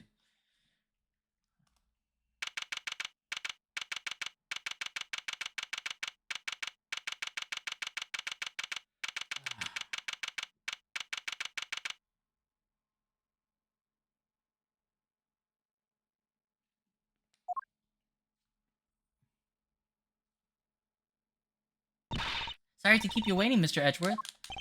What's the big idea, big guy? Want to tell us what we're doing here? Mr. Edgeworth? Your request has been processed and approved. Huh? Your what now? I asked for my prosecutor's badge to be reinstated. Badge? What is the meaning of this? From this day forth, I'm a prosecutor no longer. I still can't believe you did that for me. A certain man once said that to be an attorney is to be a defendant's most trusted ally, and by believing in your client, the truth will make itself known. That man's image has been forever burned into my memory. Strongly as a vision of my father's fighting, in the courtroom. Good old Gregory. But that's his and my father's path. Mine lies elsewhere. Mr. Edgeworth, my path is that of the prosecutor. It always was. Well, then I guess that's that. I'm sorry. No, I dig it. And besides, I can tell by that look in your eye that your mind's made up. Alright then, looks like our work together is diddly done. Just don't come crying to old Eddie if you change your mind. The club's now closed to new members. Hey, Master. Care to tell me why, at least? How come you're so dead set on popping the old prosecutor's hat back on?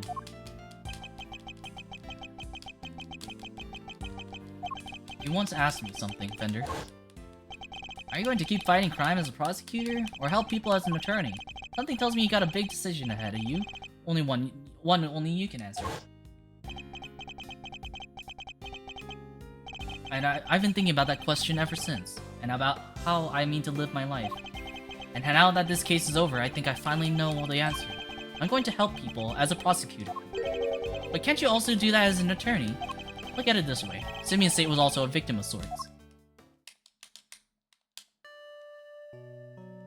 He lost his only parent all those years ago, and with him, his ability to believe in a just world. I know how that feels. To lose somebody so important to you.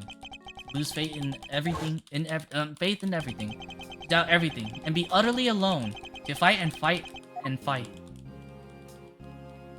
All that I can hope to do is get every defendant declared guilty, so I've made that my policy. But I was lucky. Somebody was kind enough to save me from myself.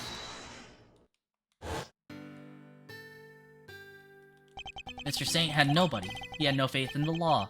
He felt that seeking revenge himself was the only option. But I doubt even you imagined that the body double would ever go so far as to co-opt our country's police. No, I sure didn't. As long as Winter was around, no evidence was ever going to stand. He even nearly managed to ruin things this morning.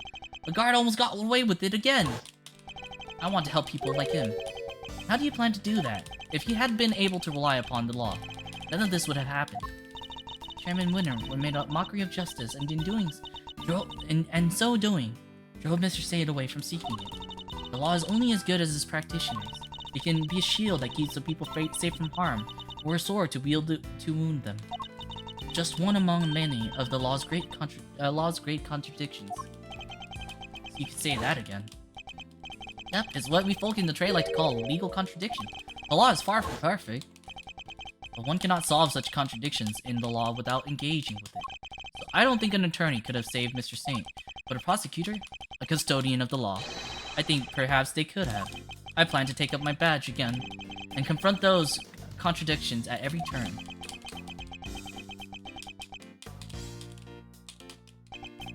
Very Malzarino. I like it. You know, it won't be easy breezy though, right? Fighting the law itself? That's lawyering on hard mode. I understand that, but somebody has to do it. Oh, I don't doubt that. And if it has to be anybody, it should be you. Laws are like people, I guess. They both gotta grow and change. Adapt or perish, am I right? You're going to smash this. I just know it. After all, you're Gregory's boy through and through. And if there's one thing that man did not know how to do, it's give up. Eyes on the prize and straight on until sunset. That was his motto. You know what? I saw the same determination on your face the second you mentioned taking up prosecutoring again. I didn't know that was a word. You know what's really grown and changed? I hate to be a great big cheeseball, but you. I only wish your dad was here to see it. He'd be proud to get us as all get out. Bender, thank you. Well, Mr. Edgeworth, if you're ready to begin, we can get the ceremony underway. Please. By the power vested in me by the Committee for the Prosecutorial Excellence, I, Verity Gavel, do hereby, in the sight of the Almighty Goddess, reinstate Miles Edgeworth as a servant of the law. Alright, you're a prosecutor again! Best news I've heard all week, sir! Well, Mr. Prosecutor, I got a scoop. Your pops is going to want to know that his kid just signed up for the odd position a second time. Thank you again, Fender, for everything. Don't thank me yet. The next time you see me could be across the courtroom. And this face is a whole lot less roguishly charming when it's not on your side of the aisle. I will relish the opportunity to face an attorney trained by my father. I hope that day comes very soon. Alrighty, Fender out. Welcome back into the fold, Prosecutor Edgeworth. Thank you, Judge Gavel. I owe you more than I can say. You do? You strove to right the wrongs of the committee from the inside. That must have been a lonely battle indeed. Not at all. I was never truly alone. That's right, you had the goddess of justice on your side. Thank you for teaching me that it's possible to fight in such a way. Contradictions within the committee are like those within the legal system itself. If we aren't able to overcome them, the real truth will forever evade us. I have you to thank for teaching me that, and for setting me on this path. I hereby swear to confront the contradictions that afflict the law, and to overcome them. And I thank you for your commitment to that cause, as does the almighty goddess. I truly believe that such efforts are necessary in order for law to grow and improve. I will look forward to seeing you in the courtroom again soon. As will I. You did not see the best of me when I last oversaw a trial. The next time will be different. I will show you what it means to serve justice with true impartiality. Judge Gavel, I don't mean to call your motivation into question. Yes, Mr. Edgeworth, but to my mind, the ideal judge is not wholly impartial. The ideal judge is human. Even in the courtroom, they laugh, they cry, they rage, they smile. And then, when all is said and done, they pass down a judgment based in that very humanity. I'm not sure exactly how to put this, but perfection isn't always the loftiest ideals, and it's certainly not the only thing to strive for. Forgive me, this is my opinion, nothing more. You're right, of course. There are other ways. I thank you for sharing your insights, Mr. Edgeworth. There's another reason why I was never truly alone during my long struggle against Chairman Winter. Someone else was with me, someone other than the goddess. Of course, Sean! This clipping gave me more courage than words can express. Simply having it near gave me hope. No matter how hard things get, no matter how formidable one's opponent, when we feel that we are not alone, we can keep going no matter what, no matter how hard the road ahead. Mistakes have been made, but we must fix them for Sean's sake more than anyone's. Like the mistakes made in the incident in which his father died. So you see, there is something more important even to me than the words of the goddess. Though it may anger her to hear me say such things. So that was your secret weapon all along. The strength of your bond with your son. Perhaps you are right. Perhaps I should not strive for an unachievable perfection, but I must grow. As a servant of the law, and as a mother. That I believe above all else. I see. It seems that we both have plenty still to learn. Indeed, we are neither of us perfect yet. Let us continue along our chosen paths, and continue to grow as we tread them, until we meet again. I will look forward to that day. May the goddess watch over you as you embark on the next step of your journey.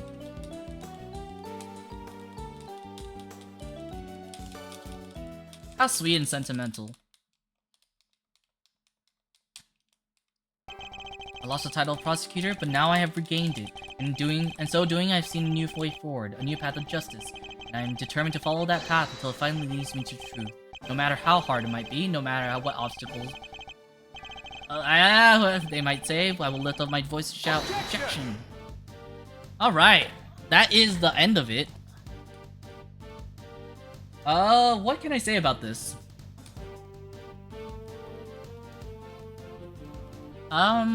Pretty convoluted. This just falls in the realm of cartoonishly evil, right? Cartoonishly masterminding. I don't know. Will there be like evil like that to mastermind like so many? I feel like the police wouldn't be that incompetent to... Actually, no. The police could be that incompetent. I don't know, man. I feel like this was too cartoonishly evil to be true, and yet I can't help but feel that this shit probably could happen. In a vacuum, I guess.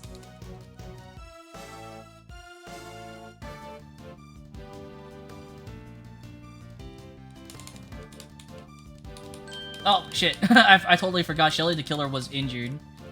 and that my arm wound is yet to fully heal, even now. The bodyguard who inflicted it was a skillful practitioner indeed. That he's talking about Bastion Rook. But never mind that now. Time to return to the lifeless, simple ice cream seller. Although I have been thinking perhaps crepes would be more my speed. Which is funny, right? Yesterday, he was talking about cotton candy, right? He was giving cotton candy. Giving out cotton candy, but he had in his hand an ice cream. Well, so I was like, maybe... like, considering that, the confections over on top of the big building was cotton candy. Like, it makes sense, but surely they could have given a cotton candy image, right? Oh right, Shin. There's a baby polar bear.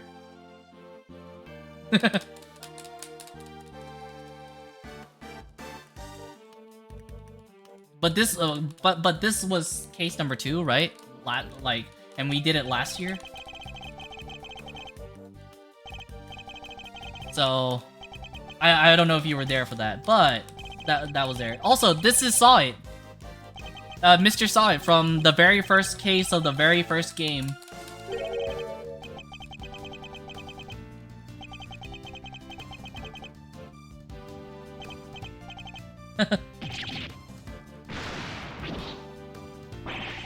Why do you think I'm being so nice to you? I don't care about the freaking license, I just want to get out of here. Why me? Yeah, fuck you. Fuck you, Mr. Saw It. You almost ruined the life of Larry Butts.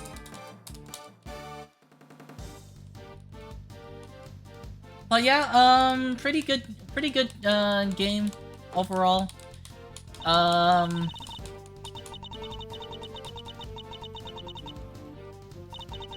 The translation was okay. There were some stuff that I felt like the localization could have done better, especially in terms of grammar and spelling and typos and all that jazz. Especially when they misspelled grammary. True, because this game is supposed to be a tie-in, right? This game is supposed to be a tie-in with the 4th game, which was about the grammary troop. And there were little references, and like even the Sunshine Coliseum was a huge reference to the game number 4, right? But like they misspelled it. The localization team misspelled the grammary troop, and I was like, I remember that, and I was like, what the hell, man? My friend the pup, things certainly won't be dull with him around. No, they won't. Every time I think about Candace's voice, I think of Emperor Palpatine. No, you must die.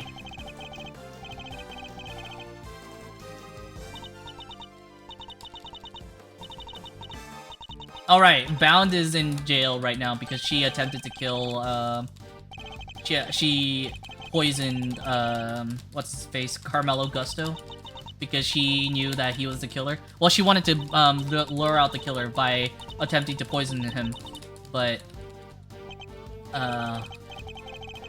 keep providing sweet treats to everyone here. Aww, that's sweet. You're spreading the gospel candy, making up for all these years, finally paying off. You're telling me that Simeon will also get the sweet treats?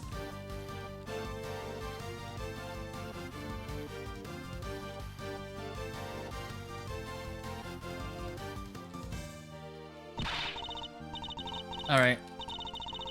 Be right back.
Alright, I'm back. Ah, Larry. Sorry, I had to deal with an incident in the kitchen. Bastard, the Badinator! Seriously though. Thanks for the assist today, good buddy. Ah, man, I love Tyrell Bad. I7, I'll talk all day. Sounds like that Edgeworth kid is doing good work. Yeah, Miles Reno chose a different path from his old man in the end. But that means we can't work together. But that won't stop me from looking in on him from time to time. Aw, you've come pretty far yourself. Holy macaroni, a compliment from the big bad Detective Bad? Am I dreaming? Oh, flattery will get you everywhere, old pal. If you ever need a little fender magic, just say the word. Man, I miss Bad. He was pretty cool. He was a pretty cool guy.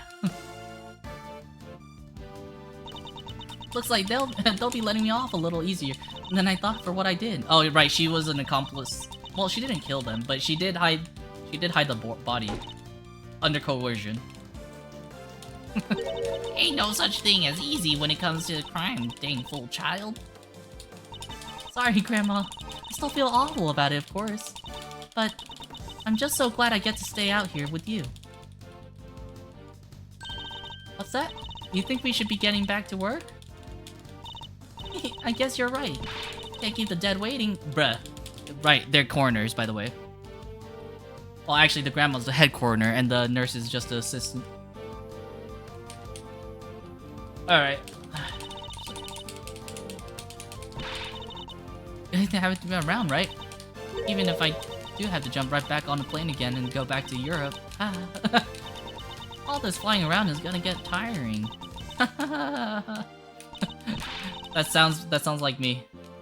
Whenever I get tired, just like You just say the word, okay? I'll come running. You know I will. Aw. Good. Thank you, Emma.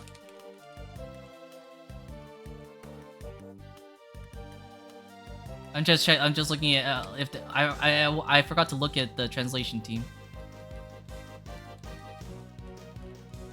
It's the greater one's father, the greater pressure to be great.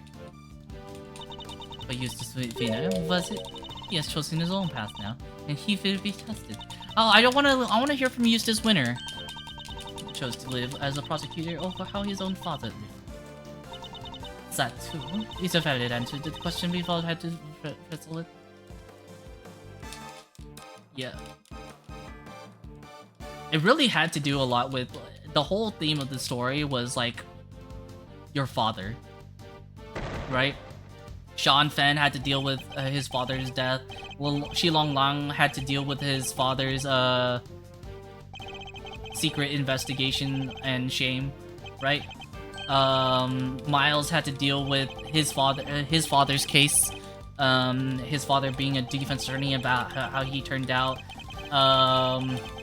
Eustace Winter had to deal with his father being a piece of shit. Francisca had to deal with her father's,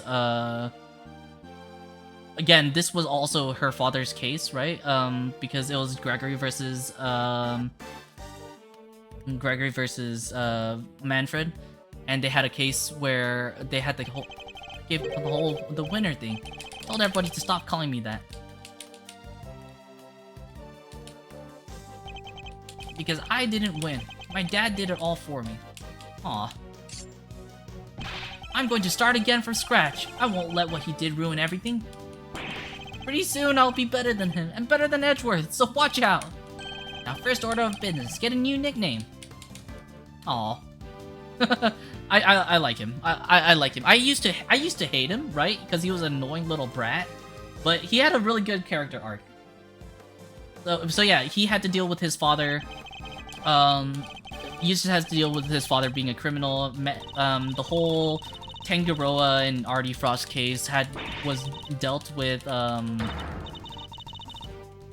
Has dealt with Gregory Edgeworth and Manfred von Karma. And their children being Miles Edgeworth and Francisca von Karma. They had to deal with these crimes, like everything that comes to light. Like Manfred was a piece of shit, right? But he wasn't the one who had to deal. I mean, it came to light that he was the one who had fabricated the evidence, it was all done through Eustace Excelsius Winter, and Manfred von Karma had to deal with that, and that sucks, man.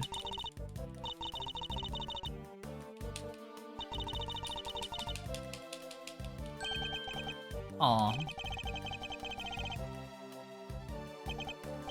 Kinda like acting. Aw. Pick something up before we head back. What, you're gonna pick up Lion Lilies? Aw.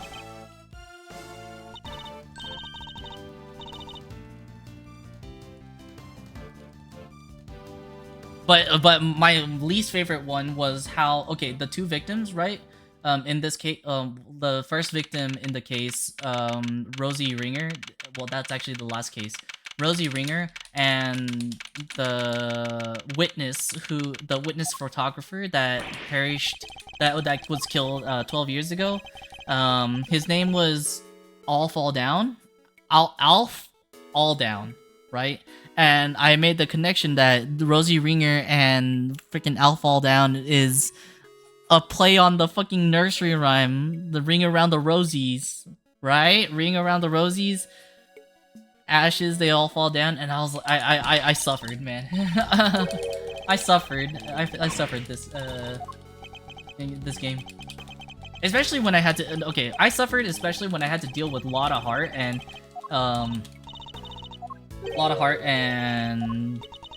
what's her name, Tabby Lloyd. Like they had somewhat good evidence, but man, they're stubborn as they're so stubborn, and they give out shitty testimonies, and they're always so combative in giving us those stuff that it just like felt like pulling teeth. Also, I wish we had more K, we had more I hope we get a third game, right? Maybe in the future. Like when did this game come out? Oh wait, hold on. Let me go put this on autoplay real quick, and then let me look at Prosecutor Gambit. Well, Prosecutor's wrong. It came out in 2011. The game came out in 2011. So we are... And it came out for... And then it got an Android iOS port in 2017. And then we got the PC port and localization in 2023? 2024?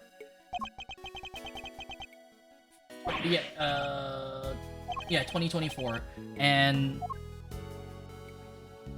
well, at the end of 2024, but like, will we get another one? I wish.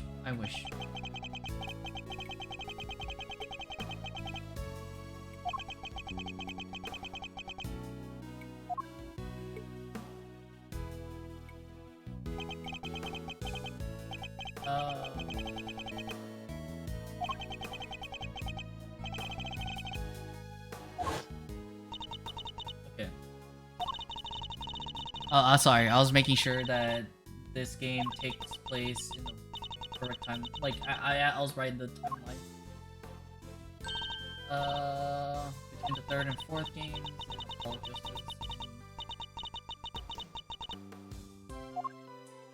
Yeah, this. Yeah. Okay. Just making sure.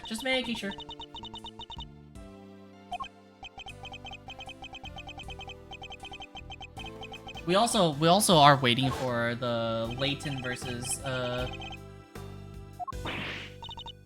well, we're also waiting for the Professor Layton versus Phoenix Wright game, which I doubt that we'll ever get. Also, the Spirit of Justice. That's number 6. We've already done the Great Ace Attorney games. Spirit of Justice is in 2016. We haven't had a game. We haven't had a new Ace Attorney game. Well, I mean, not including the English port for this game. We haven't had we haven't had a proper game since Resolve, which is 2017. I demand more Ace Attorney games, please. But not alone. I have some colorful companions to help me. Give me more K. Give me more Gumshoe, right? Gumshoe had a huge glow up in character, right? He's more than just a fumbling, broke detective. He's done a lot of the stuff by himself in this game alone, which is great. We want this. We like character arcs. Both end at the truth. Oh.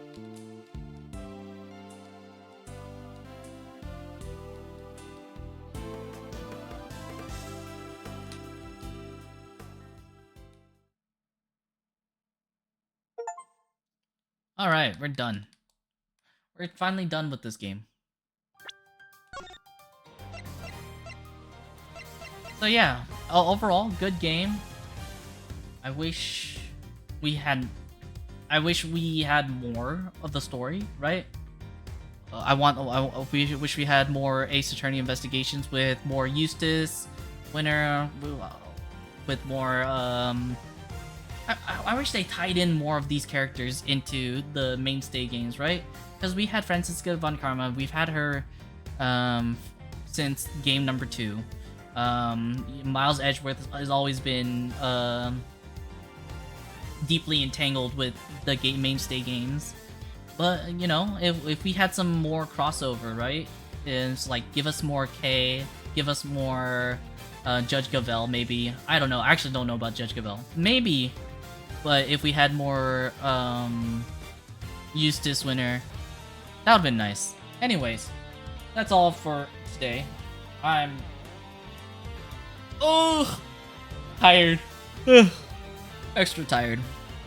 Anyways, thanks for the head pats. I appreciate everyone being here. I appreciate y'all watching. I hope everyone has a great day, afternoon, evening, wherever you are. And as always, please remember to take care of yourselves, and I will see you all in the next stream. Bye-bye. Oh yeah, by the way, I stopped raiding, right? It's not because, like, I don't want to. It just feels like I don't deserve to.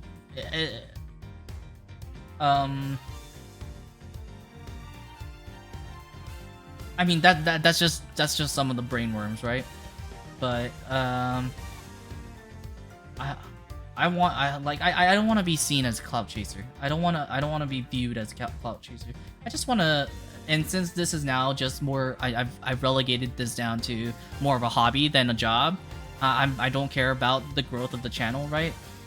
Sorry to say, but like I'm happy with what I'm doing as like playing games just for fun, right? Playing games, just streaming it to the people that I know, the people who are my friends, and yeah, that's it. Just a reminder to everyone. But anyways, yeah, just do what makes you happy. Yeah, exactly. I'm doing what makes me happy, and if that means not growing in terms of being a streamer, then so be it. I lost sight. This game actually helped me. Like these series of games helped me a little. Like I've lost sight of what I really wanted to do in the streaming world, right? And I'm happy to have gone back to the original purpose of why I'm streaming. Anyways, yeah, that's it. Anyways, that's it.